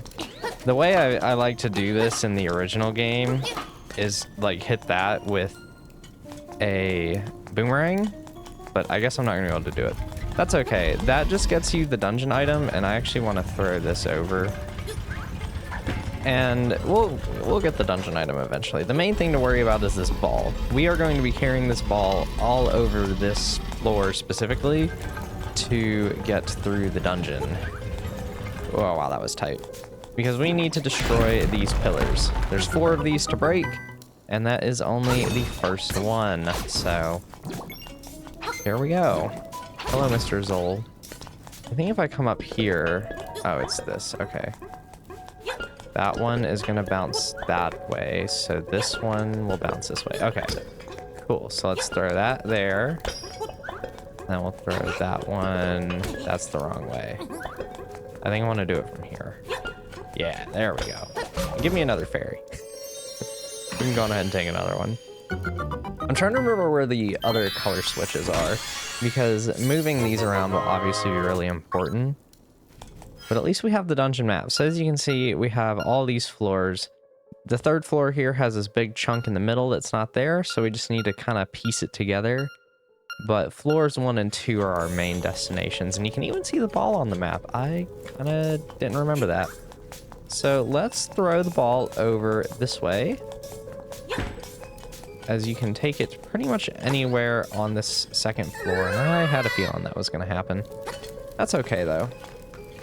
There's a couple different spots that you can go in from within this dungeon.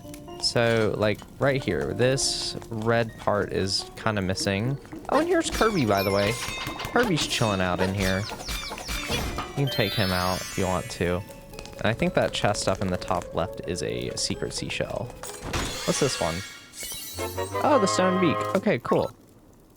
And I think that there is a switch over there to hit these things, because obviously we can't get up from right here. You can get up from somewhere over this way, though. Oh, I guess there's some Goombas in here. Is this the dungeon that I think is the only spot where there's not Goombas? Or where there is Goombas not in a side-scrolling section? That's what I'm trying to say. So yeah, we can come back over this way, and now that we've hit that switch, we should be able to get the dungeon item out of this chest up here. We just can't go up that way, but that's okay, because the ball is over here anyways. Yeah, this is going to get us the mirror shield, and the mirror shield does not really do anything in the dungeon itself. In fact, it has hardly any uses in this game, really. Maybe 3? Man. But it does look cool, so I'm not going to complain about having the mirror shield. I would love to hit this guy, by the way. There we go. Has a keyhole, but we can't really do anything with that. We could go up to the 3rd floor, but that's not going to happen. So we'll take out these guys, because this will spawn a chest over there, and we're going to need to hookshot that later to destroy one of the pillars. I guess we have another Hinox fight, which this should be really quick with the Koholint sword and the red tunic. If I cannot suck at the game, that would really help. Oh boy, don't get thrown down. There we go. Only took 3 hits, come on. It took me way too long to get those 3 hits off. But hey, we got a key. So we'll take that. And with this key, we can get the ball to the next spot, I think. Okay, so this goes down here. I think what I'm going to do is use the key on this. I feel like this block is optional to use the key on. If you play your cards right, it is, at least. Or it definitely is. Such as if I made that jump earlier on. But since I didn't, I'm going to go on ahead and use it here, so that we can get into here a little bit easier and destroy the second pillar. Okay, thank you, game, for being very strange there. And the room up here, that's one we're already in. So the goal is going to be to get the ball all the way around. So what I want to do is I need to get it over here eventually. So we're going to take it over here and throw it down. And then we're going to throw it over here to get it to this pillar. Or is that the last pillar I want to do? I feel like I actually need to throw it up here first. Are you serious? That stupid Zol just had to knock me down. All right. I don't remember which colors I need to be using here. So we're just gonna go up here. And yeah, you can reflect the BMOS stuff back at them with the mirror shield. That's one of its main uses. Because obviously that's gonna do a full heart of damage too. But now that we've... So I can just do that. It only stuns them though, it's not gonna kill the BMOS. But now that we are up here... Oh, right, because I don't think you can push this way. Yeah, so having the ball over here is not really going to do anything for me. So we do have to take it around this way. So we're going to throw this here and move back this way. I think I want to fall down, go over. It doesn't matter which way I go, really, so we'll fall back down. Although if I'm gonna fall, I would prefer to do it somewhere over here. Yeah, so we can't go back that way. It'd be nice to do it on the edge, because then we would land higher up and we could more easily get to a couple of extra chests. I think one of them is just a medicine, but there's the one that's a seashell if you want that too. Now that we are back up here, we can get over to the ball, which is admittedly taking me a little bit longer than I thought it would, but that's okay. It happens sometimes, you know? So we can throw the ball over there, and now we just have to figure out how to get over there, which is not too hard, thankfully. We just need to go up here and work our way around by hopping in here. And this is the evil tile room, and we're going to take that guy out before the tiles start attacking us. And of course I managed to get hit by the tiles anyway. Yeah, all we gotta do is just sit here. I think we only have to endure this once, at least, thankfully. It is kind of weird that you can only stand on half a tile in front of the door. So the reason this can seem a little tricky is because you kind of have to see it from the other side. Yeah, no, I'm trying to remember how we get the ball over there. Gonna be honest. Because I don't think you can carry the ball through a doorway. Oh, this is probably money, if anything. Oh, it's just bombs. Okay, cool. Well, we'll take the bombs. And now we can destroy this pillar. So I guess my real goal here is we're gonna have to take the bomb or the ball back over here, and we'll need to push this block from the other side. That's probably what I should have done in the first place, but either way, we're gonna have to take the ball pretty far. So I want to just drop back down, I guess. Because we'll probably want to carry the ball over first and then go back over. It can be kind of a pain. But this is why I like this dungeon so much, is because you're constantly having to actually think about what you're doing in here. You really have to plan out what you're doing with the ball and be aware of what actually needs to happen to get it done. And, you know, that can make these kinds of dungeons take a while. But I just think it's so much more fun when you are really having to play around with the dungeon and really get to know it to get through it instead of just kind of floundering your way through. All right, so let's grab the ball from here and throw it back over there. And I think if I push this block from this side, we'll be okay, but I'm not 100% sure on that, so I'm not gonna risk it. We're gonna get the ball where it needs to be first. So let's come over here. And I need to be really careful to not get knocked off by that Zol again. So this is where we want the ball. We're gonna throw it right there. Well, actually, I'm gonna throw it on the other side, just to have it there. And from here, I'll hit this. And then we'll fall down to work our way back around. A lot of working back around, I feel like, but oh well. It's nice that it's been a while since I've done this dungeon, and I'm not just kind of going, all right, yeah, ball here, here, here. I get to kind of walk you guys through my thought process for once with it. It's kind of nice. I guess that's the hole you would fall down to get to the other spot. So now that we're back over here and the ball's where it needs to be, what I can do is go all the way around once again So we're gonna go through the tile room. Okay, good. Yeah, you don't have to sit through it. I wasn't 100% sure. And now what we can do is we can get from this side with this down, grab the ball, and just walk right through. Okay, maybe I have to bring it around a little bit more than I thought, but it's not that much further. So I'm glad I got the ball where it needed to be, because as you can see, that block reset. And now I have to walk all the way back around, don't I?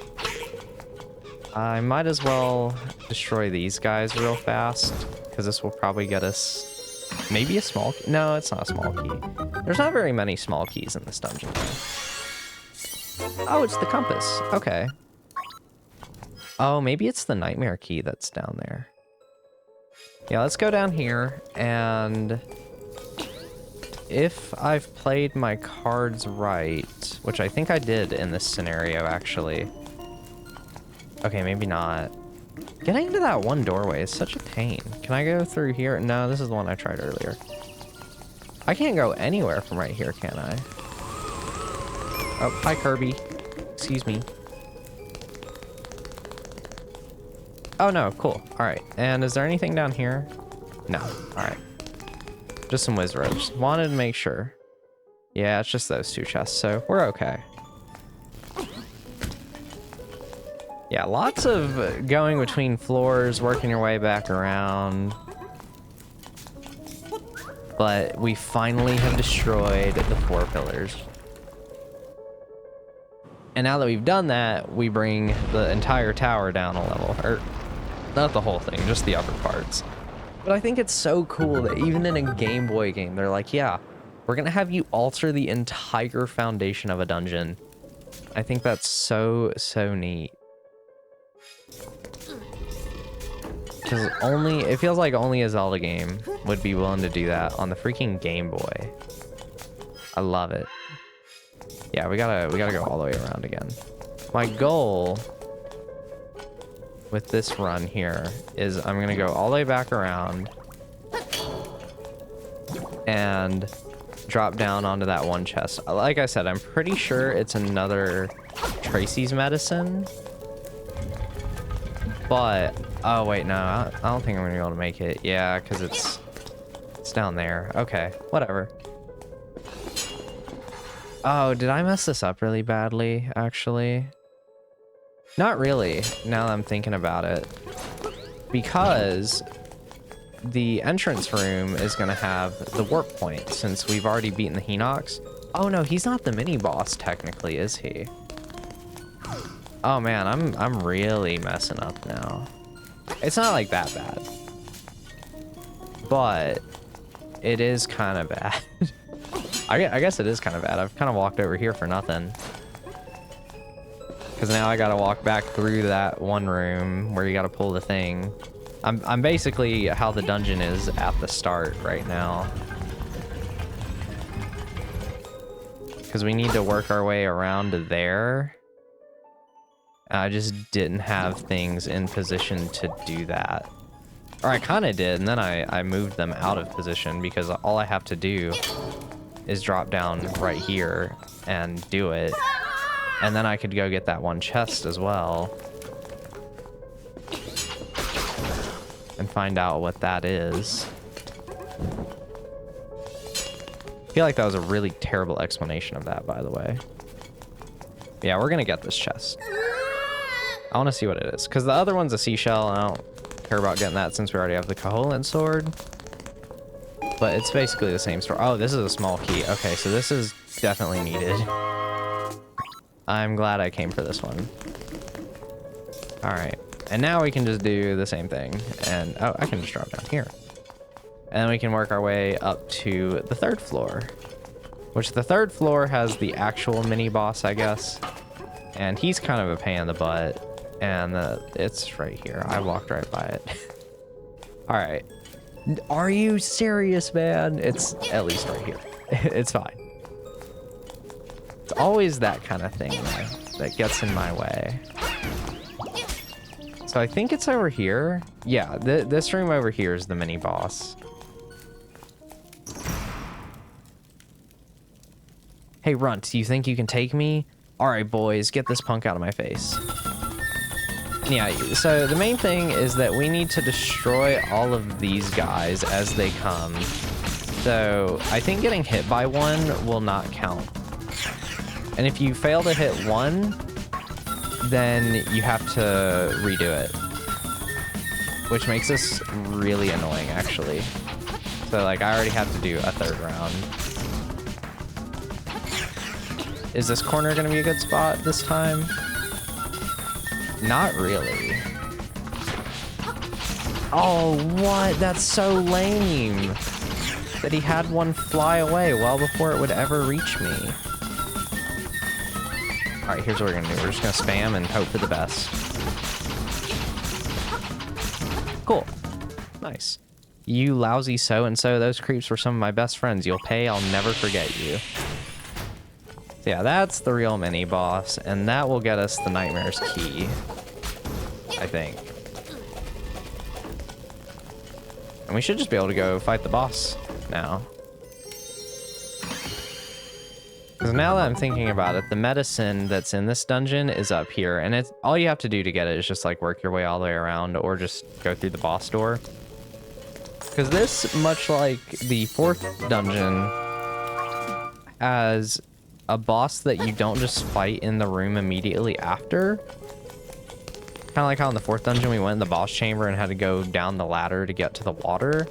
This one, the boss is up there actually, but the door is right here. So we can just waltz on through, and with our handy dandy hook shot, if I could remember what the hook shot looks like in this game, we can go over here, and I'm gonna bounce on this Goomba's head, get a heart, because I can. Same with this one. You get full health for the boss, even though this is like the easiest boss in the world. It's so easy. Bah, I'm not going to hold back. I'm going to make you wish you were never born. Oh no!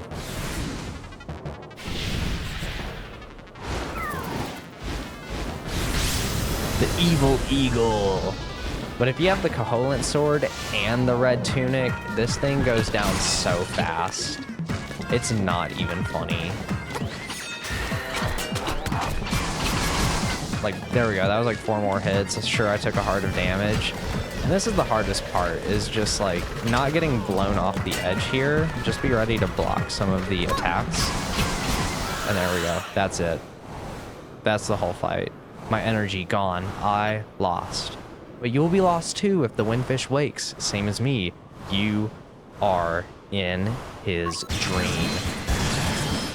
Yeah, as much as I love this dungeon, the boss is a bit of a dud, and I do wish that the music was as strong as the face shrine. I think that's the main thing that kind of makes the face shrine a little better, is it is that emotional high point, especially with the music just setting the tone, whereas this one I think is just very good mechanically and layout wise.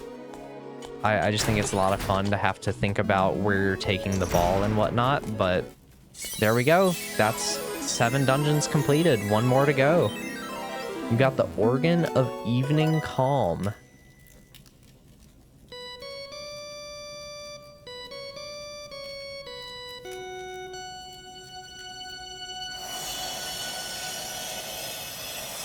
And we'll see how much more stuff we're gonna find. Because I think I have 2 heart pieces out of 4 for another dungeon, or heart container. Ocarina of Time? The music of the ocarina leads. Yeah, and we'll find the last stock upgrade as well. But yeah, the bird's gone. I think it's this one we want to go into to get out of here. We're going to stay in Tall Mountain, though, because we have not been to the top left corner of the map at all. So our goal is to find our way over there and see what we can do. Yeah, I think earlier on in the game, around Face Shrine or so, I said, well, I'll probably finish the game with like 28 of the heart pieces. And I then looked at the heart piece counter between sessions, and then I was like, actually, it's probably going to be more like 24, which is still pretty good. For me, mostly just kind of picking them up along the way and not I don't know. I feel like I didn't go too out of my way to really pick up a lot of them, so. We're still finishing the game with more hearts than you could in the original versions, so I'd say in that regard it's pretty good. Yeah, I'm pretty sure that we want to go this way to continue forward. Yeah, it is this way, because this is where the last moments happen. Oh, right, there's a seashell here. I don't need it, but I'm going to show this one anyway, just because it's another one of the difficult ones. This is the second throw a bomb. Okay, well, you get the idea. I'm not going to spend any time on it, though. Somebody help! Hey, Clink! Some monsters put me up here. What should I do? I'm afraid of heights. Swoop in and save the day. Yow, that was a surprise. Clink, thank you. Say, Clink, I don't know how to say this, but... Oi! Marin! Huh? Taryn? Never mind. I gotta go. Just stares at you for a little bit longer.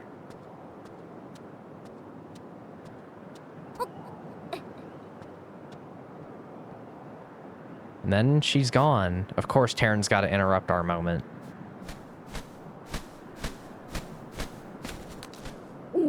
Hoot, that girl sang her song in front of the egg. Her ballad of the windfish is a song of awakening. Did she actually intend to wake the windfish? The next siren's instrument is in the west. Play your melodies so the unliving stones might hear. Show your courage, the windfish waits for you. Hoot. I actually have no idea what he means by the unliving stones in this area. Because we already used the song for the one unliving thing that you really need it for. Yeah, even if you do come over here with your hookshot before doing Eagle's Tower, you cannot progress past this much further. This is a heart piece, by the way, I think. Yeah, this is the one we could see earlier, so. There we go, another easy one to pick up. And there's one that's guaranteed along the way, because it's just smack in the middle of the dungeon, and this would be the last one to pick up in the original game. But yeah, if you jump down here and end up in this cave, of course there's, you know, some more hookshot blocks that we had to go past. I guess he would be soft locked in this cave if it was this one. So you can get a little bit further than I thought. But now that we're on the other side of the windfish's egg and we're up here in the top left of Tall Tall Mountain, and just the entire map in general, we can go a little bit further. There's a seashell around here somewhere. It's probably right here. I kind of thought this one was going to be the stock upgrade because it is under one of these boulders, I believe. There it is. The one that's just all on its own. Might as well pick it up, as we do actually kind of need the magic powder during the final boss, I believe, so I really want it. Hey kid, you woke me up from a fine nap. Thanks a lot, but now I'll get my revenge. I'll let you carry more magic powder. So yeah, I said no to it the other 2 times, but you know, kind of don't got any more stocks to upgrade, so might as well take the item, or the magic powder upgrade. Why not? And what's this, a Zol? Money! Don't need money anymore, but I'll take it. So I guess it's the cave over here then that is a little bit harder to get through. Because there is one where you need the mirror shield. And it does prevent you from getting to the final dungeon, so it has to be somewhere around here. Oh, it is this one. Okay, I thought this was going to be a Great Fairy, but yeah, you can only block these flames with the mirror shield, which is quite strange, to be honest. Like, why does the mirror shield block those, but nothing else does? There's another warp point, and I guess there is a seashell right here. Might as well grab it. It's like, takes 2 seconds, so Oh yeah, there is that heart piece if you want to go pick that up. I don't really have a reason to. We were able to see that one after like the second dungeon. But yeah, this is where the final dungeon's at. So get your bombs out. Kill these guys, get them out of your way. Oh, that's what he meant. That's right, I forgot. You actually need to use the Frog Song of Soul right here to awaken the turtle here. I completely forgot about that. And in this version, you cannot just hit him with your sword, right? Yes, you have to use the bombs. So in the Game Boy versions, you can damage this guy just straight up with your sword. But in the remake here, you need to blow him up with some bombs a couple times before you're able to actually just damage the head. So as you can see, now his head's out there. Just chilling. There we go. Now we should be able to just damage him outright, right? Yeah. And he does a decent bit of damage. Actually, he does a lot of damage. Holy crap. I didn't think he did that much damage, but get wrecked. And we are already able to enter the game's final dungeon, Turtle Rock. Here we go. Last dungeon. And this is probably my favorite version of Turtle Rock in the series. I think there's only 3 versions of Turtle Rock, but I've always really enjoyed this one a bit more than the other versions. I don't know why. I think A Link Between Worlds has a very cool theming on Turtle Rock in the way it's done, but as a dungeon, I think it's just kind of okay compared to this one.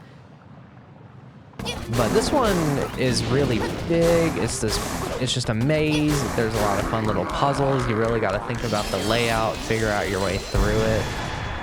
And that just makes it pretty fun. It's a good, last dungeon. But honestly, I can't remember my way through it that well. All I remember is that you basically do the bottom half and then the upper half. And then that's pretty much it. Okay, that's just money. And I just remember doing the left side and then the right side when it comes to the bottom half, so that is one of the later items. Or that's one you can cycle back around and get with the dungeon item. I don't really need to do that. These rooms with the tile things, you can move those around, and pretty much anytime you see one, you're going to want to fill the entire floor in order to get a key, usually. I guess we got 20 rupees from that one, but a key is what we're gonna get half the time. Or some of the other times, at least. However you want to say it. And we're also gonna be fighting a lot of the mini-bosses of the game in here, once again. And of course, they're gonna be really easy because we're all powered up with our red tunic and Koholint sword and whatnot, so we're gonna be kicking everything's butt. And, oh, man, come on. There's also a lot of these demons in here. It's kind of weird. For it being called Turtle Rock, there's not very many turtles. See, not even the boss is a turtle in this game. In the other 2 games with Turtle Rock it is, but in this one it's not, now that I'm thinking about it. Which, of course, we'll get to the boss here in a little bit, but we'll go ahead and take these guys out and hop our way through here to get the compass. Okay, cool. Trying to remember where the dungeon map's at. Yeah, we've pretty much cleared out the whole bottom left corner. So like once we've done that, there's not really a reason to stay over here. And we can just go over to the entrance once again with our Mambo's Mambo. The best song because of that. Although Ballad of the Windfish is a little bit better. You know what? No, let's actually go this way a little bit. No, yeah, let's do this way. Because I want to say that chest is the dungeon map. So I'll go over there. I think, yeah, you can get to it from here because you would just bomb this wall, and then you could use this staircase to get. I think that goes back to the entrance, but I don't know. We might as well take it, because either way, I'll either end up back at the entrance, or if I don't, then I'm probably somewhere else I want to be. And if I'm not, then I can just work back afterwards. Yeah, this is the whole place. As you can see, it is huge. Kind of feels like doing Death Mountain in Zelda 1, except not as confusing, because the rooms actually look different. It's a miracle.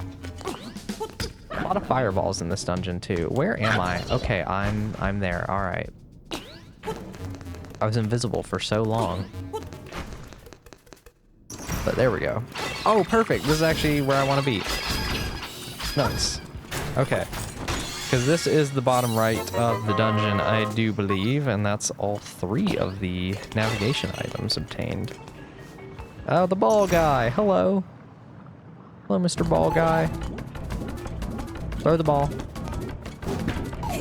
Yeah, get wrecked. Come on. Ooh. Ooh, he just got absolutely demolished. That felt really good compared to our last encounter with him in the face shrine. And anything in here? Just another staircase. So I guess you could end up over here thanks to that too. But this is good because now we'll end up back in the middle of the dungeon. Oh, whoops, I did not need to do that. And then we can go to the back half. And this should get us a small key. This is probably one of the more difficult rooms of these tiles to figure out. But, no, it's not too bad, I would say. And is this where... Yeah, so right here is a switch. And I think you don't want to press it at all. It's kind of a troll. It's one of those red and blue tile switches that we've seen a lot of throughout the game, and there's only 3 tiles in the whole dungeon, and they block the dungeon item. So if you do press it, then you're screwed. Although I want to make sure it's the color I hope it is. Because I want to say... Oh, God, we'd have to do too much effort, actually. All right, I'll take my chances. I will take the chances. What is down here? Okay, that's just a staircase. I don't need that staircase. I know I don't need that one. In fact, I think this one connects here. So we know these 2 connect, and we know these 2 connect. This one, I think you need the dungeon item for and takes you to the nightmare key. And I think this one takes you to the boss. Or it's vice versa. I think that's what it is, though. Those 2 are the last ones to worry about, though. So now that we have the bottom half done, I want to go through these 2 locked doors. So let's open this and go this way. It's really nice that the map's so detailed, so you can kind of see this stuff in advance. Whereas you definitely could not in the Game Boy versions. Excuse me, sir. Alright. And that staircase, I'm gonna gamble on not going through. So if I remember correctly, this path here will lead towards the item. This big chunk in the middle. I think there's a staircase that will end up here. Ooh, wow. Okay, so you can do this with 2 bombs. I thought you could. Did you get something for this? I guess you get the ability to go through the door if you kill everything. To defeat the monsters who hold the key, attack them from a higher place. Okay, so he is talking about some Dodongos that we'll see in a second. Little spoiler alert there, I guess. Ooh, I got both hits in one go. That's crazy. Yeah, you want to be careful fighting those Gibdos, because you can, you know, fall through the floor pretty easily, and we need the small keys. I think this point in the dungeon is just a bunch of small key collecting. I think you can skip this one. That's how you can skip it. I think you can bomb a wall over here. Where even? And that's the medicine. I remember that, because that item causes you to cycle back around a really long way if you get it. So it's just not worth doing at all. Especially since we already have a medicine and you can't hold two of them at once. So no reason for me to have that whatsoever. And here we have a little, oh, whoops. Little eye statue so that you can get a small key. One of the few times in the game we have to actually shoot something in the eye. I guess I'll take the extra bombs, and I don't really need the arrows. I really don't use the bow in this game, if you haven't noticed, because the boomerang's just better. That just tells you how to solve the puzzle in the room. Alright, so this is a small key. Probably important to pick that up then. I feel like I'm missing a small key, though. Oh, right. The one from the Dodongos. So we'll get that. Because we can get this chest, which is something. Oh, man! His stupid fireball blocked my attack. I think their health resets when they disappear. Because I'm pretty sure this is like a new demon. Oh, no, never mind. Alright. Yeah, this is the nightmare key, I think. Because we can't get there from any way at the moment. Once I'm in this dungeon, I am shocked at how well I remember, like, each room. I kind of find this one... Personally, I think this is an easier dungeon than Eagle's Tower. Just because you don't have to keep track of the ball, it's more just navigation. But there is a lot of staircases to remember. But there is another heart container completed, I guess, and probably the last heart piece I'm picking up for the game. Not really any reason for me to get any more, because one, we have plenty of health, but two, I'm not going to fill out another container. But yeah, we'll throw some bombs down on these guys. And I feel like you can soft lock yourself here in the original game. I know there's a way to soft lock yourself somewhere in this dungeon. I just don't remember if it's this specific room or not. And please make it in time. There we go. Cool. Oh, nope, he's not turning. He's probably gonna turn the other way, yeah. Of course the jerk would. Oh, nope. I always get one of them really fast, and then the other one just doesn't want to cooperate with me.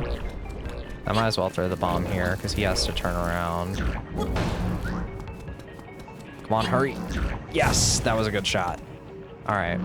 And you gotta be really careful, because if you leave this room, then they do respawn. So, if you're consuming a ton of bombs trying to do this, then...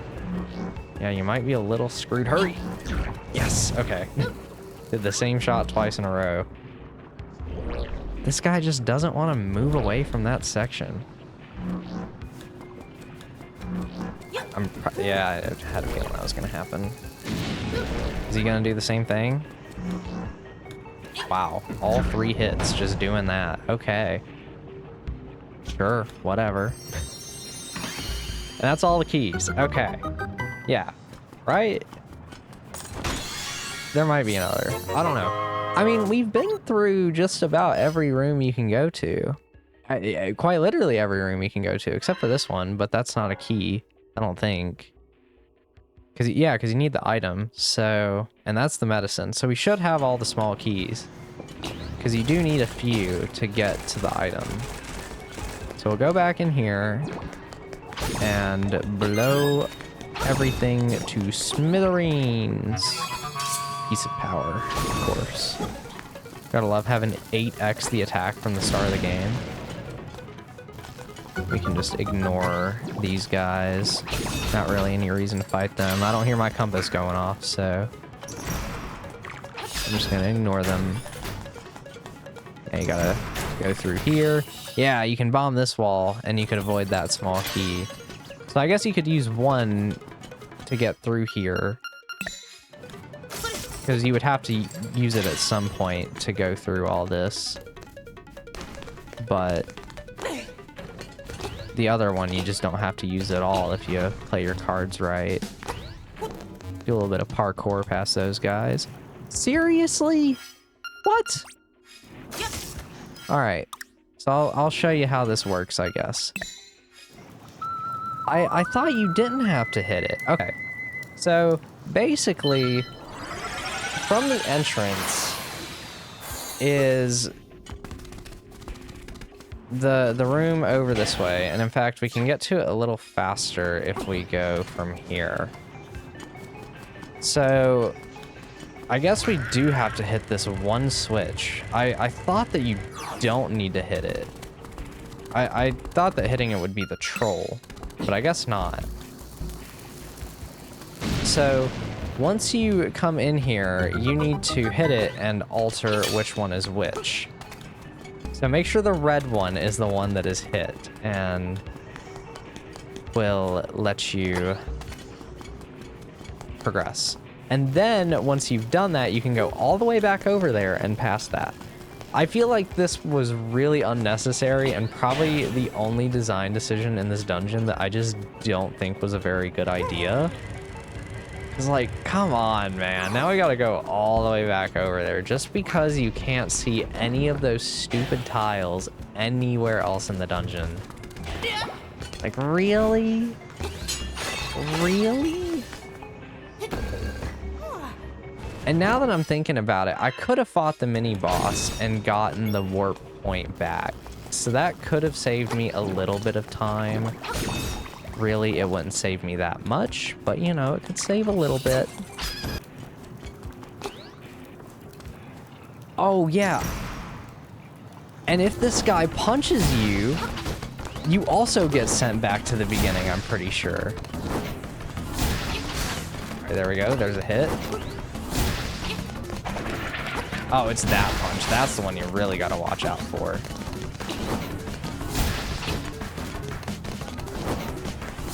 Yeah, this guy's over here playing Punch-Out, but there we go. You're done, buddy. You're done. Get out of here. Yeah, I probably would have saved a little bit of time just by hitting the thing and then warping back over, but oh well. And now we have the Magic Rod. The almighty Magic Rod. This thing is strong and very fun to use, especially because there's no magic meter. So it kind of works like the one in Zelda 1, where you can just use it all willy-nilly and kill a whole bunch of stuff with it. So now that we do have this thing, we can go to these other staircases. Like I said, I don't remember which one of these is which that we need to worry about first. I am going to go with this one, I think. This one is the easier one, so I'm assuming this is the first one to do. Because the Magic Rod can burn these ice blocks and let us, you know, just go forward. Okay, cool. I picked wrong still. I am missing a small key.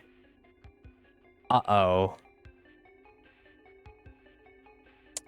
Is it in this room over here? That's the question. I honestly thought that this room was useless, but maybe it's not. Maybe this is still a small key. It is indeed. Okay. Well, lesson learned. Very fun. And we're pretty close to the entrance still, so we'll be able to get back over pretty quick. So I guess we still took a pretty fast route to do that. But, you know, you wouldn't have to worry about that if you just take the route where you don't use that one small key, and then you could just avoid getting that one altogether, which would be really, really nice. Yeah, let's go back through here. Still probably the longest dungeon in the game. I mean, we're already at like 20 minutes into this dungeon, I think. Whereas Eagle's Tower, I was done with the boss after 20 minutes. But we don't have that much longer to go, because it's just this room for the Nightmare's Key. Oh yeah, you fight one of these too. I mean, I guess you do fight like every mini boss in the game, so. Can I hit him with this? Oh, you can't hit him with that, really? I didn't have the Koholint sword the last time we fought one of these, though. This should only take 3 hits, maybe? Still gonna take more than that, alright. 4. 4 whole hits. Very nice. Yeah, this is it. The final challenge of these, which, as long as you get those middle 2 tiles, this should not be that bad. Because then you can loop it around here. And there you go. Nightmare's Key. Obtained. Finally. We have reached the end of this dungeon. Which I definitely did this a lot faster the last time I played through this game on the channel. But I also practiced it beforehand, whereas I did not do that this time. So I think this is pretty decent. Although I do have to still get through the last side-scrolling room with the magic rod, which can be confusing now that I'm remembering it. So let's push this one more time, preferably to actually get to the thing. It's fine, we can still make it. It's not like it's a hard jump. I might as well pick this up so that we'll have it before the boss. All right, let's get to burning some ice. So I want to burn just from up here, I think.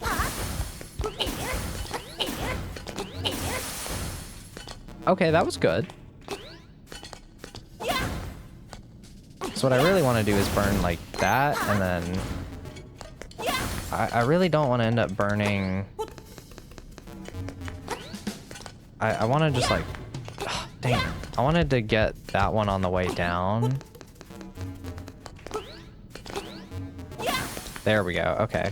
So now we can just drop on in. It kind of feels like some of the... Okay, let's just drop down. There we go. Those rooms in Metroid Zero Mission where you have to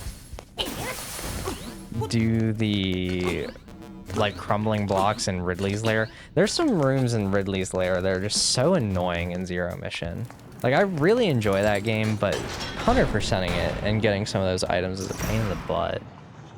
Crackle, whoosh, you're finished. I will never let you play the instruments of the sirens. Here we go, our last dungeon boss, Hothead. Really interesting thing to go with for the last boss out of the dungeon bosses, and really it amounts to just sitting here and spamming the magic rod until he dies. So yeah, okay, that's 2 more hits. The hard part's just aiming the magic rod at him, really. I don't remember him like looking like this at all, with the whole like breaking the outer shell thing. I think, yep, he's dead. Crackle, why did you come here? If it weren't for you, nothing would have to change. You cannot wake the windfish. Remember, you two are in the dream. They're all like, yeah, you're gonna die if you wake him up. You'll disappear too. It's like, I don't know, but I have to do it.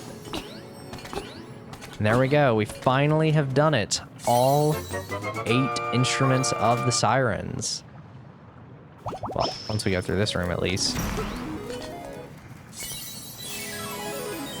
You got the thunder drum.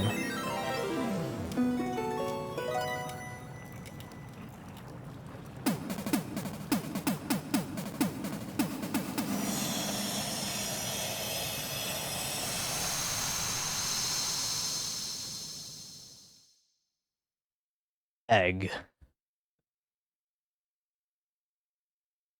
The egg on the mountain calls. Really, I thought it was on Roger's ship. If you know, you know. I don't know anyone that's actually watched One Piece and played Link's Awakening, so no one I know would ever get that joke or reference or anything. Because when I read One Piece or watched it, I was like, oh my gosh, what? Why is the Windfish's egg from Link's Awakening here?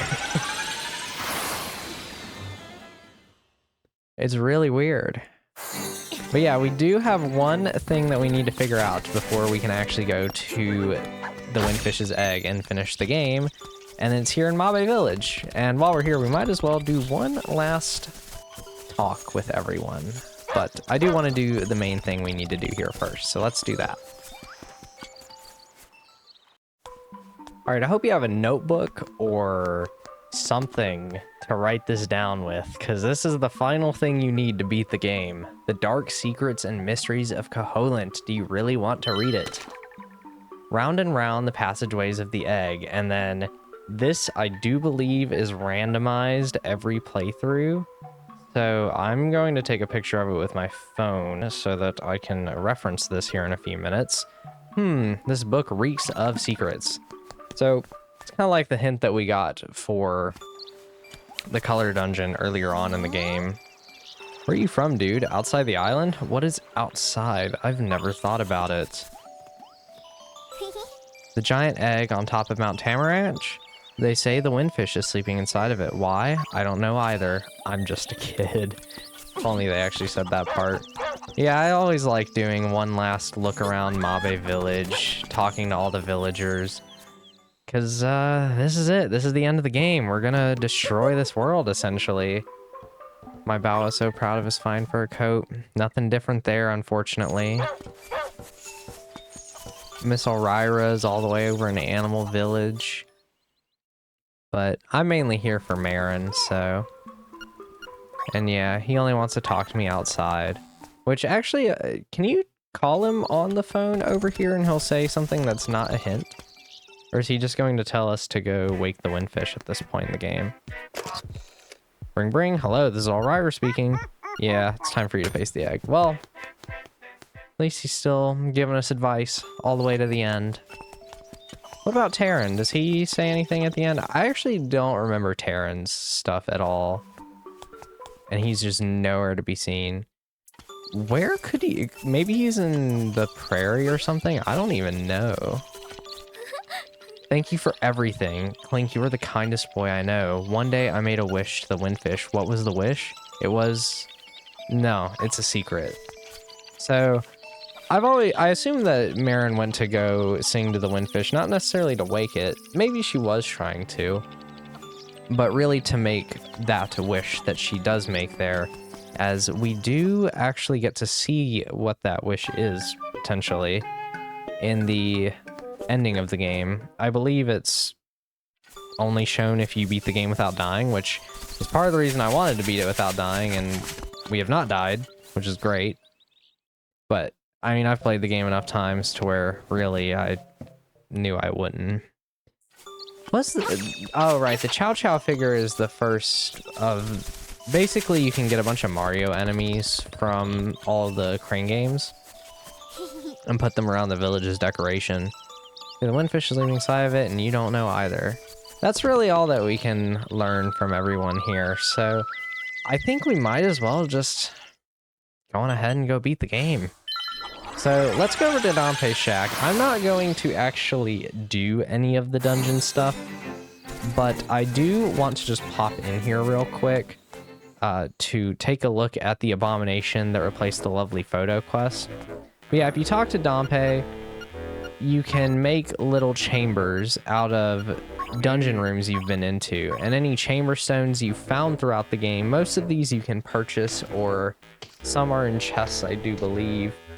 But with these chamber stones, you'll get new chambers, which is rooms for the dungeons. So you can go into this little dungeon maker and learn how to arrange the dungeons and build them, but it's really just using pre-existing rooms, so you can't make anything too crazy. It's not like you're making custom puzzles or anything. And like, it's kind of neat for a few minutes, but the fact that collectibles are locked behind it, granted very minor ones, it's not like you have to do it to beat the game, It's still just kind of, it's not very fun. But here we go. Let's do it.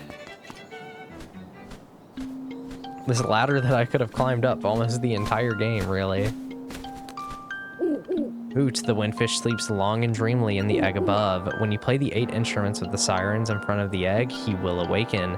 This, my friend, is the only way for you to leave the island. Unfortunately. So here we go.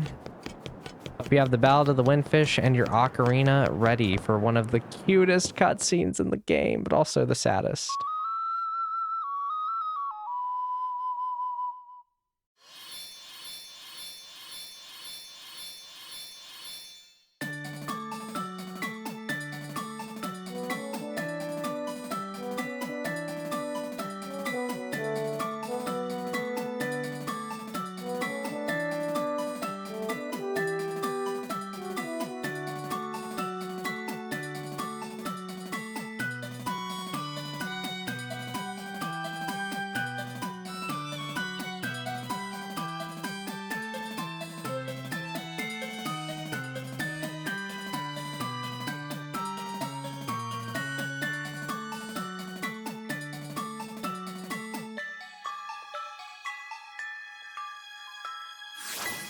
Sounds so beautiful to finally see all the instruments come together. That's definitely one of the coolest things that you can really get out of remaking a game like this, because while I do like a lot of the 8-bit sounds, this kind of moment you just can't do on a Game Boy. You can't just put all those different instruments, but you can really bring them together and bring out the song on something like this on modern hardware.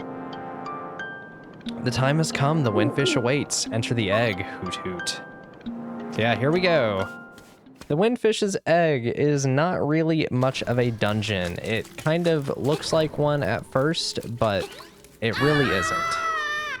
So once you drop down and go through the first room, at least, this is where the maze begins. This is where you need to find those that book, and you see the paths. So my path is going to be right and then up, left, left. It's not that interesting, really. It's just a little puzzle for you to have to wander around and find to truly finish the game. But once you find the solution and just write it down somewhere, it's super easy to just reach the end. But once you do go through whatever your path is, you will end up at this room, and it is time for the final boss. We were born of nightmares. To take over this world, we made the windfish sleep endlessly. If the windfish doesn't wake up, this island will never disappear. We would have been the masters of this place. But you had to come here and disrupt our plans. Heh, you can never defeat us. Let's rumble. As you wish.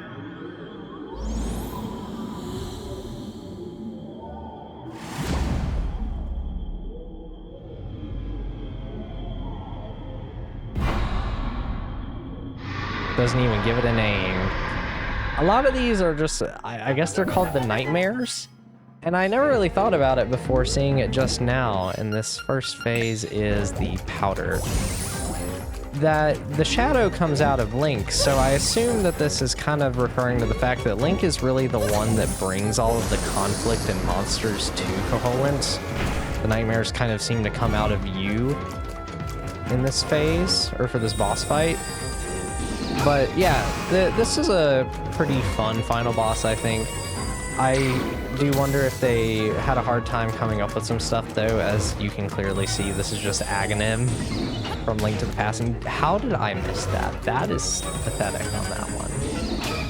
There we go. But, so if you've played Link to the Past and you fought Aghanim, then this is nothing new or interesting. And I jumped really early that time. Really? This can, admittedly, deal a lot of damage to you throughout the fight, though. While all the bosses in this game have been ridiculously easy and short, well, most of them, I guess, like the slime eel can kind of do a bit of hurt sometimes. This is actually a pretty lengthy fight. I think there's 5 or 6 phases to this, so... Of course it would be that one. This is probably the hardest phase for me, just because I'm not great at Aghanim. I'm taking a lot of damage. I'm probably gonna have to use one of my fairies. I didn't think I would get hit this many times during this phase. Because the final phase is also easy to take a lot of damage in. And what do we have next? Oh, Moldorm. Alright, cool. That's pretty simple. Of course you would fight Moldorm at the end, too. Wow, that's so fast. Okay, let's just hit that to get that out of the way. Yeah, I do, like, other than it coming out of Link, I do wonder what the idea of this boss is really meant to be. And why they want to rule Koholint. I guess that's another good question. Oh, what? My spin attack didn't do anything there. There we go. Yeah, for this Ganon phase, you have to do spin attacks. That's the only way to damage him, I'm pretty sure. Alright, throw your trident, buddy.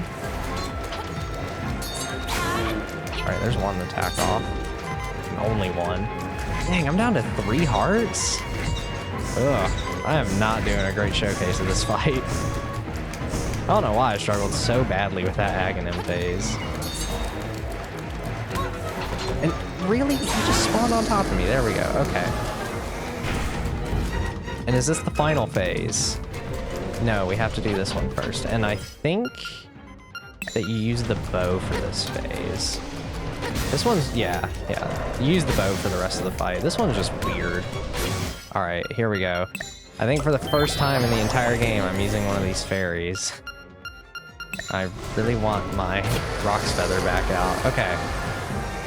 I think that this is I think this final phase is different. I think this guy's name is Deathel, if I remember right.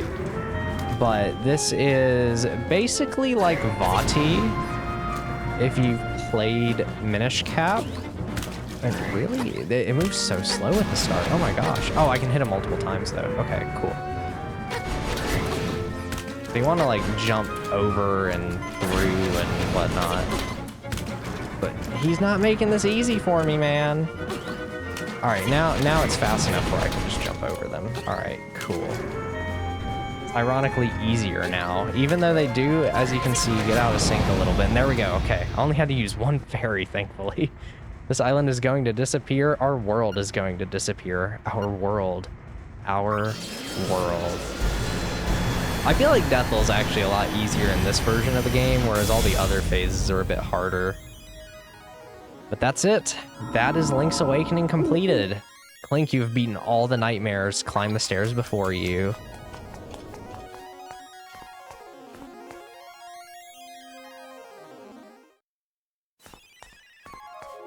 And man, this scene, obviously it's very dreamlike because we're in a dream, but like, I just love the stars and the stage here, and for not really being able to see how this would look on a Game Boy as much, I feel like it's a really interesting interpretation of it. Hoot, young lad, I mean Clink, the hero, you have defeated the nightmares, you have proven your wisdom, courage, and power.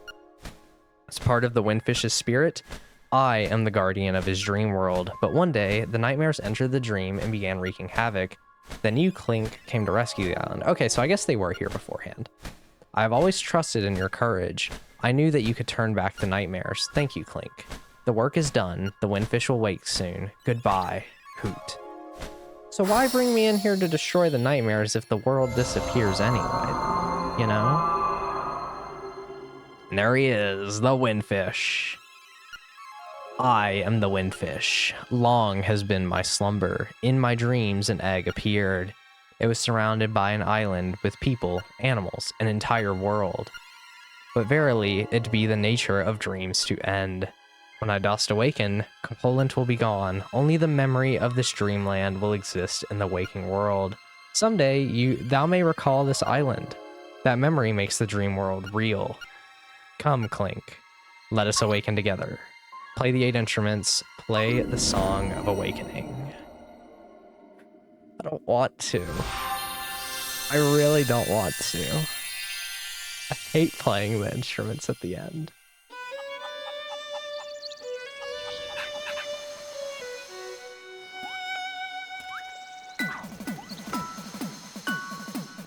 because it means everything disappears before our very eyes.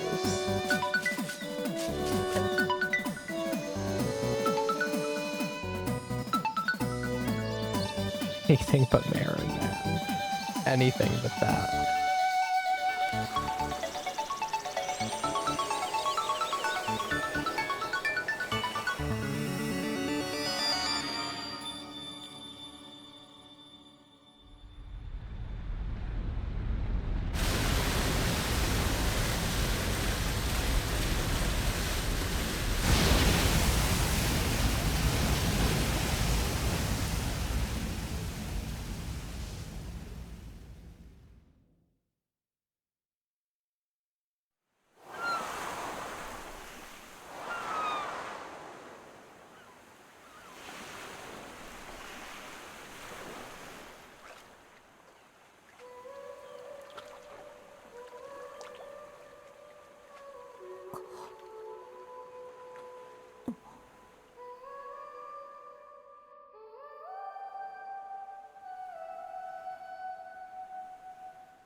And that is The Legend of Zelda Link's Awakening.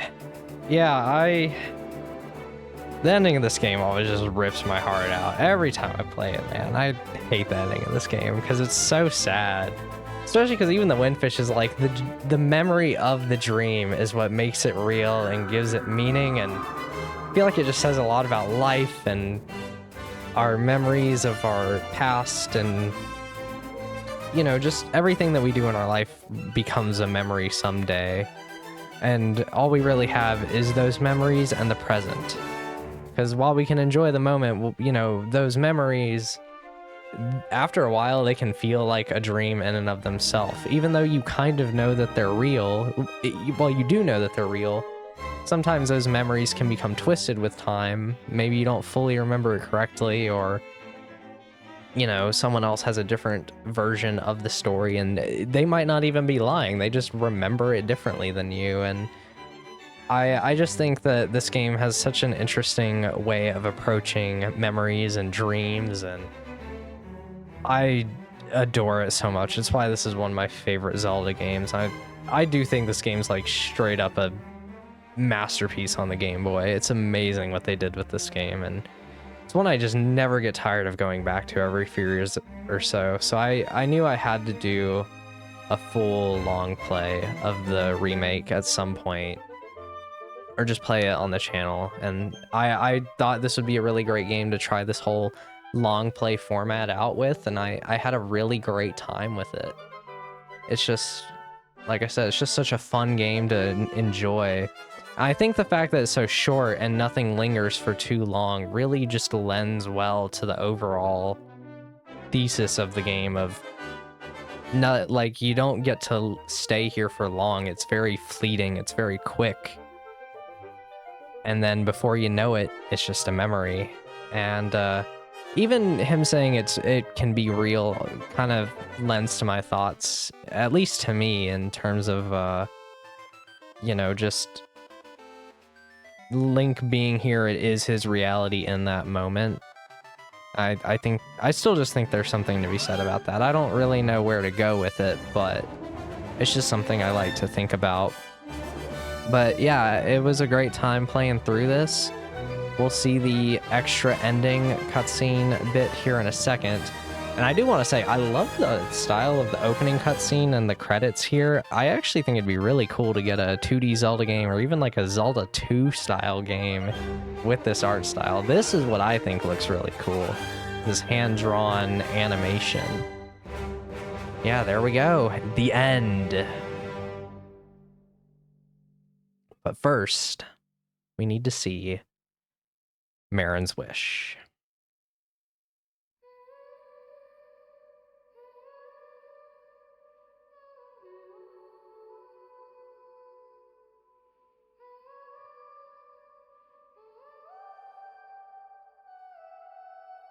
To fly like a bird across the seas. And that's it. That is everything. If you watched all the way to the end, I greatly appreciate it. Please consider liking the video or subscribing if you enjoyed. And I hope to see you all in the next long play or let's play or whatever I'm doing next. Have a good one. Bye-bye.